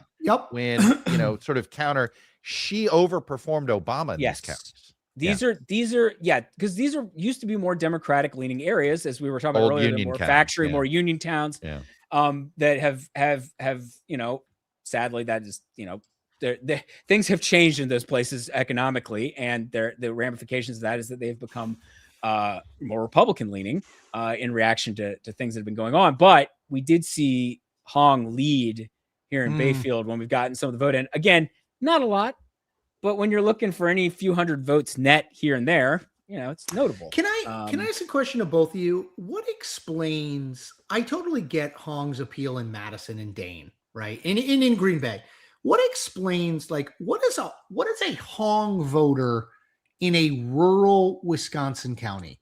What is the appeal? Is it economic populism? What is the appeal of a candidate positioned the way that she is on a variety of issues? I mean, I would say it's likely down to if you're still a Democrat in some of these places, that it's very possible that you are more progressive leaning at the end of the day. Okay. By the way, you see the same thing in Europe. By the way, go the other way around. The conservatives that stick to the Republican Party in New York City are more conservative, than the Republican that lives than Mike Lawler, right? It's almost reactionary. Yeah, you kind of have to be that way. Yes, right. Yeah. Where the Democrat, this is why Bernie would do really well in some of these rural counties during primaries, but Democrats would get their butts kicked in a general. Yeah. That's exactly it. So just to update folks, we got a couple thousand votes. Yeah. Oh no, I think that makes that's exactly. Yes, that was what I was trying to get at. And you elucidated that much better than I did. 2,000 votes or so left in Dane, and 24,000 left in Milwaukee County. Now Kalshi dropped to 54, man. These markets moved. Not saying, I'm just saying. Somebody asked, what do we think will happen with Milwaukee? Well, we know that 16,000 votes, absentee votes, are being tallied in the city of Milwaukee right now. On the whole, and we know those were pre-Crowley, likely or at least Crowley got a lot of it. Well, I don't know about got back in, but before the race maybe fully solidified as Hong versus Crowley. And so some of those votes could end up being, for Mandela Barnes or Sarah Rodriguez, and that makes it kind of tough to know how they affect sort of the net situation. I will say that some other parts of Milwaukee County, where some of those other votes are outstanding, depending on where they're from, could be very white and progressive, and therefore could be very favorable to Hong. So that's so that's what makes this really hard to know at the end of the day. At this point, Crowley's up by about 1,700. Yeah. Actually, almost on the dot now, which is votes. An increase, right? I mean, we had him up 500. It was at 500. Now he's up 1,700. Right. So, but we're at the point where any little batch is obviously going to make a difference. So, Skelly, just to explain to people the reason why in Milwaukee, the earlier the vote was cast, the less likely for the voter that if you were like, okay, I don't want to vote for Francesca Hong, the options were. There were more options at that point that were credible. Sarah Rodriguez, Mandela Barnes. It did not narrow to Crowley or Hong as your choices. Therefore, the closer to election day the vote is cast in Milwaukee, the more likely, if you're not going to be for Hong, you're for Crowley. You're not going to be like, oh, should I be for Crowley or Sarah Rodriguez or Mandela Barnes because they're not in the race anymore, correct? Is that right? Yes. Yeah. That's precisely the thing, is that if you cast your absentee ballot 2 weeks ago, the race has changed in different ways. Rodriguez had gotten out by then, but Mandela Barnes hadn't necessarily, or he had just gotten out. And this is one of the things that's like, if you cast your mail ballot real early for a primary, things shifted. I would just say, word of the wise, I would never do that because these things can change so much. Hey, let me introduce another sort of derivative impact of this primary. If you're Abdul El Sayed, don't you really want Crowley to hang on? 100%. Yeah. Yes, you want Crowley to win. You do not want to be lumped in. He has spent the week since he became the nominee, 6 days. He has spent all of that time making sure people know he is a Democrat, not a Democratic Socialist. She is a Democratic Socialist. Given the regional connection, leads onto him, whether given the regional connection, given he the does not identify with DSA. No, he might. No, I know he doesn't. But good luck. There's some overlap. No, I'm saying there might be overlap, but he is not. He's not. Yeah. No, and I think he would. A card-carrying member, basically. If you gave him true serum, he would rather David Crowley win. I think there's no. I think it's it's a lot easier for him to. Yeah. Separate, pivot if she's not there. Of course. It seems to me. Yeah. Of course. Narratives are driven, right? If it was Wisconsin, if it was Michigan and California, it might be different. Michigan and Wisconsin, two swing states, to, in 2026 and 2028, to Midwestern state. I mean, it's just to our point. We were talking about these counties earlier. These all small we didn't know little which counties, way they right? were going to go. Small little Yeah. counties, but both. I mean, this one isn't. Buffalo's not entirely, but I think it's pronounced Pepin. Yeah. I mean, look, he netted 80 there. Like 100, yeah, right? he got like 88 votes net out of that, but it didn't end up looking more like this one, nearby. Right. So where she netted 400, right? Yeah, it is true. It is true that Pierce. Someone in the comments noted this, and I wanted to make a point is that there is River Falls, Wisconsin, is partly in Pierce and partly in St. Croix, and University of Wisconsin River Falls is there. So we might expect that to be a bit, at least somewhat better for Hong. Yeah. Yes. So it's university town in part, at least. So look at it. It's the last county that hasn't given us anything. Yep. They're So Pierce, Skelly, where are you? Named probably for Franklin Pierce. If we're just sitting here trying to fill time, I would assume. America's most handsome speaking president. of failed presidents before Lincoln. Yeah. Skelly, about 45 minutes to an hour ago, you said you probably want to be Hong marginally. Does that? Oh no, that was Rakich. That wasn't me. Rakich. What do you? I'm not trying to throw shade. It was here. It was this. I was just like, I never said that because I. So by the way, now Kalshi's got Crawley at 52%. Polymarket's got Hong at 50. Polymarket just flipped. Crawley 55. So 52. I mean, guys, you'd rather be Crowley, correct? I think you would. Rather I will just Crowley, say this. But this is not, it's so close. This is. At least there's no insider trading on this one, right? This is just people just dopa. I loved what was Nicholas's line? Not hopium, dopium, dopium, like just dumbass dopium, right? Just people gambling money. Yeah. People love to gamble. Is there just people love to hurry up sweat. and start football season? They love a sweat. Yeah, so they're not wasting their money here. It is interesting. I someone notes in here that Dunn County has UW Stout. Michigan had the larger college towns, right? Like big state universities, but University of Wisconsin does have a lot of little schools, and so it is kind of an interesting. Everything Wisconsin Whitewater, Wisconsin. Wisconsin. Yes, there's a million of them. Yep. So it's just kind of. By the way, they're all good. Division I like that. Thank you. They're all good at Division III sports. All the Wisconsin Whitewater. They kill it. Whitewater dominant in football. Yeah. They're good at every sport. They're good at baseball. Mount Union football and my boys at John Carroll are pretty good. I knew you were going to get at John Carroll. Shout out to Luke Russer. Shout out, Luke Russer. Shout out. Come on.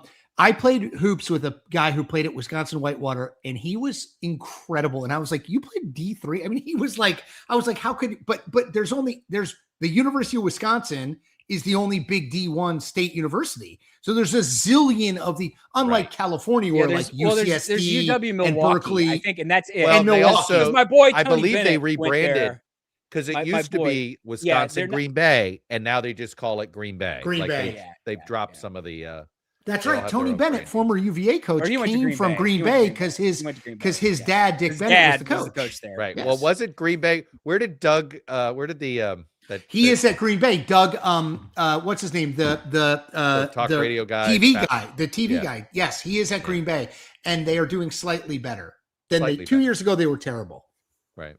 Man, and yes, we are digging deep, folks. In case you were wondering. Let's go, Milwaukee. Well, we can go deep if we want to talk. I see a few requests here for some Packers preview here, and we're very, the Todd household's very bullish on the Packers, especially since every other NFL preview is dumping on the Packers, which is fine. Go ahead and dump on us. Go ahead and say that this. Here we go. Chuck Todd, chip on his shoulder. Bring it on. Bring it on. This will be the year. Jordan Love. I think they're probably going to be okay. And by the way, somebody did mention in the comments, it's not a public university, obviously, but that Marquette is in Milwaukee too. If you're just when we're talking about that's Marquette to you. Marquette. Marquette's right here. Yeah. It's right there. Right in there. Yep. Just a good point. Yep. And Jeffrey, I just want to make sure we do not have the race will not be called without Milwaukee, and we do not have an update on timing of Milwaukee. People are asking. I just want to make sure people know that. It's we're waiting on Milwaukee, and we don't know just how long that wait's going to be. But now in a general election, I can tell you it's like 3 a.m. or something. We would be like 4 Oh, it's a.m. a and we'd be primary, like, 3, 4 let's a.m., go to yeah. Wayne County. That might be, and we'll have other counties we're waiting on late to worry about Marquette.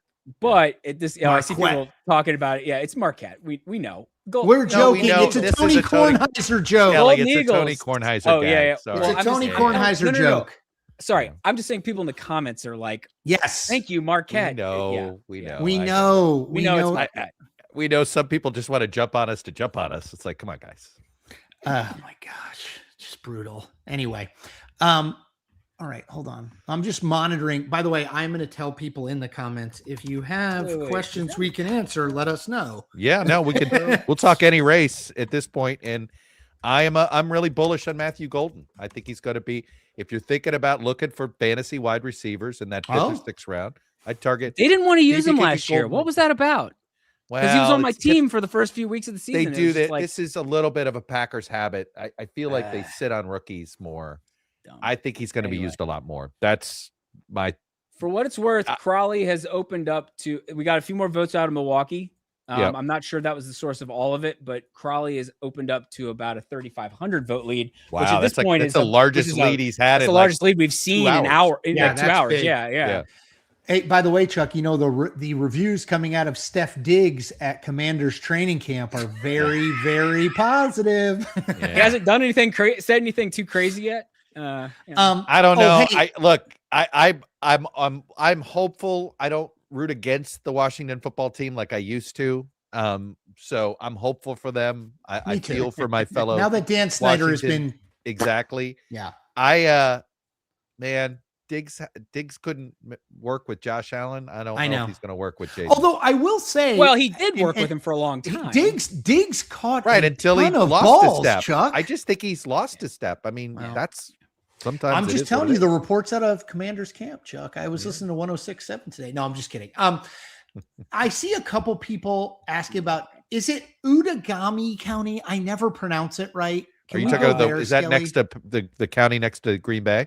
Yeah. Talking about that one? O-U-T. Yeah, right there. Yeah, it's the county next to Green Bay. People just asking about what I can tell you like Waukesha. I should know how to pronounce that one, but this is like, Outagamie. It's how it's pronounced. Outagamie. And Hong is ahead. Is it all in there? Can you just click on it? Yeah, it's all in there, I believe. It's all in. They're basically all in. Yep. Votes remain. Okay, so she won narrowly there. Yeah. Yes. Okay. So yeah. People just hey. Well, now here. Well, let me. Sorry, I should have done that, but let me just quickly run through where we know votes are left. So Milwaukee County, Winnebago County, which we know has slightly Crawley here at the start, but that may not hold as we get more. And then from there are just lots of little places with 4,000 votes here, 3,000 votes there, 2,000 votes there. One of those with 2,000 votes is Dane County, which is one of the most important, places in this contest. But it's sort of Milwaukee is going to really, unless Milwaukee does not have any sort of clear, remotely clear edge for one candidate or the other. But Crawley up to 4,000 lead, and it wasn't from Milwaukee. Right, I was going to say he is lengthening out a little bit, which is interesting. Yeah. Okay, let me just while we wait. So for people who Milwaukee and Winnebago are, but mostly Milwaukee, but right. They're the only two with over 10,000 votes left. For what? Yeah. I'm just looking on the. Okay, here's a question, and we've answered this a little bit, but let's do it while we wait. This is from Brett Green. How big of a polling miss is this if Hong loses? How are we? That's is it going a to be polling a miss gigantic if it's a debate. bunch of partisan polls? Like, who are go through? Can you pull up the DDHQ? Yes, Kelly, you have the poll average. List? Yeah. Oh yeah. Yeah, and no, but do you have the list of pollsters that are included in it? Like maybe let's look at that, because this isn't a bad time to sell. To sort of look in Wisconsin races, if it didn't come from Marquette, I wouldn't love it. Marquette, I'll just be honest. Yeah. And if it's Kelly, make that bigger, I will say if you can. Yeah. I'll say State Navigate tried. I think they do a good job methodologically. They're really trying hard. Right. But I'll say this. I would say that on the whole, it would seem that a lot of these pollsters are right in the zone where Hong ends up total in terms of her total support. They have the Hong number is right. They just missed on the other. State Navigate 42%, Marquette 38%, State Navigate who they polled before Barnes dropped out 42%. A Crawley poll that had Hong at 35%, a Mandela Barnes poll that had Hong at 39%. Yeah, she's sort of never. And she's at 39%. Her number has been her number, right? Yes, that's an excellent point. It's like coalescing of the rest of it that was the hard thing. And there was there's actually a poll that's not included on this because we only had the numbers for Crawley and Hong, which meant that we couldn't include it in our average because we were including a couple other candidates in there. Right. But and we might have done if this had come out a week before the election, we might have shifted things, but it was right. Not long before.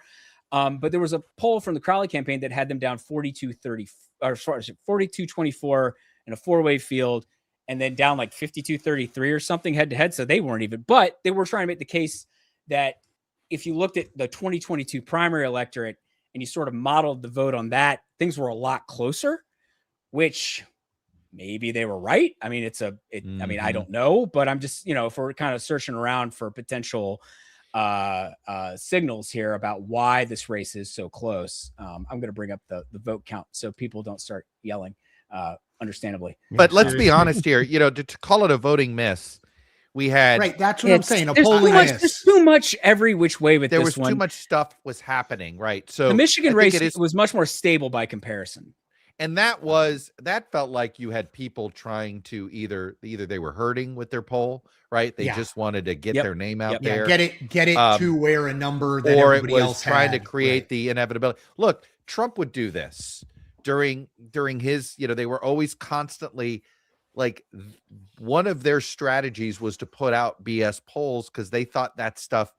There's a lot of people that think that matters. I know there's just counter some the political narrative, science right? research that maybe it's worth half a percentage point, but to me, I've never been convinced that false narrative, either polls that, are wrong in a negative or wrong in a positive have that much impact on voters. I don't feel like I've seen the academic research. It's to me, it's more than negligible, but it's like barely over negligible. So this is just an example of how Crawley got out to a little bit bigger of a lead. I mean, it's like 3,200 votes right now. Little Oconto, if I'm pronouncing that correctly, I got to be honest, that's not one I've spent a lot of time staring at. We're going deep in the bag at this point. Yeah. Up here north of Green Bay, Crawley ended up winning that by like 500, a little over 500 votes. And when your lead was 2,500 and now it's 3,000, 500 votes matters a lot to the net. So that's that's the thing in a race that's close is that these little drops. And that's why the Milwaukee batch, which is the largest remaining vote, is so important, because if that goes at all one way to a significant degree, that will make it very difficult. If it would say Crowley wins it, even with all the votes going to like Mandela Barnes and Sarah Rodriguez, who that would, put him in a pretty good position. But at the same time, if it is more of a split thing, maybe there are enough votes left for Hong to catch him at that point. By the way, is this on Kelda Royce? Like Kelda Royce if Hong loses, is that she's the Ralph Nader of this race? Right. State like senator from Royce Madison. is to the left of Hong, right? State senator from Madison. They have overlap here basically in terms of their appeal. Yeah. Hey, and can you go to the Dane? Madison segment has 40, I mean, if there's only one Madison right candidate, does she win? Right. Yeah. Go to Dane, Skelly. Go to Dane. What did she's got 11% almost there. Oh my God. Yep, just 16,000 I votes. mean, this is Ralph Nader. Royce is Nader. She cost the progressive. Oh boy, a fellow she is progressive. Oh yeah, she's the left. She's Yeah. on the left. I think she thought she was going to be what Hong became, progressive. frankly, as the Hong candidate. The candidate on the left who would gain the get all the attention. It didn't happen. Hong ended up being that candidate. Probably because Royce had run for things before, and I think maybe she worn out. And what's she getting in Milwaukee? Is this what's a big Royce win getting for in Tony Milwaukee? Evers, by the way? 5% for Roy there, but Roy's by the way, comparison. Do you not have to give Evers? Look, we've been kind of crapping on Evers because the way he's sort of hemming and hawing about getting out, and if his guy wins, it created the traffic jam. But my God, he he endorsed, he activated a network, and all of a sudden, for what it's you're worth, like, there wasn't a barrage of outside spending. This is not Yeah. Haley Stevens getting $65 million in outside no, this support. wasn't some like DGA emergency fund. Like, write the big fat check and come Hong save got Crawley. more outside support at the end of the day. And so This it was probably just was roughly Evers- a draw in terms of advertising between the campaigns and outside groups. So And I think that's the striking. Isn't the other thing, though, that the biggest spender here for Hong were the Republicans? The Republicans. Yeah. I still don't, I don't think it had penetrated the Democratic electorate, but I don't think Democrats would love knowing that it was Republicans spending a majority of the money that Hong used. I also think like just to keep on the polling miss thing, like Jeffrey has mentioned this repeatedly. This race is not Michigan, where Mallory McMorrow dropped out 6 weeks before the primary, and we knew it was Haley Stevens establishment, Abdul El Sayed outsider, right, or lefty. Yep. This is a race where David Crowley gets out of the race to try to consolidate support behind Sarah Rodriguez. Sarah Rodriguez. I think it was July 8th. I think it was July 8th he drops out. Okay. So July Sarah 17th, Rodriguez drops out. Because her treasurer was like stealing money from the Cooking the campaign. books.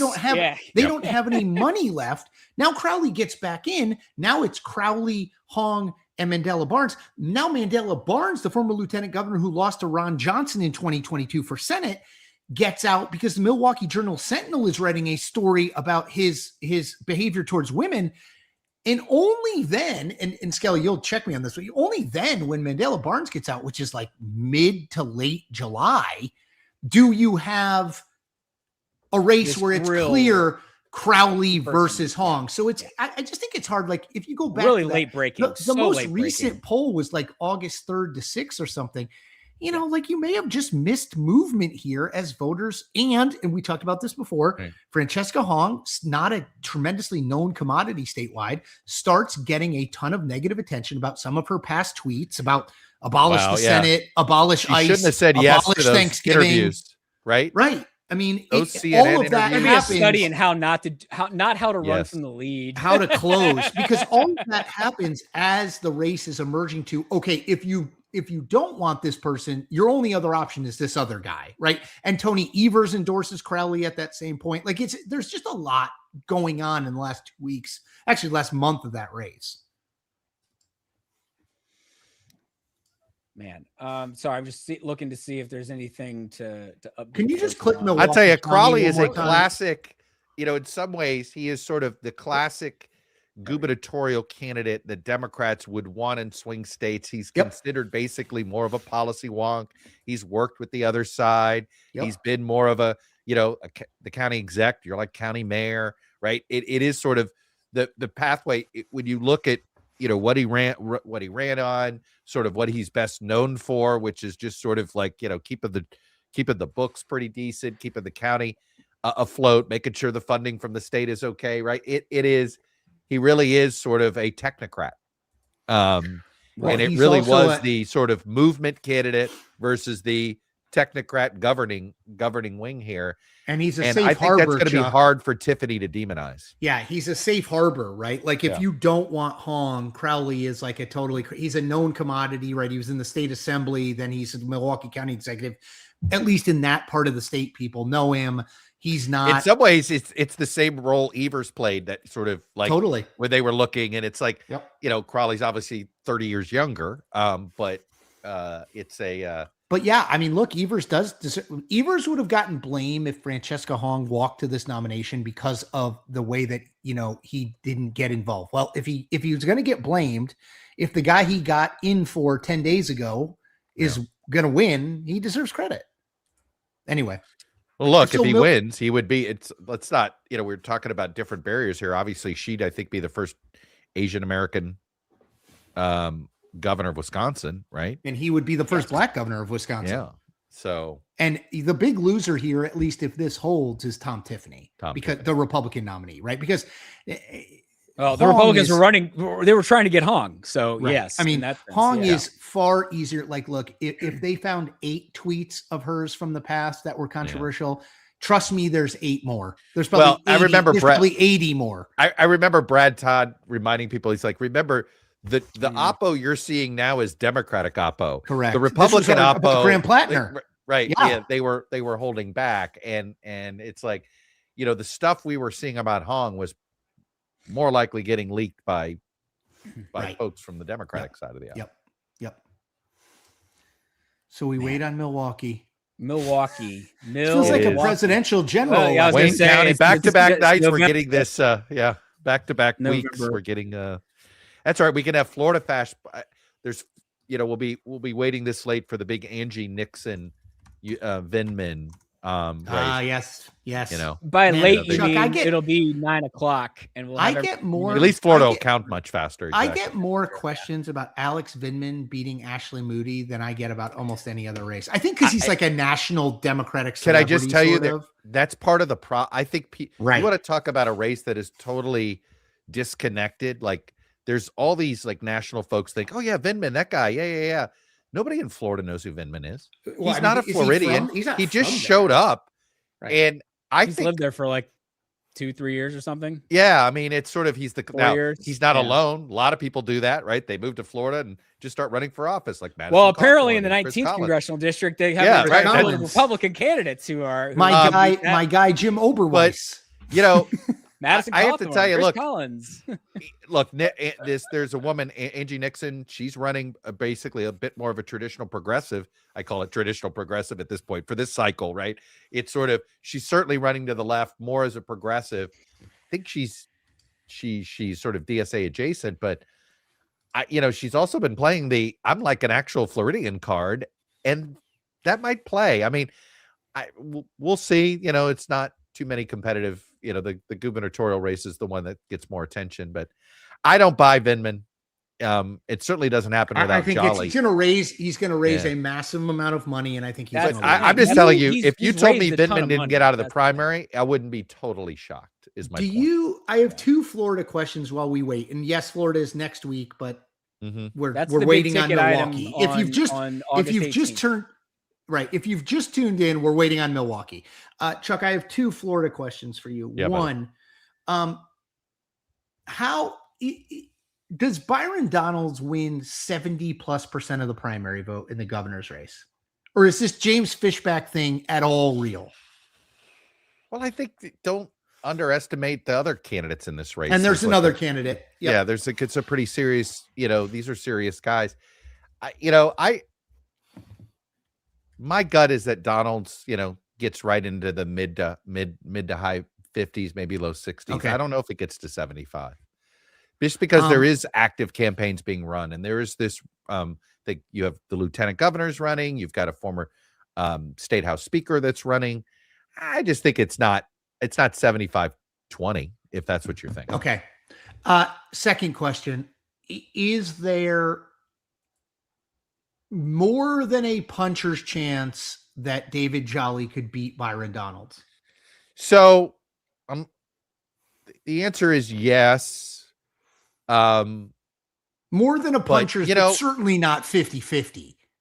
No. Look, it's not. And one of the problems Jolly has is while the national environment is really good for Democrats, the direction of the state, if you ask that question in the governor's races, Floridians are not, they sort of have a more negative view of the direction of the country than they do of the direction. So if you said, is Florida on the right track or in the wrong, going in the wrong direction? I think it's better than the national. It's better than the national. And I think that's kind of underrated a little bit. And as to why, but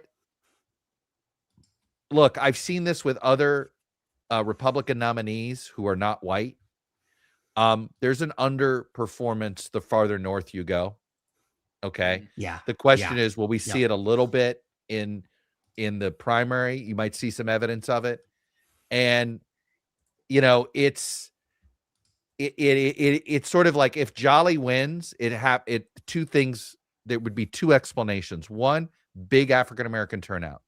Look, I don't know if Jolly, I'm not convinced Duval goes big for Jolly or something. I'm not convinced that Jolly would have won the nomination had Jerry Deming stayed in the race. Right. Yes. People don't understand. David Jolly, for people who don't know, former Republican member of Congress, switched during Trump. Jerry Demings, Jerry Demings, a longtime mayor of Orange County. Val Demings' husband, Orlando. right? Val Which is Demings' county husband, executive, to be clear. You know, county like executive, which yeah, is essentially the county mayor.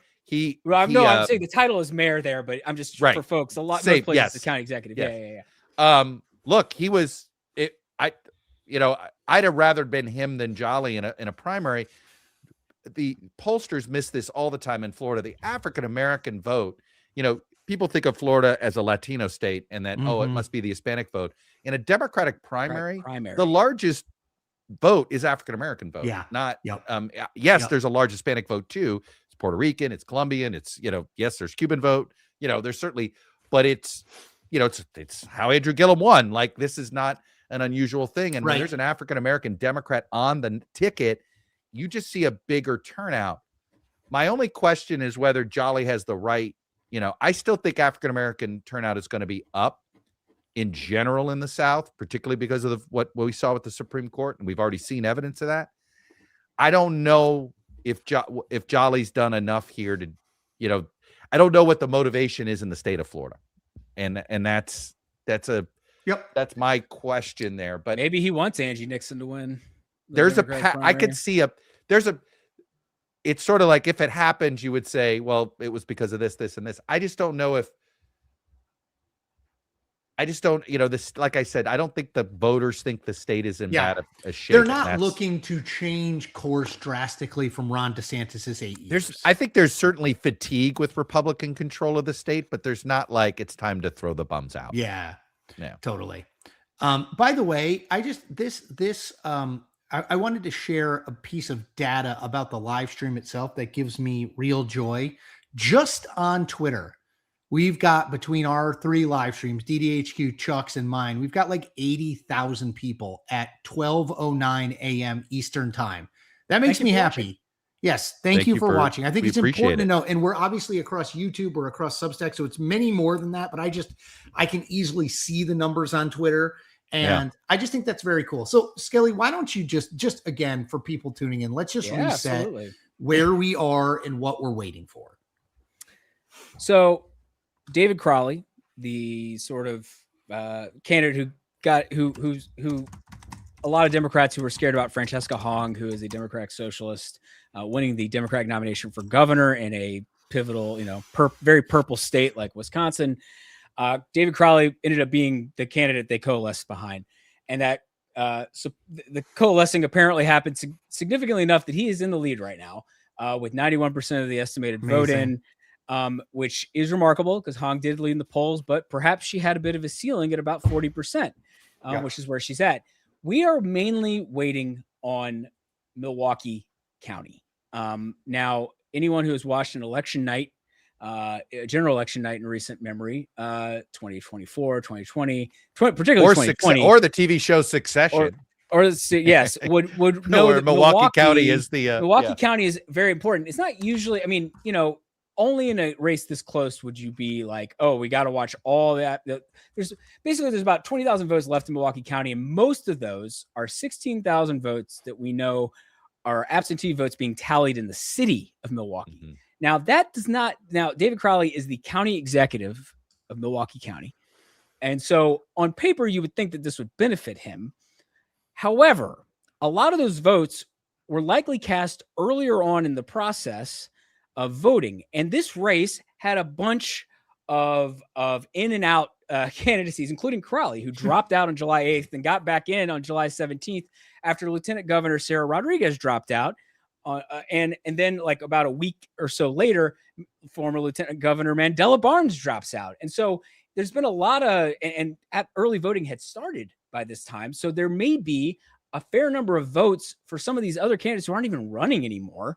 And so that makes it a little more difficult to know and you can even see from the totals we have of the votes cast about, that Crowley is only narrowly ahead of Hong in Milwaukee County. In fact, what is one of the most interesting things about this result so far is we have this incredibly tight race. If you may have heard my dryer going off in the background, Milwaukee County, super close, and Crowley is the county executive. Well, Dane County, Francesca Hong is from Madison. She's only up by 7 there. Now, part of that is that Kelda Royce, a state senator also from Madison, is getting 11%. And that if Hong goes on to lose, that is going to be It's progressive on progressive crime. Big talking point. Madison progressive on progressive crime. Also left, also very left wing candidate. That's going to get talked about. But it is interesting that the two candidates are not crushing in their home bases in the way that you might have thought. By the way, very it close will race. be noted. And here's a question: did Bernie Sanders and AOC dodge a bullet or make a mistake? By not endorsing? And did they dodge a bullet or make a mistake? Francesca Hong sought both of their endorsements and did not get either one. And you will remember last week, Abdul El Sayed had both. One of those two people is a Democratic Socialist, and it's not the candidate who got the endorsements. Right. Hey, Skelly, can you go to Milwaukee County for a sec? I just want to see what Mandela Barnes and Sarah Rodriguez, who are no longer running, obviously, what they're getting. Okay, so they're like 4% right now. It's like 4.2 because Missy Hughes also dropped out. So 4.2% right now for the candidates who dropped out ahead of the primary, and then Royce and Joel Brennan are getting you're getting 9%. And then the rest is going to Crowley and Hong. Yeah, So okay. I would note that for instance, I just want to because this race is so tight, fewer than 4,000 votes right now. Every little drop, and when we say drop, we just mean the next batch of votes that have been added to a tabulation from a locality or a county in this case. Manitowoc just added some more votes in, and Crowley is cleaning up there. I can't tell you exactly why he's cleaning up there, but he is. And so the fact that he netted like 400 votes out of that, out of them more or less finishing off, is big when the margin is this close. By the way, can I just put a plug in that if you had ranked choice voting, even the dead candidates essentially that dropped out here, right? The dormant candidates. Ranked choice voting at least would have allowed those ballots to have some opportunity to, in theory, if they ranked one of the two, right? Like, this is a good reminder. If you said you could only do ranked choice voting for either primaries or elections, I'd be like, please, primaries, right? Primaries could use them in some ways. Because you might like more than one candidate. Correct. In general, change your mind about things. We see this in presidential primaries all the time. And I only say that because we're going to have 100. There's going to be somewhere like 115,000 voters who didn't vote for either Crowley or Hong. If you're in a ranked choice voting situation. Hey, Chris, I think can we pull up my screen? Can we share my screen? We're just Lauren? killing time here while we wait. No, but we have something here, Chuck, on this. Lauren, can you share? I'm sharing my Alexander Schur thing. Yes, I can pull that up if you want. So pull that up. Yeah. Okay, so that is Alexander Schur, who, by the way, Nathaniel Rakich mentioned earlier. He works for VoteBeat, used to work for Wisp Politics. Yeah. They're all set. City election officials driving along with a police escort will now take the USB drives containing the election results to the county courthouse. The county will upload those results soon after receive them. Look at the timestamp. 11:55 p.m. So we are now 20 minutes after that happened. That is Milwaukee. So maybe Skelly, maybe we're somewhat close. Chris is willing this. Skelly, Chris is like, it will be earlier than one. It will be earlier than 1 or 2 Cillizza needs his sleep, but I do think that is kind of interesting. Like that's it's great find. I'm glad to know they have the police escort. Police escort. I'm not sure. Drives, Chuck. Is this from the TV show Succession, or is this a real thing? God. Right? Please don't speak that into existence.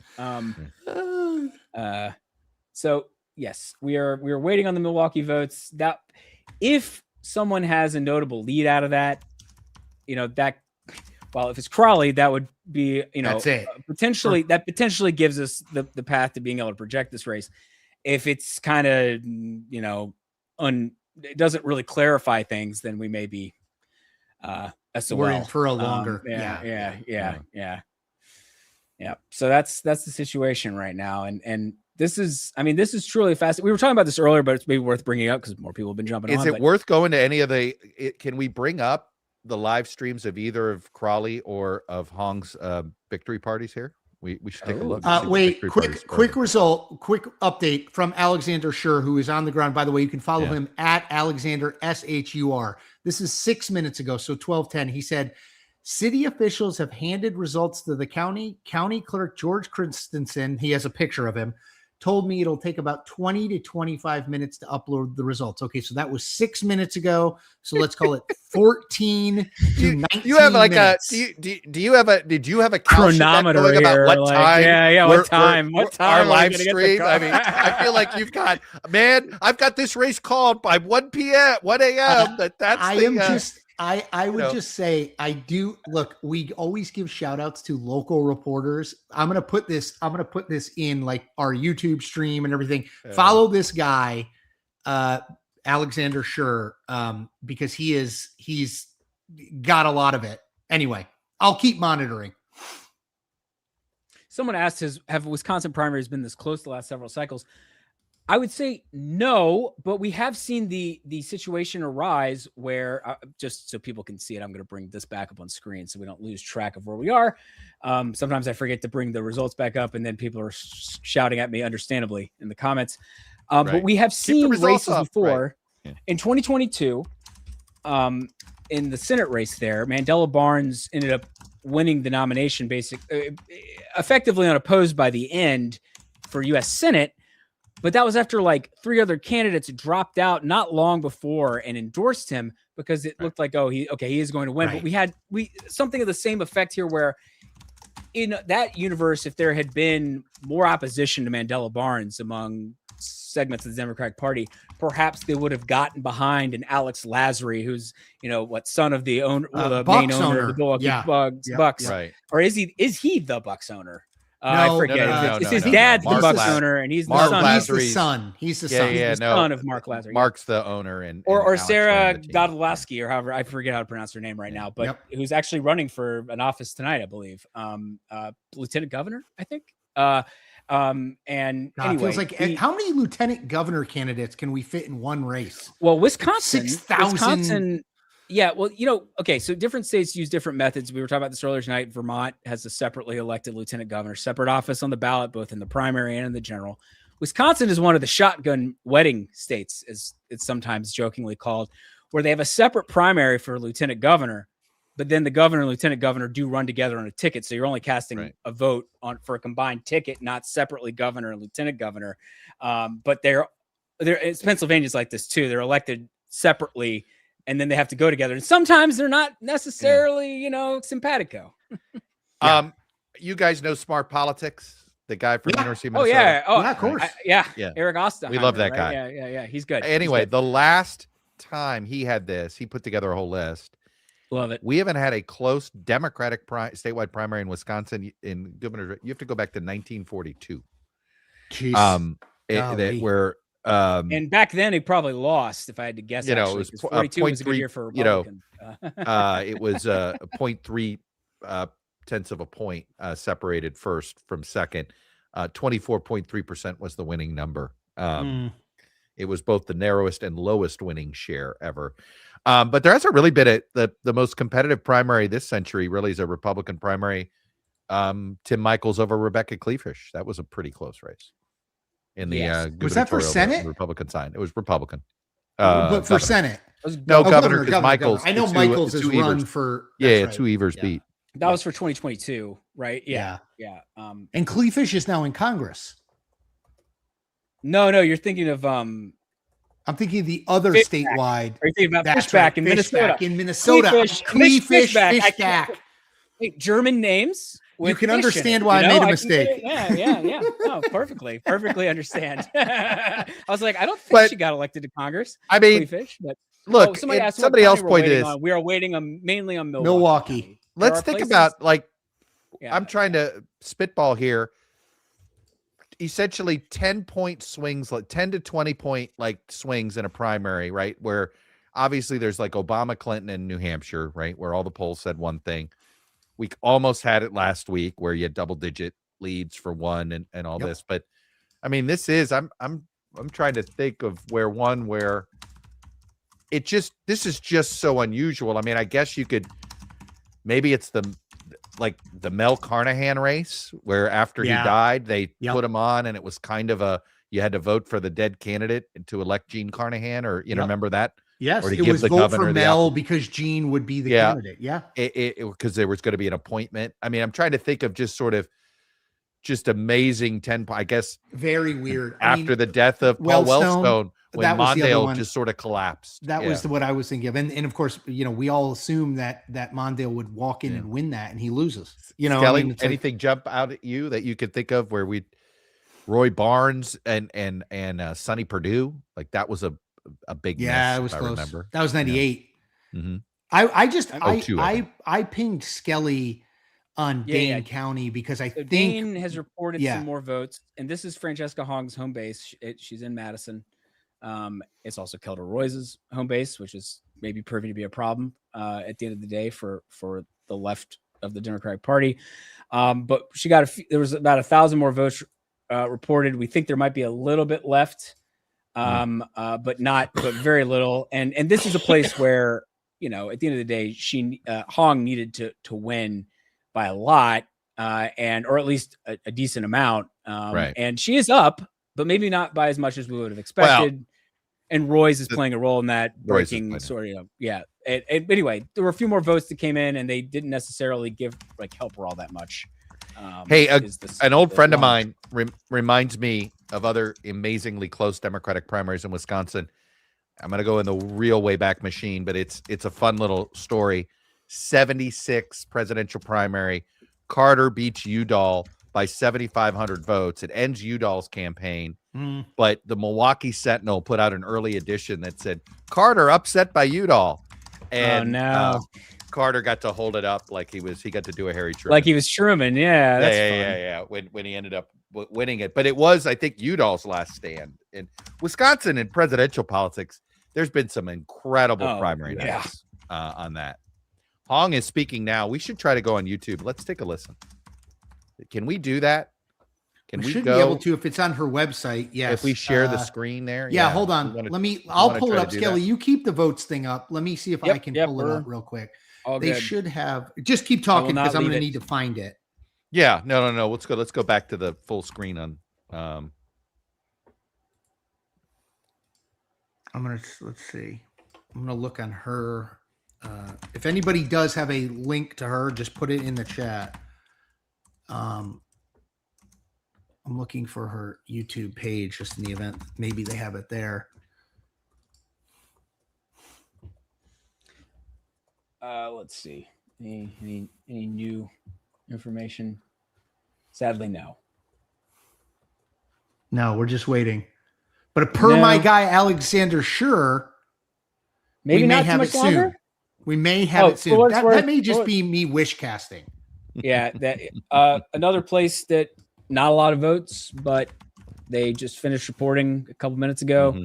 Shawano County, also kind of near Oconto there, where Crawley did really well. And here he is, leading again.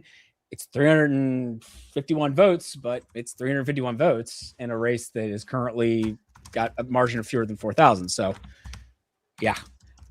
Someone in the chat says Hong is at the podium. Right. So we're trying to get to the YouTube hookup here. All right, hold on. I have a live from somebody put the log. Francesca Somebody did Hong's put it in. Watch party. Now that's not live. All right. Now you've made me think I can do this. Let's see if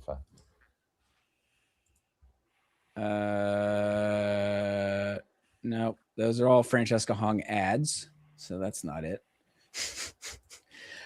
Sorry, folks. Come on, Milwaukee. Hey, at least it's not 3 a.m. or 3:30 a.m. like it was in 2020. And my editor was telling me to go to bed so that I could wake up and because we didn't have a. Oh, by the way, Skelly, WIS politics. Winnebago County is having server issues that are delaying election results being reported online.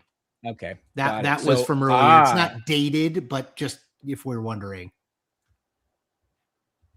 I'm looking for anywhere that might have. What's the local? I got one up right now. Let me try something here.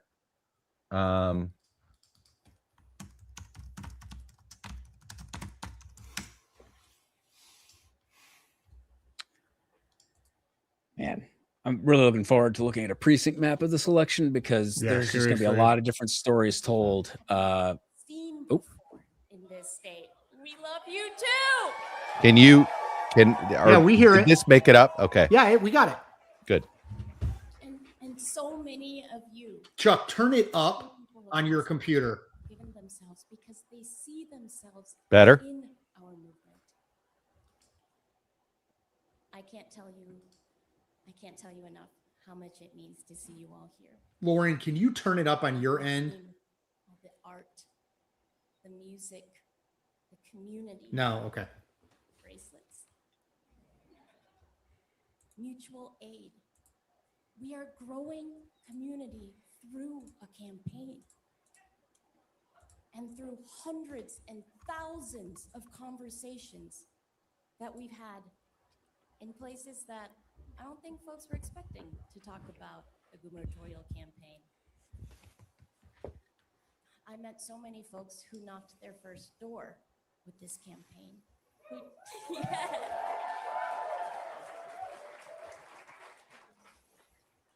Folks who organized their first event, made their first phone call, text. Hey, they may have even broken no contact to tell their exes to make a plan to vote. And they did it, you did it, because you truly care for the people of this state, and you care about our shared future, and you care about opportunity for others, for strangers. We have built a beautiful, multi-generational, multi-partisan, multi-racial, working class movement.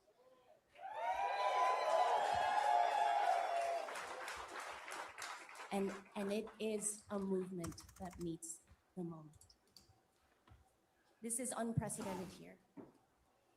And this is how we're going to win together in November and for Novembers to come.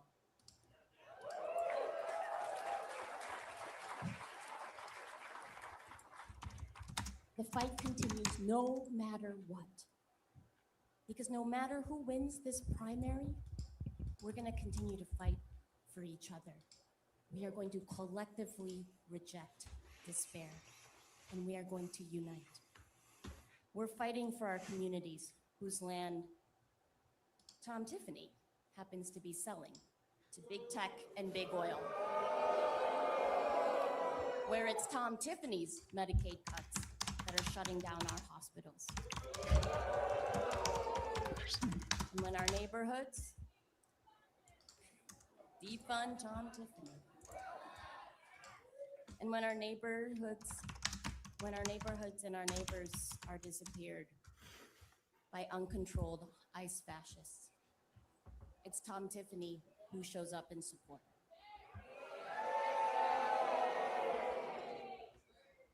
And while he's doing that, we are fighting for hope. We are fighting for the freedom to show compassion to one another and to show care for the people around us. But our compassion is not soft. It is resolute. It is tenacious, and it will never yield.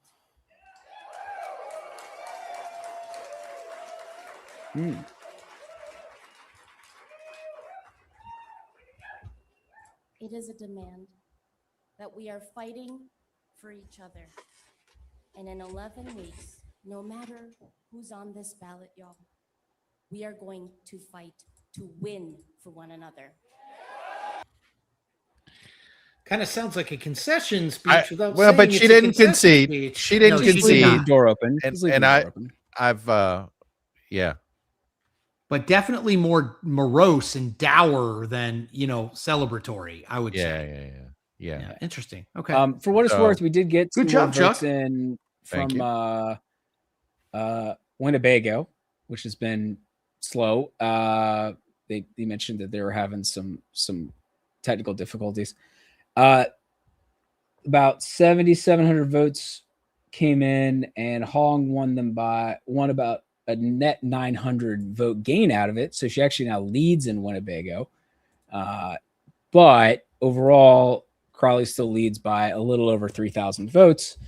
And we're obviously still very much waiting on Milwaukee. So if you're just joining, that's what we are mainly waiting on at this point. We've got 52,000, roughly 52,000 expected votes, estimated votes remaining, and about 20,000 of them are in Milwaukee County. And we know that the city of Milwaukee is counting about 16,000 absentee votes, and that they should be pretty close to having those uploaded based on some reporting from Alexander Shore from all right, but let's do some back of the envelope math here. So she needs to gain, let's say 3,500 votes out of a 16,000 drop.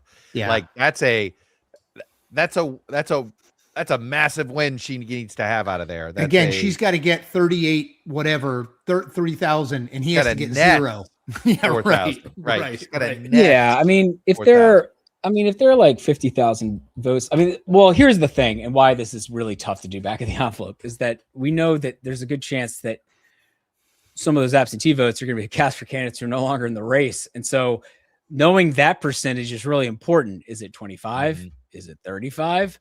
Right. Mandela Barnes was from the Milwaukee area. Maybe he's getting more of the vote there. I mean, this is which is hard to know. Complication. So that makes it hard to do the back of the envelope math. If you know that if we estimate there are about 50,000 votes left, and you just have Abdul El Sayed and Haley Stevens, and Mallory McMorrow is getting 3% of the vote or whatever in a lot of drops, then that makes it a little easier to know what could be going on. But if 25 to 35% of the vote is going to other candidates, that's really hard. And of that 50,000 votes remaining, is that a hard number or is that an estimate? Oh, it's an estimate. The votes remaining is an estimate. So now, it's very possible there's 20,000 left, or there's very possible there's 70,000. What's it more likely to be? Too much or too little? I think too much, but it could. The thing is that we update these numbers based on reports from the in this case municipalities. So, for example, the question with Milwaukee is that we have roughly 20,000 votes in our estimate remaining. We know that there's 16,000 or so votes that are going to be added from Milwaukee, the city of Milwaukee. But is there actually anything beyond that? And that's where that might be a case where our number is a little high on the estimate, but there could be other places where it's a little low. And so that's because, again, we have estimates and then we update them as we get information from, we spend a lot of time during the day calling registrars and asking for information. Yeah. So that's part of how we're able to do these estimates and, be pretty good on them. Yep. But obviously it is imperfect until you look. The votes are not final until they're certified. Right, of course, the non-official count. But people, I think some people are like, "Well, the New York Times called it." I mean, technically, we project. Yeah. It's a projection, but it's a projection of what we think the certified result will be. That's right. The final outcome. The certified result is the result. Right. Yes. Exactly. Just want to put one note in here from the DDHQ boiler room. If Crowley wins the Milwaukee absentee drop, or there's barely any movement, it is likely the race would be called for Crowley, just for people who are kind of wondering, if he wins Milwaukee absentee, which is what we were waiting on. And I will note Alexander Shur said 20 minutes ago, it would be 20 to 25 minutes. So we'll see. I'm putting a lot on my guy, Alexander Shur, who I've never met, but he works for VoteBeat, which is Nathaniel Rakic's outfit. He's also at the mercy of what they're telling what they do. Yeah, totally. Yeah. It's actually going to be 40 minutes to get this. Right. So let's look, we're waiting here a minute. And it does feel like this was because I don't think the Markey Moulton race is truly left versus, it's more generational. A little more generational. Yeah. So this really was the John Larson race. This really was the last big primary week of essentially the progressives versus establishment. And I think now, if you look back, progressives have made gains, but it wasn't a wipeout, right? This is a big sort of the establishment strikes back night for them a little bit, in that they didn't, and in some ways, maybe progressives, I think it's better for Abdul El Sayed that there's no Francesca Hung next Totally. fall. And it's Totally. probably better for Peggy Flanagan, right? You have a better shot at electing both of those progressives without Hong being the nominee. Her nomination could have branded both of those candidates in a negative way. And Chuck, you mentioned this earlier, but I do think it's worth noting, which is that Francesca Hong is a democratic socialist, not someone who has democratic socialist ideas, a democratic socialist, okay? Neither Bernie Sanders nor Alexandria Ocasio-Cortez, the two most prominent democratic socialists in the country, endorsed her. Will progressives be mad at Bernie and AOC for this or not? I wonder, or will they, or yes, they probably will be, but my point is, I wonder if they knew a little bit more, because she sought their endorsement. Did they know, like, I mean, that's the question I have. Is this good or bad for progressives that Bernie, like, is this a, hey, Bernie and AOC let her down, or hey, they're doing their job to make sure they keep, not everybody gets to be on this team. Yeah. I don't know. I mean, Bernie Sanders did endorse Graham Plattner, with apparently not doing much research into Graham Plattner. But I actually think AOC deserves a ton of credit for how she's navigated the primary season. She's not endorsed against any Democratic House incumbent. And the big endorsement she did was El Sayed. And I know he didn't win by a lot, but he won. Well, look, I do think I think it's a huge that I definitely think she would have been a drag on him, and he'd have had to think that's right constantly. And I think it's one less. The lazy national narrative is just harder to write without her. Can I read you just a little update? We got. Just to sort of point out to people what like the little fits and starts of votes we get. Ashland County reported about 1,300 votes, and Hong won that batch, won like half of that batch, which actually netted her 315 votes. And so, at this point, Crawley's lead now is actually a hair under 3,000 in part because of that. So it's just, this is the situation we are in. I think that one illustrates it nicely. Can I just quickly go and read you a tweet that CNN just dropped? A CNN examination of Congressman Max Miller's past conduct, which included a review of public records and interviews with more than a half dozen former classmates and acquaintances, revealed that Miller has struggled with volatile outbursts and was known to have made his peers uncomfortable with aggressive behavior and insulting comments at times while intoxicated. That is the Republican nominee. Can't be replaced on the ballot. And that's just a big, another big sort of hit on Miller, which of course, I think if you're paying attention, you knew was coming, but a seat that Republicans should win, and they're probably not going to anyway, as we wait.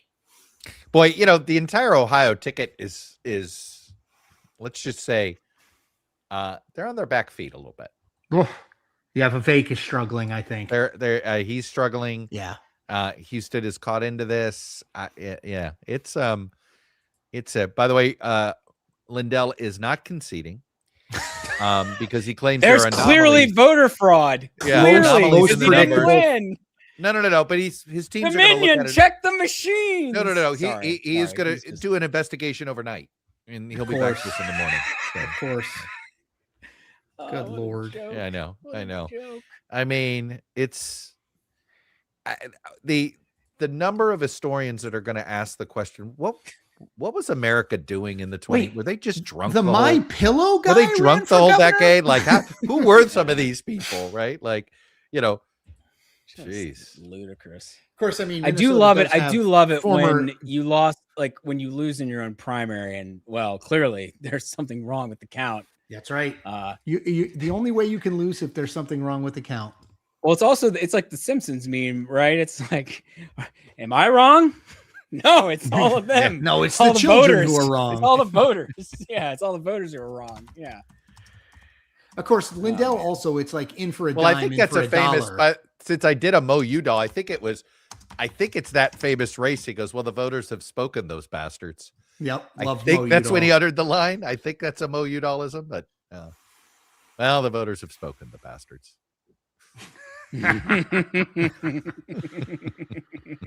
And by the way, we have, according to Molly Beck, who we had on roughly Yes, we 17 did. hours ago, the Milwaukee Journal Sentinel reporter, she says Hong's election night party is ending. So we have outlasted Francesca Hong's election night party, at least for the moment, as we wait.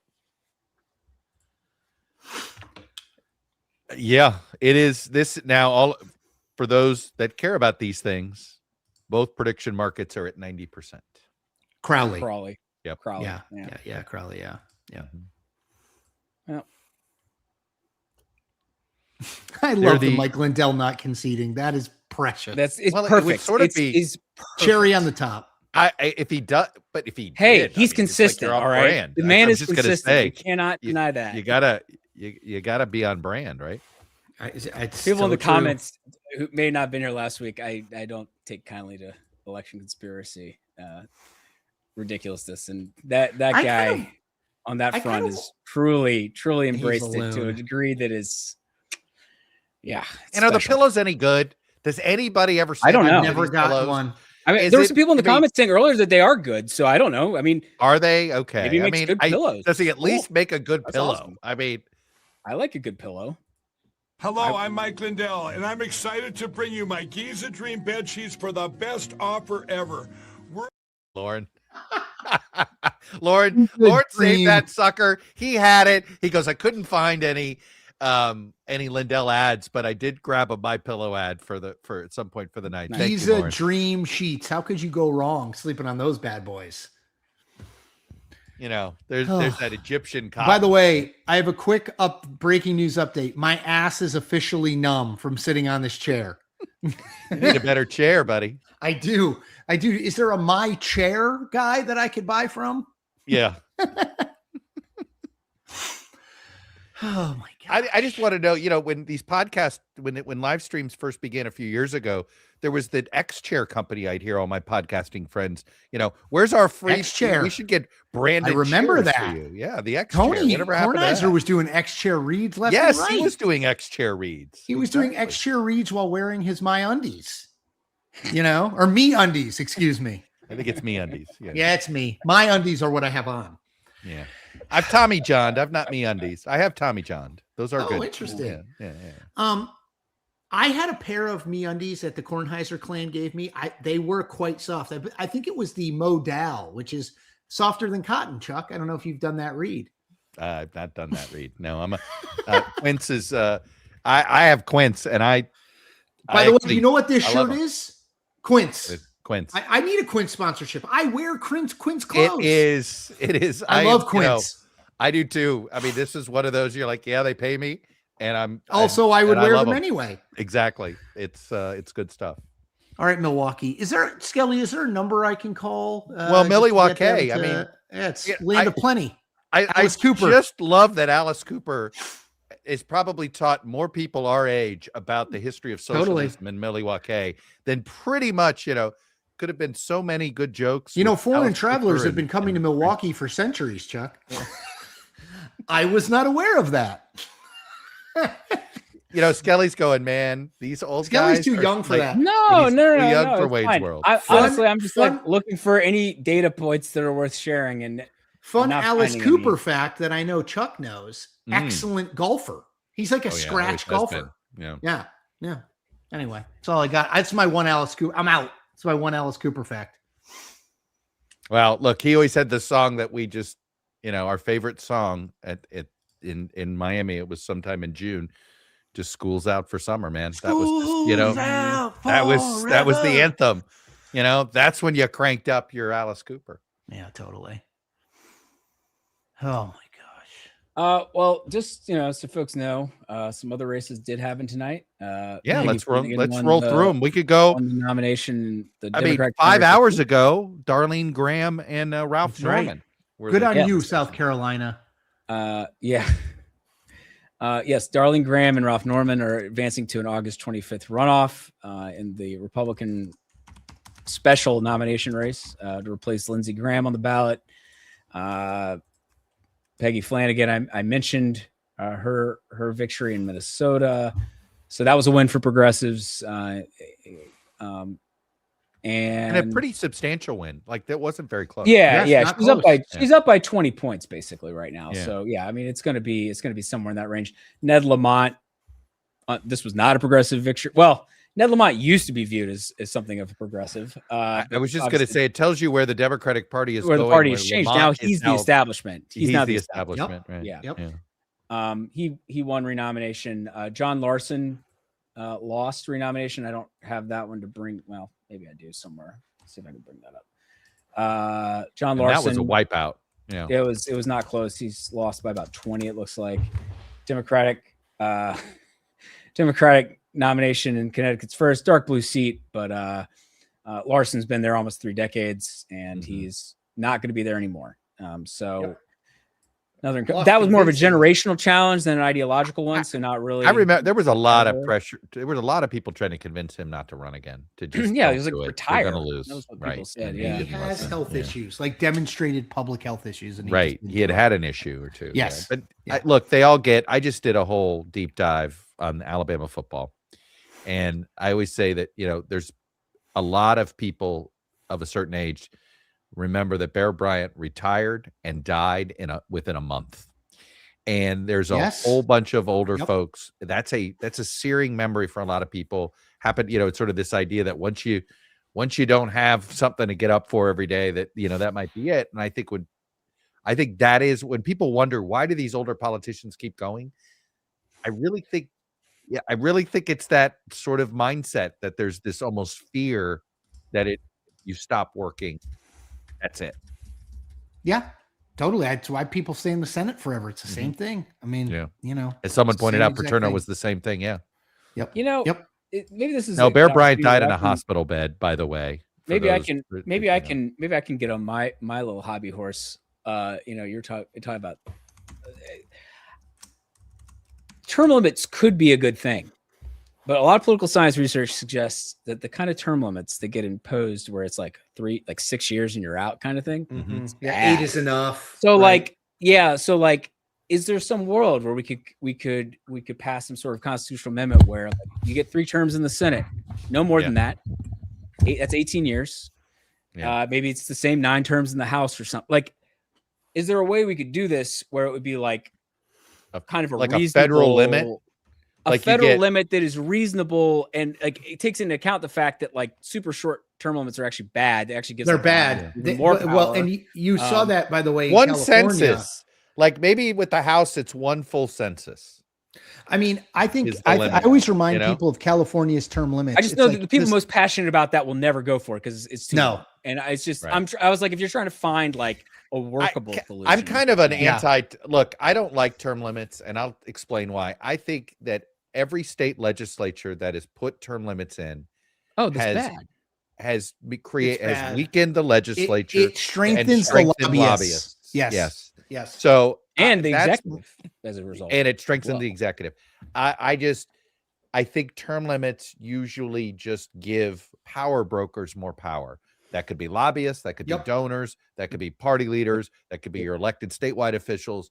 But in general, it doesn't. It takes more power away from the voters. I get why people want, and I think age limits is a much more sensible thing. It's an obvious solution if you don't dig too deep on it. But the moment you dig a little bit, it's pretty hollow. It's kind of a house of cards solution. I think that California is destroyed legislatures. California is the best example. The Speaker of the House is always 28 years old, and of the state house or assembly, and the lobbying community in Sacramento runs it because they're the institutional wisdom. They're the people that are going to stay. They're the state people of Florida. I'll give you the state of Florida. They know who the next Speaker of the House is going to be. Yeah, it's usually about a year and a half in advance. Yeah. And what happens? All of a sudden, because it's a part-time legislature, you can get another job. And all of a sudden, the person who's designated to be the next speaker, it's like a bidding war. Totally and right. It's just so corruptible. Well, I'm not saying these folks are corrupt, but the system is so corruptible by the way they do it. And I've seen it in Florida, seen California. I just think they what really it reminds me of, screwed Chuck? up state legislatures. Yeah. Campaign finance reform it's a good idea. The problem is campaign finance reform has actually not taken money out of politics. It's just made it harder to track where the money is going in politics. You know what I mean? Like it's the right sentiment. It's just the outcome is. Well, look, we have to update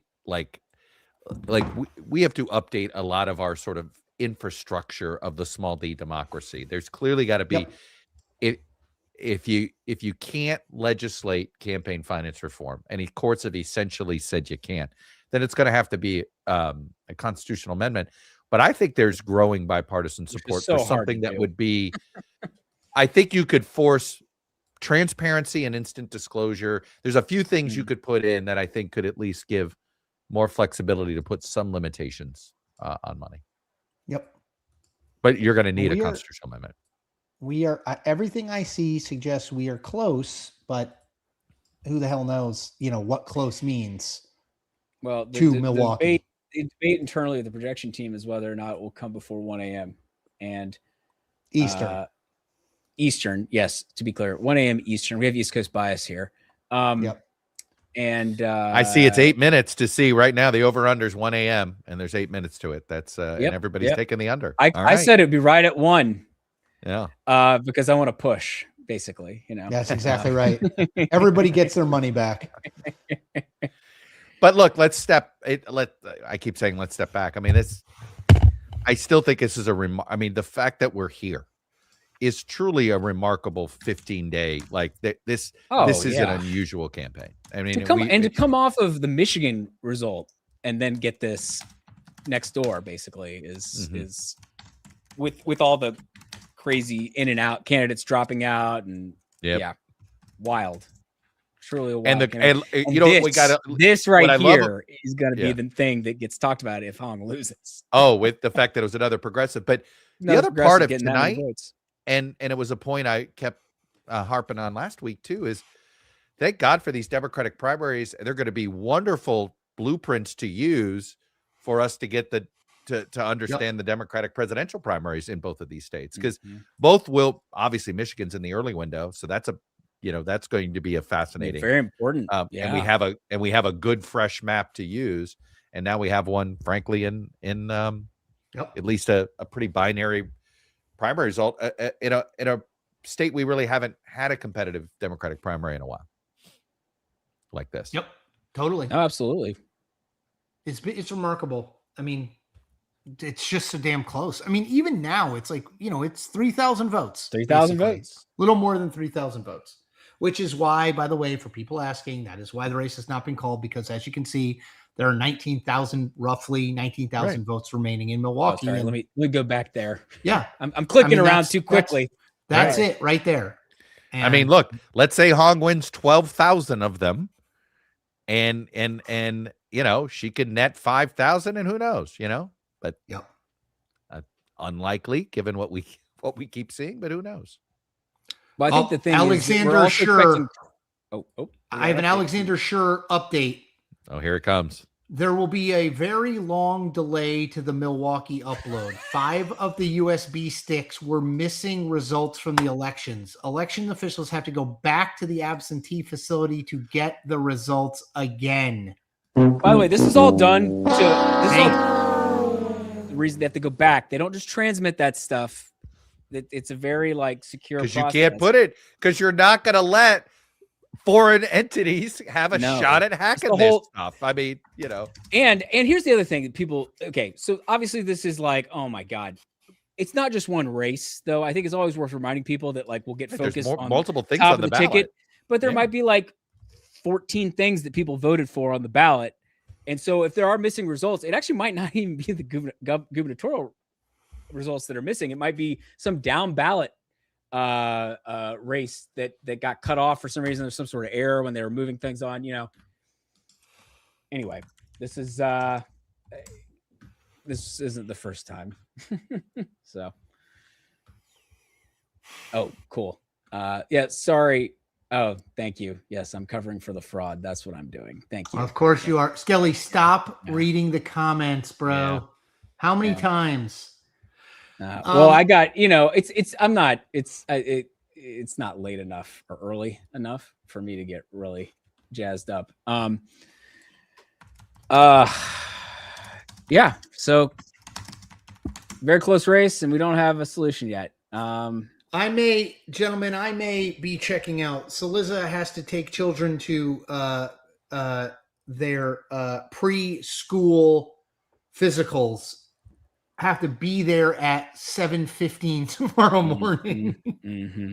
So I'm gonna give it till around 1, and if it happens, it happens, and if it doesn't, I'm gonna leave it either in your hands, or I will wake up and see what happened. Yeah. Skelly, still fair to say you'd rather be Crowley than Hong.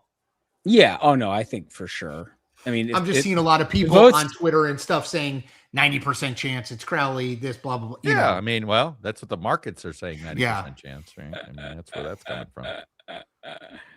Oh man, I'm just Anyway, it's of course this is happening. And yes, what I love is apparently the CBS affiliate in Milwaukee is following the ballots on live TV. Good Here we Lord. are again, all coming down to Milwaukee. Yeah. I don't know. Yeah, I mean, well, I'm capable of staying up. I'll regret it. I have a 16-month-old, which is really a bummer for you're already sleep not in getting a general. ton of sleep. I'm already not getting enough sleep. So here we are. Yeah, I'm the empty nester, and I've got a 19-year-old that's like Exactly. kind of who has been watching off and on and catcalling me a little bit. So Nice. yeah. Great. Yeah, Good to he's know I up have now. that to look He's forward watching to. now. So and Oh, going, what's taking so long? And I'm like, well, just pay attention, and we'll offer you the story. I need an update on how long it takes to drive from the Well, there's going to be a police escort, and it's after midnight, and in Milwaukee, there's not a lot going on tonight. I don't know, with the Brewers home or away. Oh, I don't know. Oh, AOC splits from fiance Riley Roberts. There you go. More news. I hadn't seen that. My what does that mean a for friend of mine 2028, says, "Hey, Chris? silver Come lining. on. At least there's no Wayne County tonight." And I was like, "All right, Yeah, I fair. guess. Fair." Yeah. Oh, but or North Philadelphia. Brewers played in San Diego tonight. My friend who lives Oh. in San Diego wants to clarify. There you go. Yep. So there's no traffic. You just go around, no problem.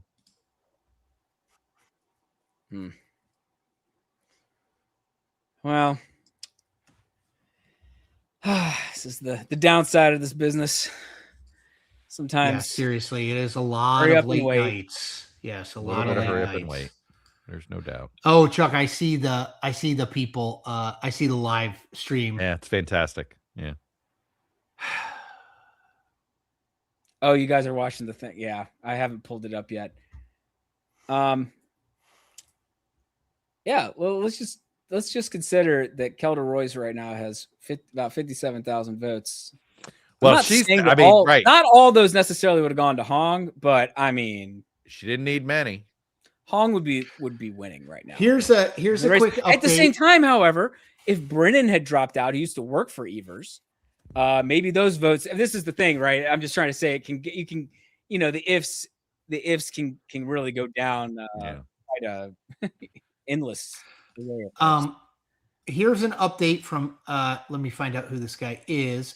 Reporter and weekend evening anchor for CBS 58 Milwaukee. His name is AJ Bayatpour. Now I may be saying it wrong. He said something got botched with the downloading of results. Milwaukee elections director Paulina Gutierrez calls it human error. They're going back to the operations center. It'll take at least another hour now. That was at 12:57 a.m. All right, gentlemen, everybody have a wonderful night. Best of luck. Cillizza is not staying up another hour. I will see you guys on the flip. No worries. I got this with Skelly. I got you, brother. We're here. Because Ain't going anywhere. otherwise, I'm up at 4 a.m. I put a full sparkling ice. Oh my god! I can't endorse the orange cream flavor enough. It is my newest favorite addiction. My sparkling ice caffeinated. Sparkling ice, orange cream soda. Caffeinated. It's fantastic. It really is. Oh, we did get the votes in from Pierce earlier, and we were suspicious that Hong would do decently there, and she did. She did win. She did. She netted 400. So but there were 6,000 total votes in those 3 counties. Yeah, it wasn't a lot. It wasn't a lot, right? And Winnebago too, I think, has some more. Skelly, if we haven't looked, I think it has some more. Yes, and Hong took the lead there. There's still some outstanding. So yeah. So let's look at the WOW. Let's just look. We're screwing around yeah. here, Skelly. Let's look at the WOW counties. What was the margins here for him? Just wanted to see. So about 5,400 in Waukesha. Well, double and critical. Wise, that's double. Critical digit. Waukesha. Dave Weigel's favorite county. Dave Weigel's favorite county. About 1,000 in Washington, and about a little less than 2,000 in Ozaki. So all told, what 5? Wait, but it was double digit. He won by 12. Yeah, so 7, 8, basically about 8-ish thousand, I think. And he's up 3,000 statewide. The wild counties. I mean, obviously, with the race this close, you can point to. You can point to a bunch of things. Look, honestly, if she doesn't do any national TV, like does she? If she says no to every Fox, CNN, and MS Now invite for the last 2 weeks, does she win tonight? Yeah. I think she does. I think she does. I think she does. I think she screws herself with that interview with Caitlin Collins. Like it just wrong time, wrong as people are paying attention, just jams her up. Like yep. Well, I mean, someone in the comments was asking, can someone explain what's going on here? Sure. What the hell is going on here? What is going on? No, basically, Milwaukee election officials botched the download from the absentee county voting center, and when they got because they don't do this online. They take the physical USB sticks with all the results. And folks, if they did it online, everybody would rightfully go crazy about security. Go crazy. Yeah, exactly. So they take them with the police escort to the county courthouse, and then they discovered that they had botched the upload process. So now they are going back because, again, they can't just send it via email. They are going back to fix that, and then they have to then they take them back, and so this whole process is going to take like another hour apparently. Hey, can we go to Greene County? Because for some reason we only have 23% reporting in that county, and you got to remind me where Greene is. I feel bad. Need to look myself. I feel dumb. I do too. We're getting into that's right. It's one of the ones just south of Madison. Not a lot of votes there, but there are 4,000. Crawley is ahead though. And this is like Hong obviously did very well in Madison. Oh, hold on, about to lose. Lost an earbud there. That's why I do one at a time. They don't die, or I don't lose them both.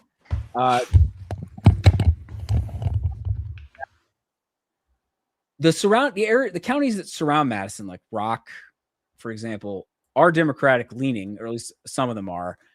Obviously, Dane County is super Democratic leaning on the whole. If you look at the different locale, like the municipalities within Dane County, almost all of them are blue leaning, and most of them very blue.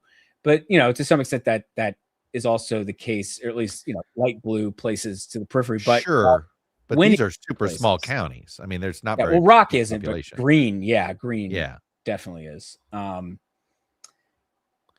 there's just not a lot reporting, and 4,000 again with a margin this close. Those 4,000 votes are those 4,000 votes.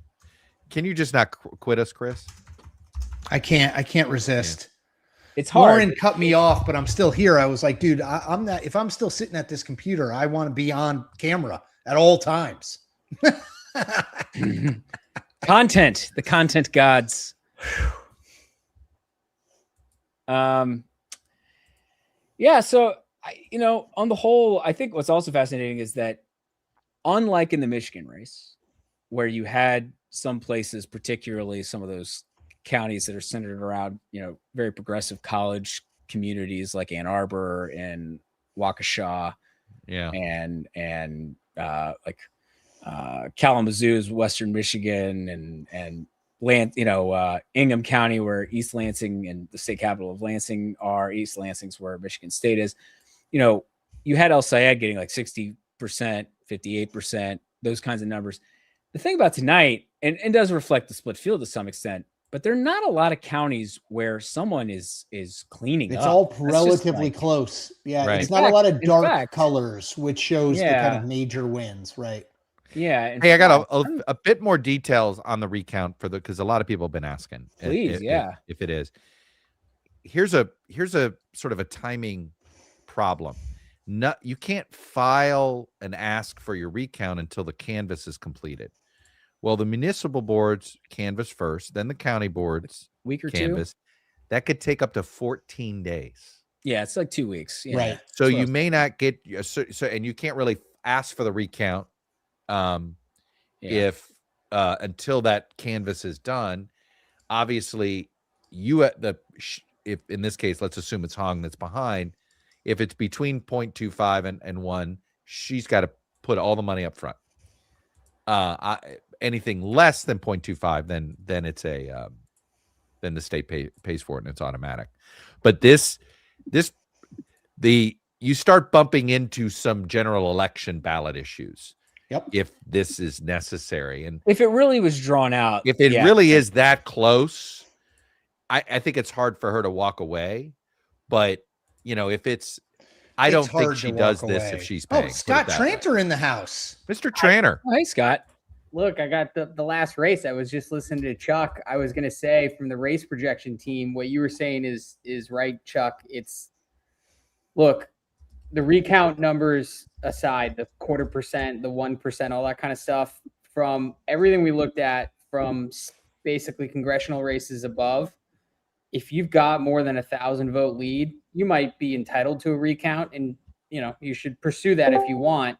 But most recounts only net a few hundred votes either way. Right. If you're under 1,000, it's worth it in a statewide race like this.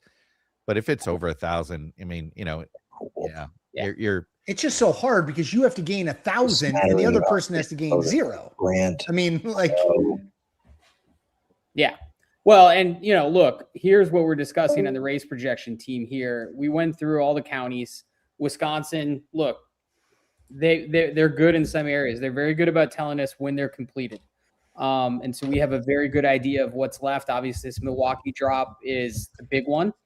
And our internal discussion, and it could change once we see the votes, but as long as Crowley maintains his lead, or we think based on the precincts that are left, he should add, it's probably, and I underline probably, projectable for Crowley at that point with this Milwaukee drop. Even though it's within some of the recount rules in Wisconsin. And that's just how it is. I'll go back to 2020 when we were looking at Wisconsin for the presidential. There's a 20,000 vote margin in the presidential, which depending on how it all shook out, could have been a recountable race. It was an easy projection for us because no one's flipping 20,000 votes in a recount. That's right. I think people look at the narrowness of margins and assume it means like, oh, it's only 20,000 votes. It's like, again, that's not. You have to find a place where you get 20,001 and the other person gets 0. I mean, like, Minnesota Senate. When I think about Minnesota Senate 08 and that drug on for 5 months, Al Franken netted 500 votes. Right. What was it? And that was a lot. Yeah. In a recount. It's so rare. Can you think of Scott, can you think of a really, really high profile recount that flipped the winner? Oh man. Not a high profile. Well, it is. I mean, not a winner, but Franken was behind when the recount began, wasn't he? Yeah. Yes, because people. That's the best example I can think of. Because people always say Mark Elias, very famous Democratic vote lawyer, election lawyer, that Mark Elias basically won that seat for Franken with the kind of maneuvering in the rules, right? Like aftermath fighting, what counts and what doesn't. That bubble was 2/3 filled in. You've got to count it, right? Like they fight every ballot. Not only that, funny story. I got my start working campaigns. The first race I was ever on was 2006 Connecticut 2, Rob Simmons versus Joe Courtney. That race came out. I remember that. That was super close, wasn't it? Guess who was a Rob Simmons? Guess who worked for Rob Simmons? I hired him from Jonathan Martin. That's right. He was a Rob. I know that Simmons one. refugee. Yeah. J Mart. Yeah. That was 169 votes. And, you go into each township for a month and you sit there because I'll be pedantic here. It's not a recount. It's a canvas. What they do is they go through and they basically run the ballots all through again and they count it. And then after they count it, the campaigns can challenge each ballot. And so they sit there with a team of lawyers and a team of volunteers and they look at it and they're like, oh, I don't like that ballot because there's a stray mark or it's folded wrong or whatever it is. And it is and both sides do it, both Democrats and Republicans. So that's why it's hard to net. This is not a one-sided affair. What these consultants are telling these candidates going into it is like, you can request a recount, but you might lose votes. Oh, and it is just exactly right. It's no guarantee. Right. Some people might have some memory because you saw it actually in real time in 2000, but basically everybody learned from the 2000 recount in Florida how to basically, it is not simply what you think it should be. We're just going to recount the votes. It is a fight to decide which provisionals get counted. It's a huge fight of what kick counts those out, kick those ballots out. And curing of ballots. I always say that all elections have a margin of error. You just don't know how big the margin of error is. That's right. Because it's usually not close enough for us to worry about. Elections are usually not that close. Oh yeah, somebody in the chat notes the 2004 recount in Washington State. Dino Rossi. Oh, that was Dino Rossi. Narrowly Rossi, yeah. That one did flip. That's right. He was ahead on election night, and then he ran like 3 more times to try to chase it and lost. Yeah. But yeah, that's right. Who was the governor? Or who was he running? Was it Gregoire and Dino Rossi? Gregoire. Yes. Gregoire and that's Rossi. Right. Yeah. That's right. Yep. Yeah, so I'm just looking at the race projection team chat. We all thought, there's a little thing like, are we going to get this Milwaukee drop, this final drop before 1 a.m. And obviously it's 1:14. So there's a lot of people reloading caffeine on our race projection team right now. Apparently, one of our live stream competitors called it a night, and we're getting some of their refugees here. Love it. Welcome. We'll take them. We'd love to have you. We'll take them. Thank you. Well, somebody said that Selena Meyer had a, did she struggle with the recount about it? It's a good one. Nice. Nice. That made me chuckle. Look, and it's the age of streaming. Look, Kornacki, I assume that's from him. We're all huge fans of Kornacki. And I love Steve. Yeah. He's a on good guy. election night, if I didn't have to work election night, I'd have 5 monitors up. I'd have us on, I'd have Kornacki, I'd have TweetDeck. There's just too much information out there and too many people looking at it. Like it's no longer the age of cable where it's 3 pundits on screen and you're waiting for them to talk. You should have 15 things in front of you. Yeah. It's never been at least 3 monitors, right, Scott? Yeah. We just happen to have the best people and the best results. But yes, you should have them all. Sure. I mean, whatever. And a lot of caffeine. I think I'm on my 500th milligram of what is your caffeine of choice? I gave my big endorsement tonight to Sparkling Ice. Orange cream soda flavor is just it is, and only 5 calories. Well, see, I'm a Cherry Coke Zero person. Cherry Coke Zero. You're just an old school Coca-Cola guy. Yeah. But that's just Chemical Central. By the way, Alexander Sure update. This will make you even more depressed. Milwaukee election chief Paulina Gutierrez confirmed to me that officials just clicked the wrong button on 5 of the vote tabulators. That's why it went so quickly. They downloaded audit logs, but not results. That's awesome. The actual results. So they saw that they were like, "Oh, things are checked off. Everything matches. That's great." But we didn't get the actual votes. Alexander Sure is a hero tonight. Totally. I think he's a vote beat guy. Is that right? He's a vote beat guy. Yeah. He works with Nathaniel. Nathaniel said, yeah. If Nathaniel's watching tonight, that guy needs a raise. We're under, by the way, we're back under 3,000. Yeah. Oh yeah. But one thing, a shout out to the election administrators, right? Like, and I've watched these counts in multiple states, and look, these people, they spend 365 days a year thinking about how to make sure this night goes perfectly. And they have the effort, they're trying their hardest. But look, you're processing these ballots. Lots of times it's volunteers running these polling locations. You just have to expect a certain amount of, it's not on purpose error. It's not people being malicious. It's, look, we all make mistakes in our job. But what's good about these officials, especially ones in Wisconsin, because they've had close races pretty much the last 10, 15 years, almost every year. Look, they know what they're doing, and they're going to make sure everything's counted correctly. That's why, Wisconsin, just like all these other states, these guys, they're professionals. They know what they're doing. Yeah. And look, and I always say to people, these are human beings. So they're going to be hitting of the wrong buttons. As someone who hits the wrong button plenty of times, like, it happens. It is not, as sometimes gets mentioned in the comments sections here, it is not some grand conspiracy. It is just humans doing stuff. Just like I thought Rebecca Cleefish was in the house. Michelle Fishback. It's Michelle Fishback, one state over. Just different fishes, By the way, I'm going to get a Diet Coke. Do not take this feed off. I am coming back. Under no circumstances shut me down. As soon as you walk away. I paid for this microphone. Yeah. I'm doing a Reagan.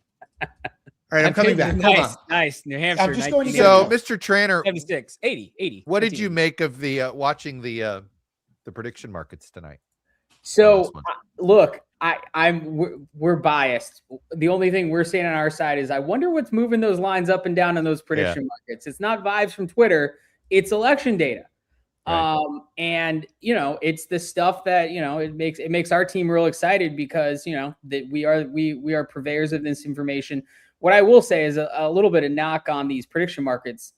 Look, just because someone goes ahead doesn't mean you should throw all your money on it. Like, you should understand where this vote is coming. And there's some very smart people on this stream, on this team, on Twitter, who are looking at this. And it is just because someone goes ahead doesn't mean the race is over. And I think that's what we learned on prediction markets tonight is this is, it's not a baseball game where someone hits a home run and they're there. Next thing you know, someone comes over the top. I am very curious whether if you really wanted to day trade this hard, were people making money off of the volatility, right? We know volatility. The question is whether this is a sophisticated enough market that you have, frankly, the automated, the way those private equity firms run. You've modeled it, and you've got cues to buy, and whether and whether you saw that back and forth, and it's are we gonna, and that's. I don't know if I love that, but if some people want to waste their money that way, somebody's going to make money, but somebody's going to lose a lot. Yeah. Look, this stuff, we've talked about it. Politics to some people is sports, right? We've got a big scoreboard on the screen right now.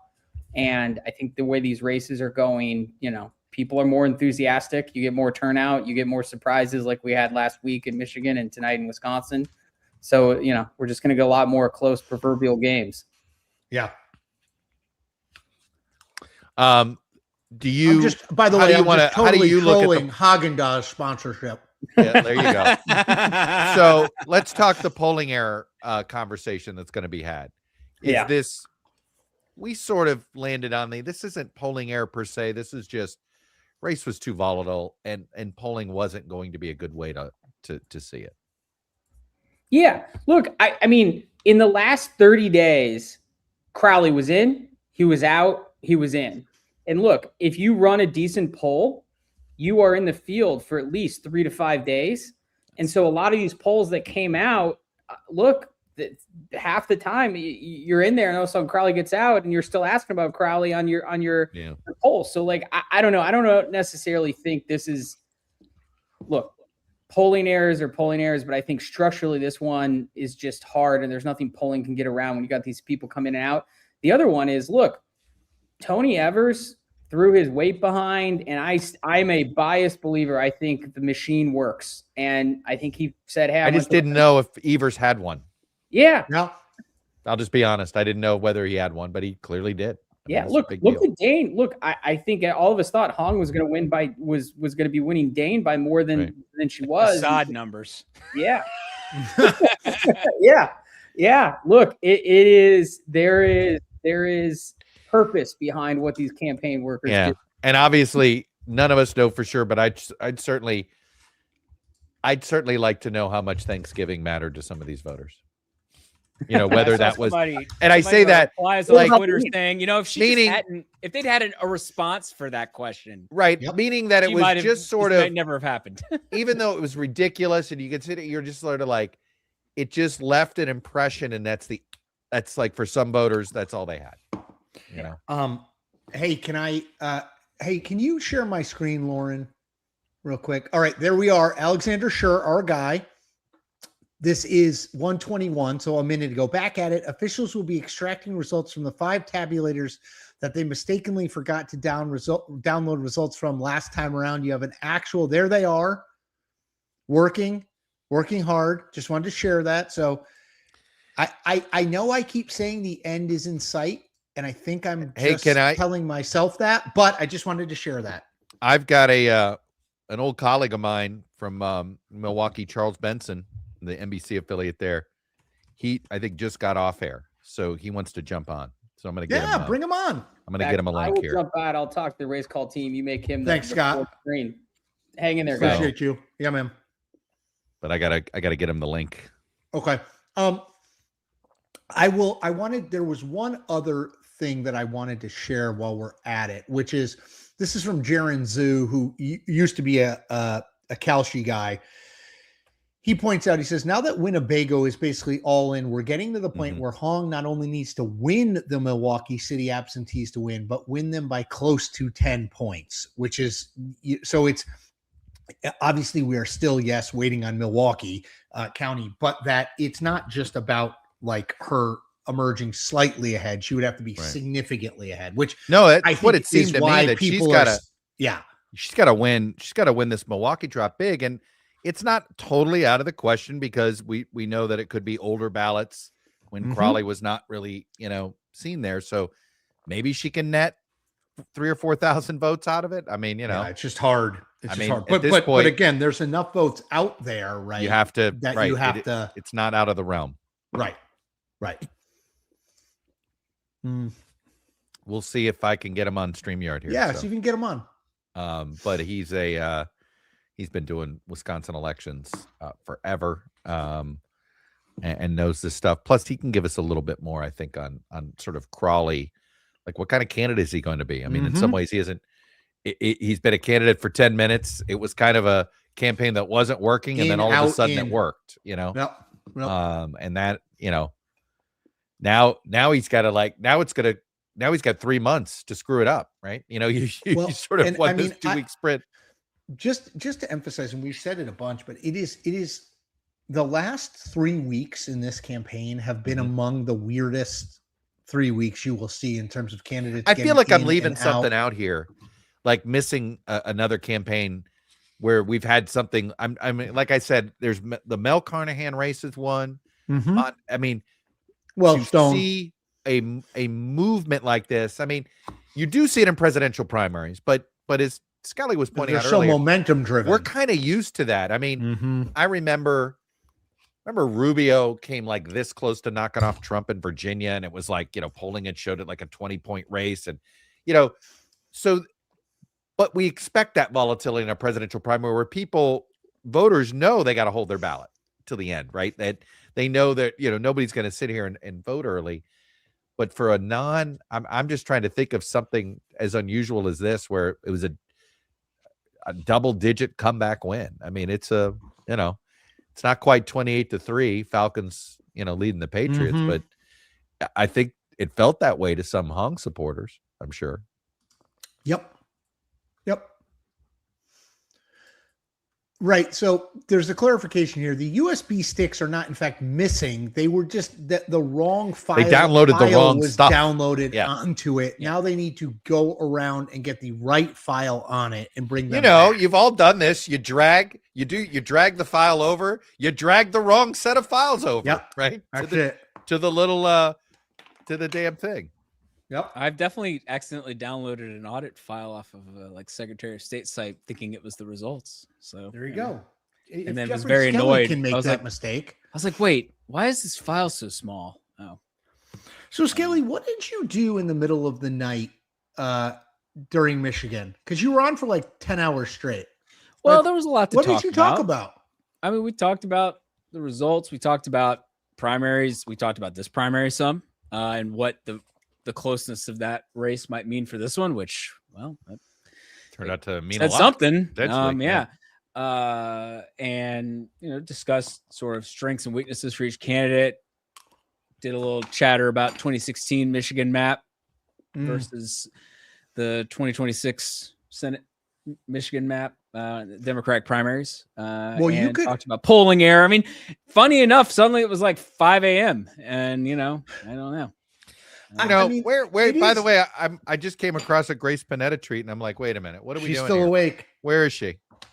Grace, No, we know you're bring watching her back listening. on. Yeah, bring her Get back back on. in here. Come on, dial back Why in. not? We'd love to have you.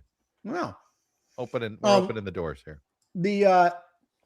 We're now booking people just live. Yes, live. Whoever's you awake, I'm texting. I don't know if Charles has figured this out yet. You could have gotten good money on betting that the Wisconsin Democratic governor's race would be closer than the Minnesota Democratic Senate primary. That was the one that polling suggested was going to be close. That one is not particularly close. It was called hours ago. And this one is this, Yeah. And this one, I mean, to be clear, just for folks at home, like the current margin's about 0.3 of a percentage point. In fact, actually, more precisely, because you're looking at rounded numbers there. It is, if I can get, it is. Oh, I've been tracking this on your site. You're at 0.38. It's actually 0.38. Okay, so we are. It's gotten a little bit bigger, which is obviously good for Crowley because he's in the lead. But I was just going to say that El Sayed won by basically a point, and so this is 3 times closer, roughly, give or take. So, I think it's hard for elections to be this close. Yeah, I know that sounds weird to say, but especially for a primary, did anybody a lot of really? Things have to come together for it to happen. I mean, when you just judge by expectations and narrative, it feels like it was a big night for Crowley. Oh yeah, but he hadn't won for yet. Sure. Yeah, no question. Oh my God.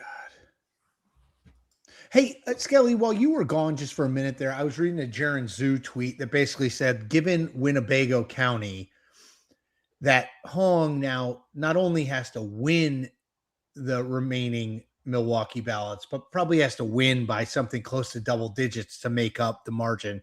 Is that right on the math? Yes, I think so. Okay. Just to ballpark this, which I would have been doing earlier, but I started to do this earlier and then was like, God, there's gonna be so much vote going to some of these other candidates that it makes it really hard. But I don't know. Let's see. They're winning right now about, let's just say they get like 75% of the remaining vote or something between those two candidates, which is then 27. I'm just operating for the statewide. So calling it 36,000. Oh, we can do it 37,000 votes. 27. I mean, yeah, you've got to win, man. It's a big number. It's a big number. Yeah.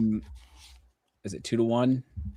Yeah, she's gonna win 60 some. Yeah, maybe as many as 65% of remaining vote. I'm sorry, I'm not quicker at this right now. Just it's 1:30 in the morning. Yeah, we don't blame you. But I just ate a whole half pint of Haagen-Dazs ice cream. Well, actually, okay, man. To be clear, if you got quite the metabolism there, man. I am older than you. It's actually more like kicks my ass. It's actually more that she needs to win than. Oh well, I didn't really do that entirely correctly. Hey, while Skelly's doing this, I believe both Charles and Grace are here. Lauren, can we just bring them in? Let's bring them in. We got Charles. It's actually only like 43, Charles Benson. 32. Yeah, Chuck Todd.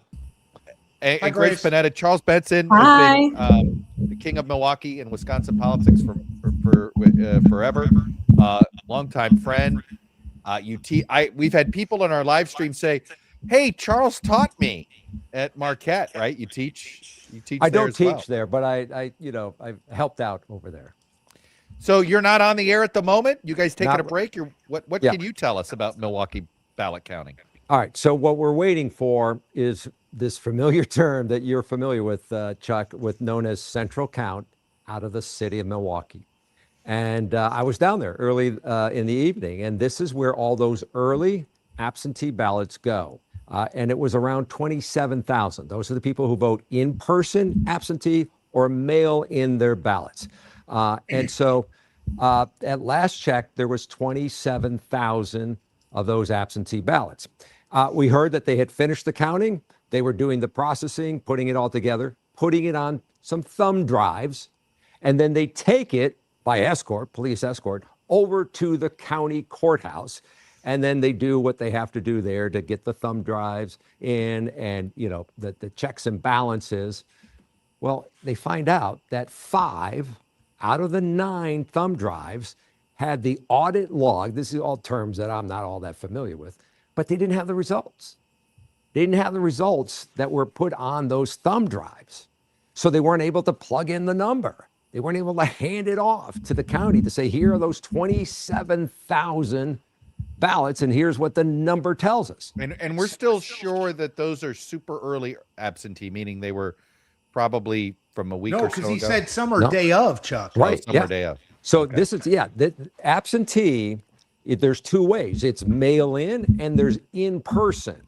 And mail in can come in on Monday. Mail in could come in on today, and drop boxes. So people who had their ballot already and wanted to drop it off, we still have drop boxes at certain places in Milwaukee. So that number is 27,000. But you're right. There's a period there where David Crowley on the ballot, but is out of the race for 9 days? Yep. So how does that impact him on these 27,000?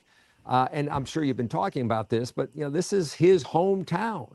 This is where David Crowley grew up. He's been the county executive here in Milwaukee County, the biggest county in the state, and has won 2 times on the county ballot as the county executive.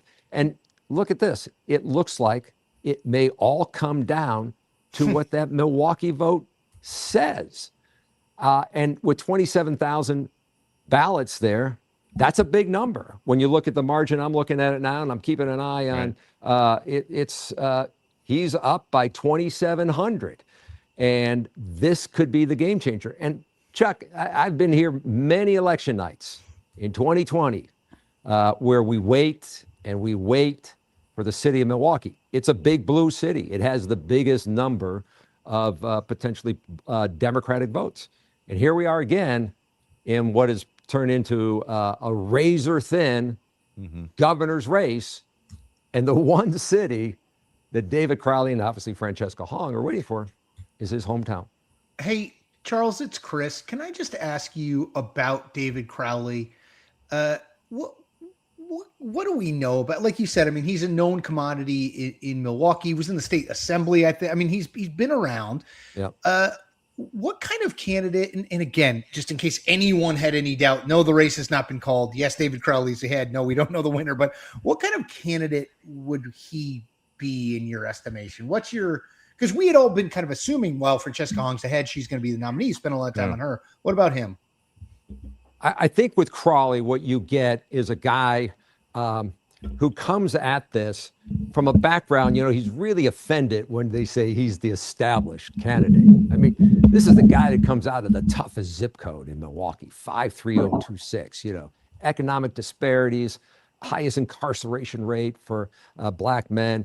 He grows up in a really tough neighborhood, but he becomes pretty involved in organizing and getting involved in the community. And so, he started as a staffer for Russ Feingold, He then makes it over into the state assembly, and then in 2020 decides to make this big leap to be the county executive.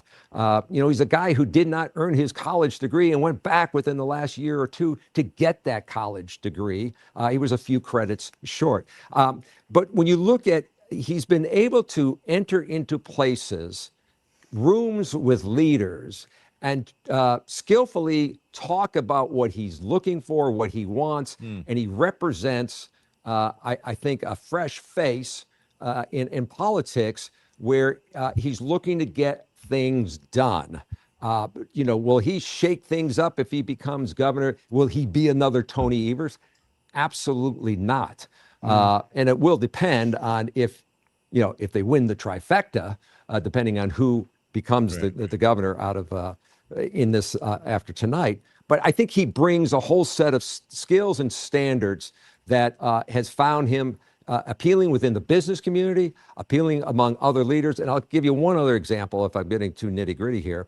There was a time here where the city and the county was facing a financial crisis. And so the mayor here and the county executive, they had to go to Madison to cut a deal to help save and rescue this financial cliff that they were about to go over because of some of the finances here. And they had to negotiate a sales tax, not only for the city of Milwaukee, but to expand the sales tax at the county level. And so they had to negotiate that with a Democratic governor, but a Republican legislature in the Assembly and the Senate. And that's one of the things he was able to do, along with the mayor, Mayor Johnson, to make that deal. And I think, he easily won a second term for county executive, but I didn't think he thought that was going to be his end game, to be a county executive forever. Yeah. He was elected at the age of 33, pretty young guy.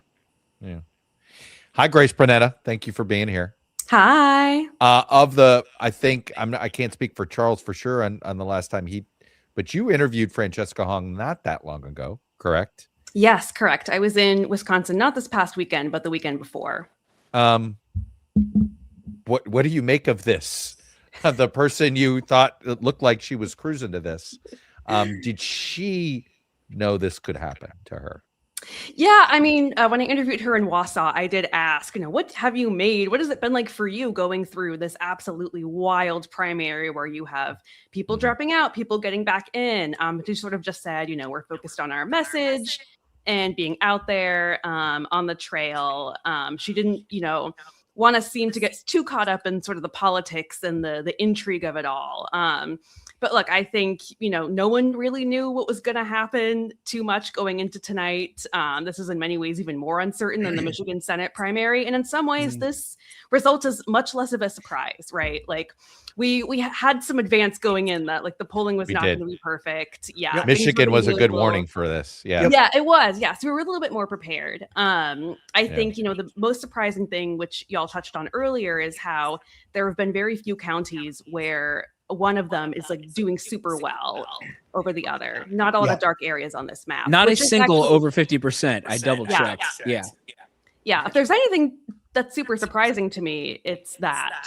But maybe it shouldn't. Who knows? Charles, we've been discussing,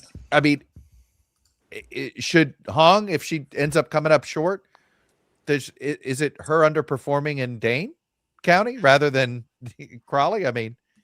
I'm looking at the Dane numbers here. She gets 44%.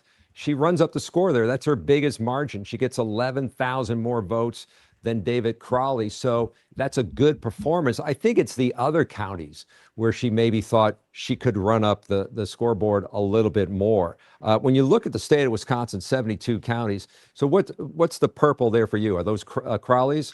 Purple is Crowley. Yes. Yeah. Yep. So, that's a pretty impressive, number of counties that have moved his way. And I think when you look around Madison and Dane County, was she able to build a bigger coalition?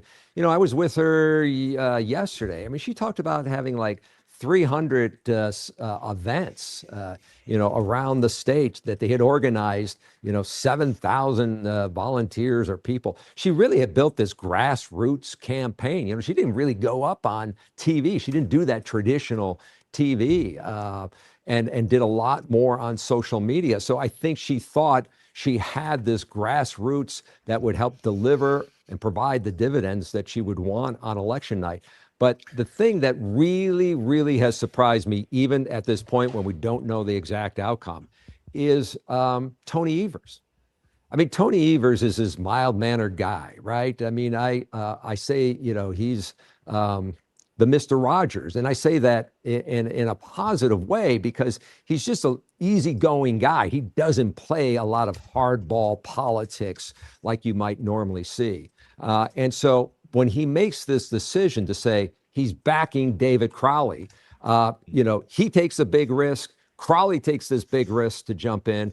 They had seen the polling numbers. They knew there were still a lot of undecided voters out there, but who gets all the undecided voters, right? And how things could break. The one thing I was wondering, and I'm wondering if Grace picked up on this, is that, these last 7 to 10 days for Francesca Hong, as everyone was racing towards the finish line, she was walking back a lot of things out there. Well said. Yeah. And I'm wondering, if that hit the pause button for a lot of folks. Charles, I was gonna ask both of you that, which is that, we had Molly Beck from the Milwaukee Journal-Sentinel on, and she said earlier on the show, and she said, Hong did a really good job of not getting sucked into the kind of national conversation until the last 10 days of the race, where you find her litigating past tweets about Thanksgiving with Caitlin Collins on CNN. I would love, Grace, why don't you start? But sort of, when you were there, it seemed like Hong's secret to success, this, by the way, we saw this with Abdul El-Sayed too, did a great job of focusing locally until the end, went national, hurt his numbers. What was your sense of that? And then Charles, same question to you. Yeah. So the Thanksgiving thing in particular was fascinating because I was with her on the Menominee Reservation when she was campaigning. It's where I got these earrings. Had a great time. But that was the context before all these Thanksgiving comments. And so when she says it's painful for people in our community, a lot of people made fun of that, but she didn't really say who I was just with last week. And she said a lot of really interesting things to me about what she heard in that community about public education, youth mental health. This is a community that doesn't get a lot of attention. And I actually think it's kind of unfortunate that this has been reduced to, jokes about Thanksgiving, which, yes, she should be asked about that tweet, but it just seemed like a real missed opportunity because my biggest takeaway from the time I spent with her is how much of, a policy wonk she really is. She's very knowledgeable. She's very, very thoughtful. And that unfortunately didn't really come through in a lot of these interviews. And it just, goes to show how important the communication and literally being ready for prime time is. And I think that's where you see some of the difference between an El-Sayed and a Hong. Well, this is why I'm an endorser of 30 to 40-minute interviews. I think the 5-minute interviews are trap, right? Yeah. It just is. Really It's hard. tough. Some people are really good at it. Abdul El-Sayed knows how to do it, but it's a tactical. It's almost like a tactical skill. Yeah. Charles, what do you make of that? Because it did seem like she did a really good job. Hong did a really good job up until the time when voters were actually kind of really dialed in of making this less about her being a democratic socialist and, what she'd said in the past and abolishing the Senate. And then right at the end, it just, went sideways. How much does that matter?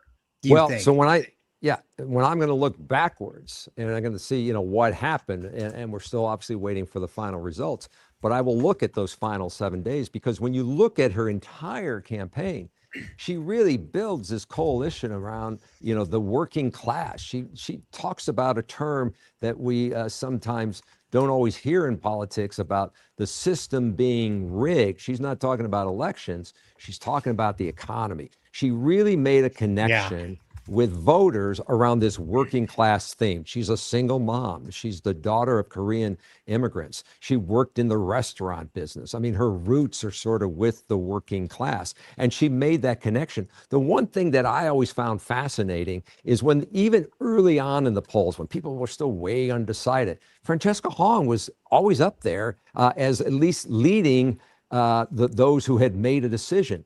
And my takeaway on that is that she was able to lock in people early. If you met her, if you engaged in her, she seemed to be like That's, she could win over that voter. And as time went on, she was able to win more and more of those voters over, even though there was this big pool of undecideds. And then you have what I call the Democratic shuffle, right? I mean, name me a race where you have, we've been trying. There's nothing like it. It's Done in crazy. a non-presidential. Yeah. So because of that, all of those dynamics working on this election, that that door for David Crowley to open. I mean, when I was with his team on Sunday, one of the staffers said, we wish we had 3 more weeks. They were wondering, is they it too didn't little? think they were good. They're shocked that they're where they are tonight, aren't they? I just think you would have to be, given what they saw as this big hill to climb. Now, were there some undecided voters out there? Were there some people maybe second guessing? And, Chuck, I'd be interested in your take on this because, I've been here for Tommy Thompson. I've been here for, I'll just say for Tommy Thompson. But who has coattails anymore? Who really can pull someone across the finish line? And a guy like Tony Evers, who, just doesn't seem to be a guy who would be in that position. But at that rally on Sunday, he says, we're going to win this. And I'm like, is he just saying that because, he wants to? Well, that's the question. Is this the Ben Wickler organization kicking in? Well, but it is part, Ben, he's no longer, of course, I know. Not, but was he able to tap in? It wasn't so much the party, because the party says it was staying out of this until the results of the election. But, how much of Wickler and how much of really Tony Evers' inner circle, the people on his team who are far more political about these things. Scott Walker, you remember him. He could play chess. He knows how to play that chess game in politics on where to be and how to, position yourself. But it's Tony Evers that knocks him off in 2018. So it's going to be a pretty incredible story if the numbers continue to go this way, that Crowley pulls this off. And look, Evers put his legacy on the line, and if he pulls this one off, he just improved it. Grace, there going to be some bitterness with Hong over Bernie and AOC staying out and staying away? I don't think so. I mean, do you think it would have mattered?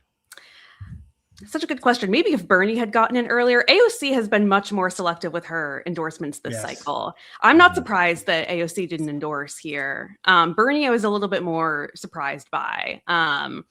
It might have made a difference had Bernie gotten in earlier. I don't know that, maybe within the Democratic Socialists, but I'm not sure about Hong herself. So I think Bernie's an interesting question. Bernie wins Wisconsin against Hillary Clinton in the primary. He has some roots here. He's campaigned in Wisconsin. He knows it. He knows the unions. He knows the working class.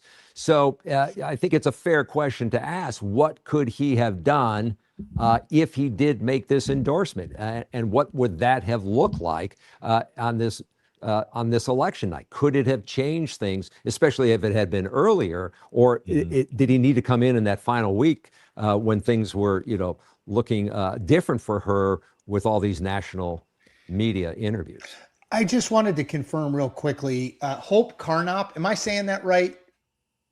I don't know full now. I know Hope. Yeah, for the Journal Hope. Sentinel. So Journal Sentinel. The Crowley Watch Party is wrapping up, and he will not be taking the stage to speak, campaign staff confirms. Just in case, we did play Francesca Hong speaking a little bit earlier. We do not expect him to. Where she did the, whoever wins, we're going to win, we're going to come together. And then took shots at Tom Tiffany as but a sign of did unity of sorts. It did feel like I'm not going to concede, but I will. All right, I got a little breaking news here for you guys. Oh, we'll take it. Those thumb drives that I was talking about, now back at the courthouse. Okay. So that could be the first time they arrived there was told to be maybe 25 minutes. Yeah. So now that I see on our on these texts and tweets and breaking news I'm getting, they're back there. So we're going to get this number, and we're going to get it.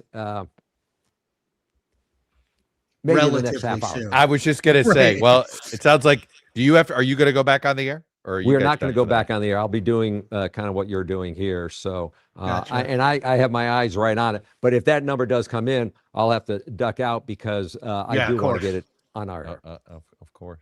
We get it. So, Hey, Charles, I was gonna have you called it the Wisconsin shuffle. no, the Democratic shuffle. You know, in Oh, the terms Democratic shuffle. I was gonna say, could we call it like the Sheboygan shuffle? Like, you know, Of course we yeah, can. yeah. Love some alliteration. But you know, I've been trying to think of, you know, we've seen some amazing Hail Marys in Wisconsin. More on that great team up in Green Bay. What's that team? Yeah, what is Chuck? that team? Yeah. No, but we don't have Aaron Rodgers throwing these things. I guess. No. You know, normally he's The the one Fail that's Mary? completing the Hail No. Mary. Yeah. But Don't you bring know, up the Fail Mary. Yeah. will this be the Hail Mary of politics? You know, for David Crowley. You know, when we began our broadcast tonight, we were sort of wondering, hey, did Evers blow this? How did the establishment get in themselves in this position?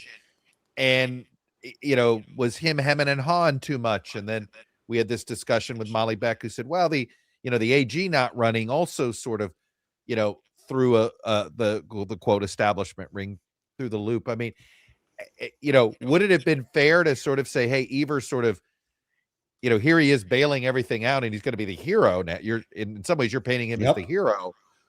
Would if he had been the GOAT, if Hong ended up the nominee, would he have deserved some blame?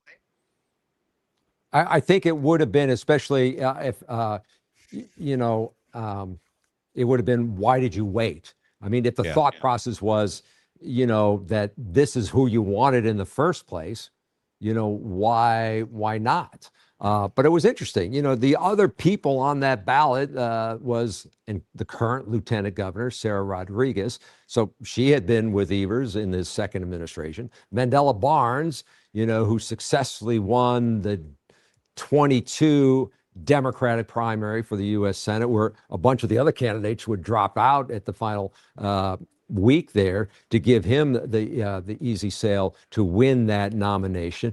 He was the lieutenant governor in Evers' first administration. And then the other guy, Joel Brennan, you know, it always seemed hard for me to figure out what was his path to the victory lane. He was, you know, he ran the state in essence as the Secretary of Department of Administration, but he was never able under to Evers, get right? under Evers. Yeah, right? so you had three key names under, you know, the Evers administration, and including Missy Hughes, who dropped out way earlier in this. So there were really going to be 7 people. There were 7 people on the ballot. 3 of them dropped out. 4, if you included Crowley, who then got back in. It's such a wild. Chris, I love what you retweeted here. Chaz Nutticombe, who did that poll in the one poll in the Wisconsin, State Navigate poll. State Navigate poll. Yeah. Basically, read it, Chuck. Read it. Yeah, here's what he said. He said, I can bring it up. Go for it. Yeah, bring it up because it's worth. They did a poll towards the end here. We've been, you know, Charles and Grace. We've been very talking. Sharp guy. We've been talking all night about polling error, polling miss. What does it say? And this is a guy who actually did one of the polls. Wait, where? And this was his response. Go ahead. What do you see it in my feed, Skelly? Oh, sorry. I should have just gone to you. That would have been. Just go to mine. It's like right there. It's right there. It's at top. By the way, we lost Lauren's internet again. Yeah, yeah. So we're luckily we're on the air. Yeah. Skelly, just read it if you want. Just read the top part, not I'm the whole. glad we repolled Wisconsin governor after Michigan. We made our weights much more favorable to Crowley, and we still couldn't find him in the lead. Neither could his internal pollster. This is non-response bias that was, it seems, unavoidable. One candidate's voters wanted to answer polls, and that's you know, we talk about it all the time. Did you guys see the? Did you ask Molly about the leaked memo, you know, from the Crowley campaign as they analyzed? Didn't they use? I read over that. Talk about that, Charles. Talk about it. I don't remember too much about it, except that, you know, they thought the modeling of that poll it didn't show what really would have been a better. It still looked pretty narrow. You know, it was still going to be a very close race, which is, you know, where we are. But they were sort of saying, hey, we don't think there's this big of a gap, and we think this is actually within range. And so whoever did that analysis is probably looking pretty good right now. Totally. Yeah, basically, I mean, it seems like what happened is that they got a 98th percentile result. Like in the world of like, oh, how do we pull this off? Or 90th percentile, maybe they could have won by more in a more ideal scenario, but they got pretty close to their ideal scenario because you're right. That memo laid out basically how if the electorate looked a bit more like the 2022 primary based on what they knew about it, and they remodeled the primary electorate from that poll they had from public policy polling, it was like 42-41 Crawley. Right. That was the number, 42-41. There right. you are. I mean, it's 40-39 right now, basically, or 39-39. Right. So very much in line with that. Hey, Lauren, you're back on. I'm going to share my screen. I want to, as we're talking about how did we get here and we're waiting for Milwaukee, I just want to share, hold on, let me just share my screen because this is, I think, really a useful way to think about it. We've talked about it, but this is a good way in. All right, I'm just doing it now, Lauren. Let me make this bigger. This is Dan Cannonen, who is a Democratic consultant. Now, let me just, before we go through this, look at this. This is August 5th. A week ago, 7:44 in the morning. We haven't seen any, we haven't seen any public data since Marquette's July 2022 to 27 poll. He says that's before Hong went on a media tour exposing her most unelectable qualities, before Mandela Barnes dropped out, before 10 days of Crowley blitzing the state with Evers, before the huge polling mission in Michigan that undercounted rural older voters and black voters as share electorate. Assuming Hong has gone down even modestly from 46, assuming Crowley consolidates Barnes' support and is at least in the 30s, assuming even a slight miss in polling for Hong, given similar dynamics to Abdul El Sayed support, assume that now groups come in for Crowley having seen that polling miss. I don't think this is locked for Hong by a long shot. Shout out to Dan Cannonen. Yeah. I mean, he's right. I mean, that is effectively, I'll stop sharing, Lauren, but that is effectively what happened. Well, look, I've been covering, Wisconsin politics for, forever. And every year, I start out my conversation because, we got younger people here now in the building. And I said, here's what you need to expect tonight. Expect the unexpected. I mean, I just think Wisconsin, it can always be a surprise state. Well, you have no party registration, right? So it does make a big, right. But and we see it more in the November side of things. But it just the turnouts here and what people are thinking and how they look at these elections, and I think this is a clear example of that. That a lot of I want to talk turnout. So we're gonna have it looks like 600, well over 600,000, maybe even 700,000. No, we're at 756,000 so far. Total vote for the Democrats, not quite 500,000 for the Republicans. How significant do you think that is? Well, I mean, the race for Tom Tiffany was over after the Trump endorsement. He had one opponent who could have, put up somewhat of a fight. He's a county executive in a very red county. But, once Tom Tiffany got that endorsement, the other candidate dropped out, and there was another young guy in there that, was just in it, but had no chance. So on the Republican side, there really wasn't that big turnout, but 756,000, if I look at 2022, I don't think that U.S. Senate August primary had that kind of number. If I go back even to when Evers won in 2018, when there was a bunch of names on the ballot as well, I don't think we're at this number. So this is a surprising number. And it also, I think because that can screw up polling, right? If you miss if you model a turnout and this is a much higher turnout than was expected, you also can have a polling miss.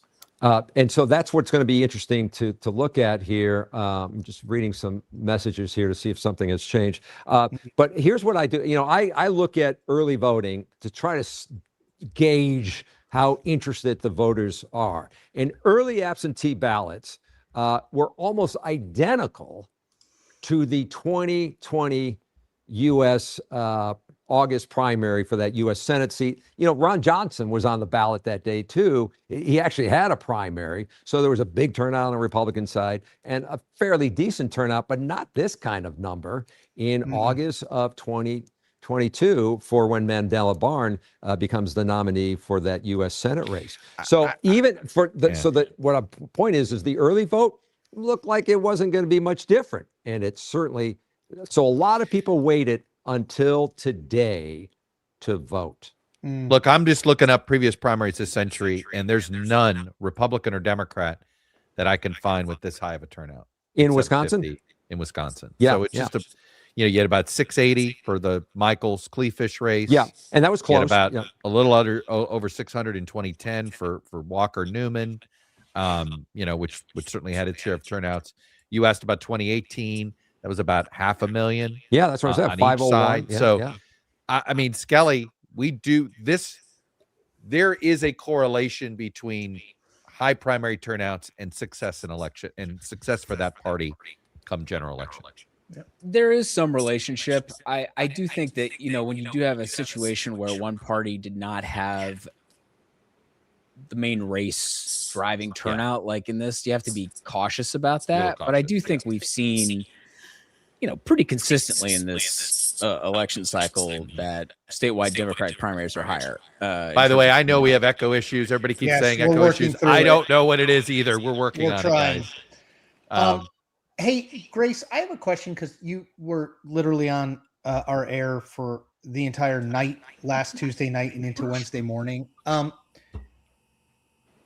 Is there anything that we should read, or is it overly analyzing the narrative to say Abdul El Sayed was projected to win easily and he won by 1? Francesca Hong was projected in polling to win easily. She's behind. That the Democratic Socialist candidates or the Democratic Socialist aligned candidate in the case of Abdul El Sayed, that there is a performance when the votes are actually counted or a doubt or something like that exists here as we move toward going forward. Yeah, well, it is true that Democratic primary voters this cycle have turned out to be very, very electability minded and electability focused and very concerned about that. I think there is probably with polling, I know we've gone over some of the factors that contributed to why polls were a little wonky this cycle. I think there might be a non-response situation going on potentially. And I also just think too, and this is obviously not a huge factor, but I would just note that Wisconsin has same-day voter registration. It's not a ton of people who register and vote same day, but it is a factor that you can account for in polls. So we would just mention that. But to your question, I think, more than anything, it just shows a couple things, one being that voters, Democratic primary voters in these swing states are not as far to the left as voters in some other places. And also the other thing I think is important to note here is that TV ads really, really matter. Obviously, all the significant outside spending in Michigan didn't necessarily get Haley Stevens over the finish line. I think it was a factor, to be sure. And clearly here too, Francesca Hong wasn't really up on the air herself. There were obviously Republican ads boosting her. Crowley, got up on TV in his abbreviated and reentry back into the race. And ultimately that does matter and does make a difference too. I do. It is like you don't want to overextend too much. And obviously these primaries have some differences, but this is a good reminder that Democratic primary voters are strategic. They care a lot about electability, and especially in swing states, they're not as, progressive far left as other places. Yep.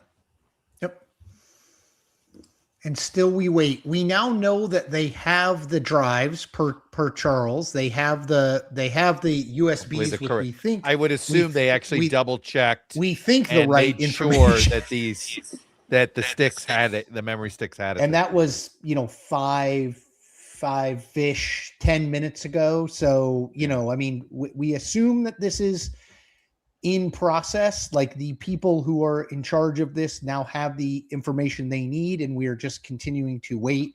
Skelly, is there, just while we're here, is there, I see 95% in, is there anywhere else that has any significant vote? I mean, I know Winnebago was for a while, but is there anywhere else that has any significant vote left? And by significant, I mean 1,000 or more. Yeah. So there are two other places. The main one of note is Greene County down here south of Madison, which has been the limited vote we have in there. Weirdly, has been better for Crowley, but not. It's they may be having similar technical difficulties, though with fewer votes overall. And then Portage County, which is up here, which is actually good for Hong, but there are a couple thousand votes left there. That's Can you been go back to Greene, Skelly? I just want to see how many votes are remaining there real quick. Like 4,000. 4,000. Okay. Yeah. Right. So in the bulk in Milwaukee still is like 19,000. It's like 20, possibly more. I mean, again, these are based on their estimates from county reports that we've gotten. I think Charles suggested there might be actually a little bit more than that. A little bit, like 28,000. Yeah. Yeah. But the point is there's not a lot left. Here we go. More bad news. Greene County is experiencing a server issue. Yep. The transmitter normally results this wouldn't matter. Like I know. Right. It's the closeness of the race. Stuff doesn't matter, but it's the closeness of the race. People will not see these things. Yeah. I know. The transmitted results are currently contained in encrypted files that county staff are unable to access or open for reporting. Oh boy. No, God! No, God, please, no! Oh, thank you, Mr. Does Gardner. happen. This stuff does happen in most elections. It's just usually the margin is such that it doesn't. Right. We don't pay attention to it. So on election night, it doesn't. It's not. We don't get caught up in it. It's the final results are there once the state has certified them, and they, right. It's not a big deal. But yeah, it's the margin is currently a little under 2,800 votes, and I did do some math on this, and was not really doing the greatest job, but I would say that at this point, basically, Hong needs to win by like at least 9. Maybe 10. It depends on, again, how much the vote goes to the others. That's actually really what it's the other candidates. Right. But it might be that she needs to win by somewhere between like 9 and 12 or something, depending on how much vote is going to the other candidates. So it seems unlikely, but obviously because there's such a big chunk in Milwaukee, we can't. And Charles, we have no clue. Assume. We don't know what part of Milwaukee these votes came from, right? Geographically. So central count represents all wards. Yeah. It's citywide. So no matter what ward you're in, if you voted by absentee, in person or mail in, it all goes to central count.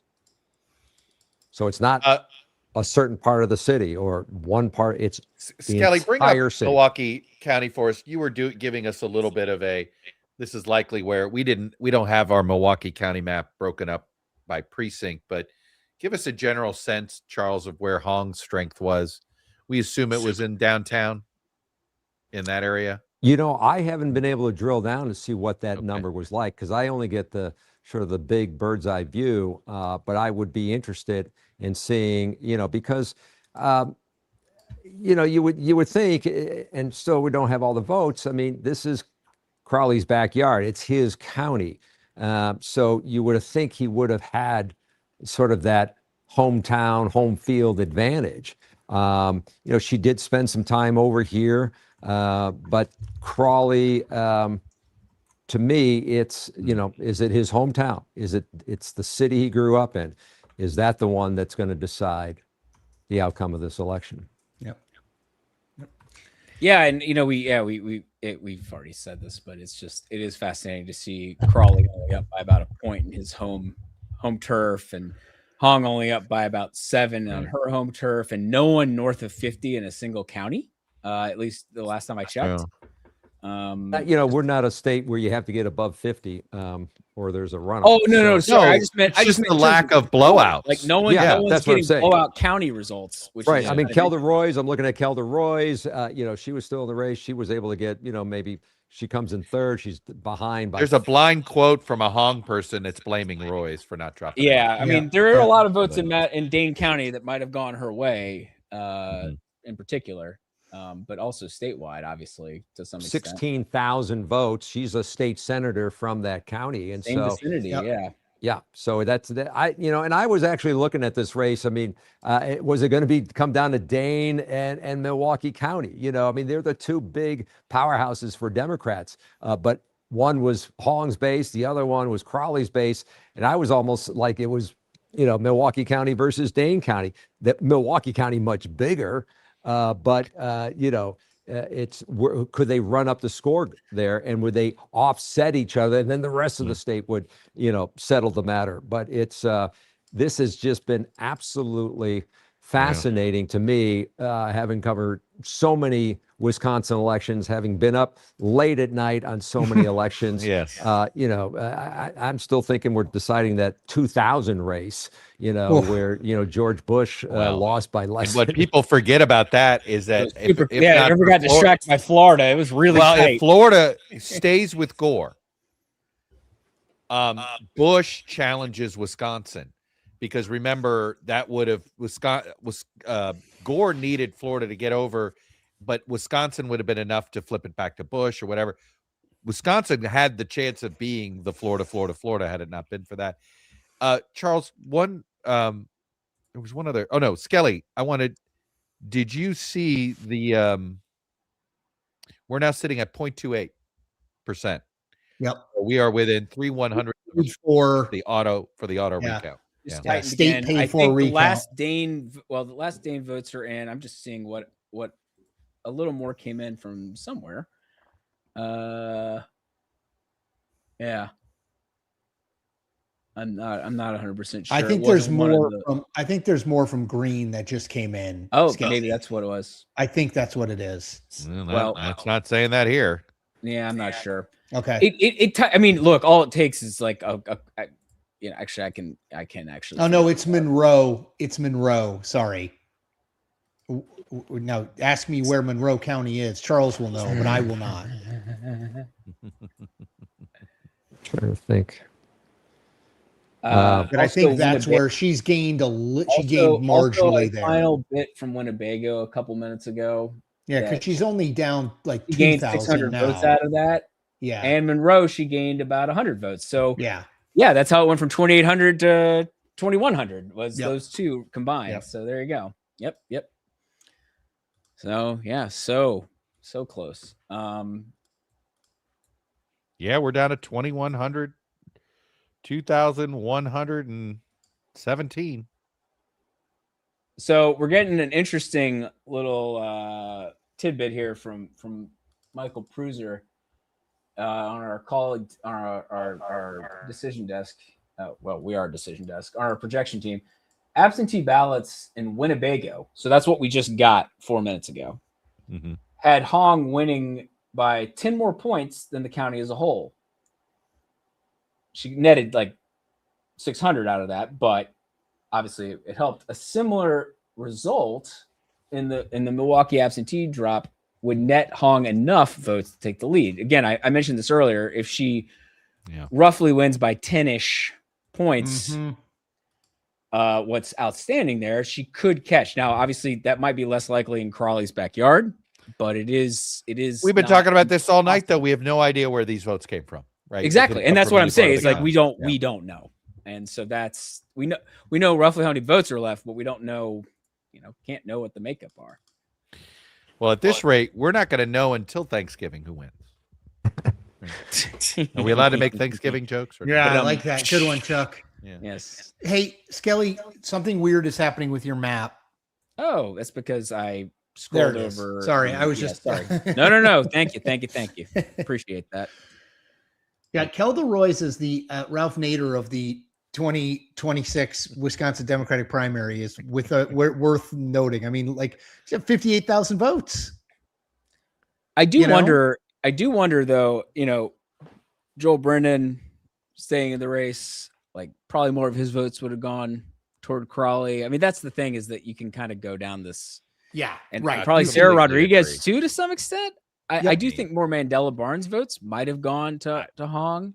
Look, at the end of the day, it's these who thought it was a good idea for her to go national before this primary? Don't do an interview on CNN. Right. And maybe it was a fundraising. Maybe they thought it would be good for fundraising, but that, I mean, when you just look, the unforced error was that, right? That's Charles, go ahead. Yeah. So I was just looking at Sarah's numbers, Mandela's numbers, total about 60,000 votes between the two of them. Yep. And she dropped out before Mandela, but there's 60,000 votes. Yep. And we're dealing with 2,100 votes. Yeah. God. Yeah, even Missy Hughes, who was, dropped out even earlier. I mean, she got Her margins lower too. 3,100 votes. So, when you're talking about this close and these margins, boy. Somebody in our chat said Mark Pocan did not endorse in this race. Oh, interesting. Really? You would think he would be with her. Is that true, Charles? So I'm trying to recollect if that had been the case. And so I can't give you a solid answer on it. Yeah, it's true. He didn't endorse, but he had kind of tweeted some things being like, the media should focus more on the historic nature of Francesca Hong's candidacy and not be focusing on her old tweets. Yeah, so he had some pointed tweets, but he did not officially endorse. Interesting. And he's a giant for people. I mean, Mark Pocan is very liberal, right? I mean, so it would make sense. And Madison, he's Madison's Congress. Madison, Yeah, right? Madison's Congress. No. Yeah. It would be. He wouldn't it would be survive helpful. if he weren't. Yeah. Yes. Yeah. Hey, Grace, how much of an on the ground when you were there? How much of an and Charles, feel free to answer this too. But how much of an on the ground ID and turnout operation did Francesca Hong have? Like, because we're talking about Tony Evers and the political machine and his ability. Like, she kind of came out of nowhere, and I always wonder with candidates like that. Like, did they have the money? Do they have the organizational know-how? Like, did you have any sense of that? Yeah, I mean, my sense with Hong, obviously, be curious for Charles's thoughts on this as well. My sense is that it was just like pretty traditional organizing ground game. It was not definitely not a lot of money, not a lot of traditional TV advertising. I think it was just the combination of just being out there and hammering on the same message. And also, and this has been the case with some other primaries this cycle, just having a really clear, defined message that makes you stand out in a very crowded field. I think, whether that was the, raising the minimum wage, free childcare, I think especially the data center moratorium helped her kind of stand out. But I really do think it was just a lot of organizing and Hey guys. Yeah, go ahead, Charles. We're getting breaking news that they're posting them right now. They're posting these numbers. So all right. Okay. We'll do our thing. You go do your thing, my friend. Yeah, Charles, go. Thank you for all the time. Thank you so much. Yeah. Great to see you. Great catching up. And now we've got, because I think we both rely on different vote counts. So I don't think we could be in the same at that point, right? You can't cross the streams. Yeah. Charles, thank you. We can't cross Ghostbusters reference. Good Ghostbusters reference. I like the Ghostbusters reference. All right. Thanks, guys. All right, man. Thank you. All right. Go Packers. By the way, Charles became my favorite person with that bit of breaking news that they're posting the results. No one makes me happier than that. Yeah, well, all right. All right. Well, So we're waiting, with bated breath here. There's supposedly a press conference too. I'm seeing some evidence of here from the chat. I want to take a look. Man, I stumbled across the live earlier. Yeah, here we go.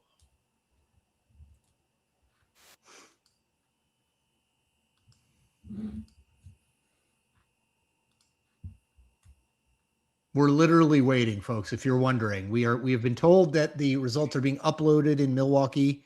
We are waiting. I'm sharing the press conference I just found. Essentially is an audit. And then we also do 2 extra voluntary audits. And so there's plenty of checks and balances within the system to alleviate any of those concerns. Any other questions? What was the total number of ballots cast then among all the candidates for the? Let's see. What do we have on the show? Does it sit right here, ballots cast? That's total for the whole state? No, for the county. For the whole county, you want to know for that race only? Yeah.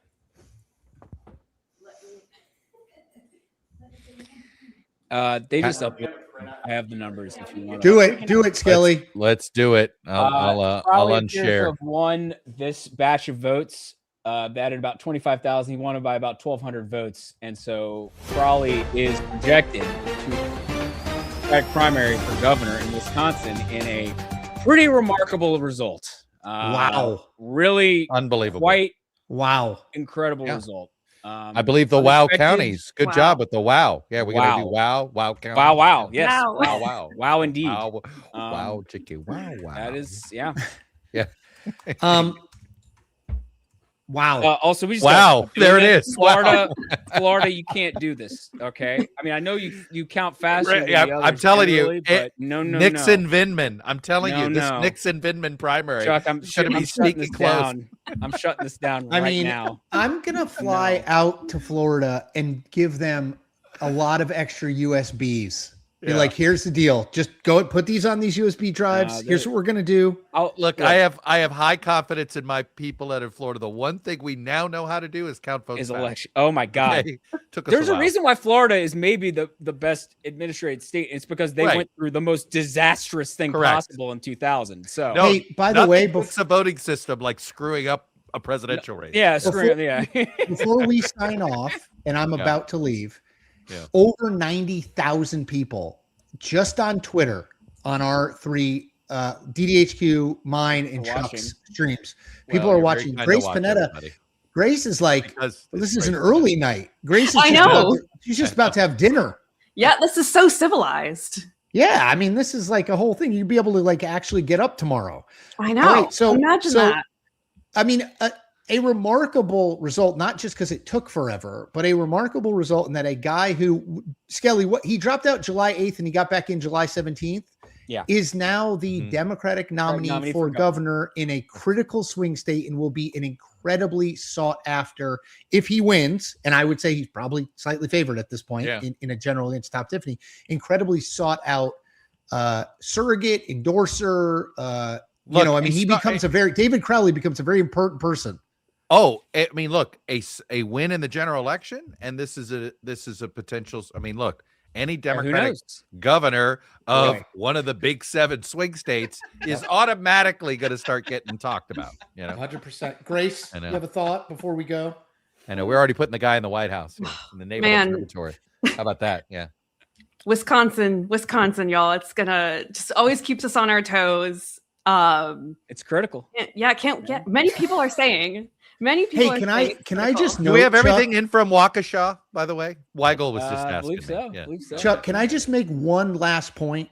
Yes, the only poll that matters is the poll election day. It's election day poll. That's the one. Well, and I will say, or the day after election day, as the case may be. Oh my God! I will say this is, a big plus in my view for on the ground journalism and reporting. And I'm a little bit biased in saying that, but I think with everything that's going on with polling, with prediction markets this cycle, they are tools. They've been useful tools, but clearly not all encompassing and not something that everyone should hang their hats on. So.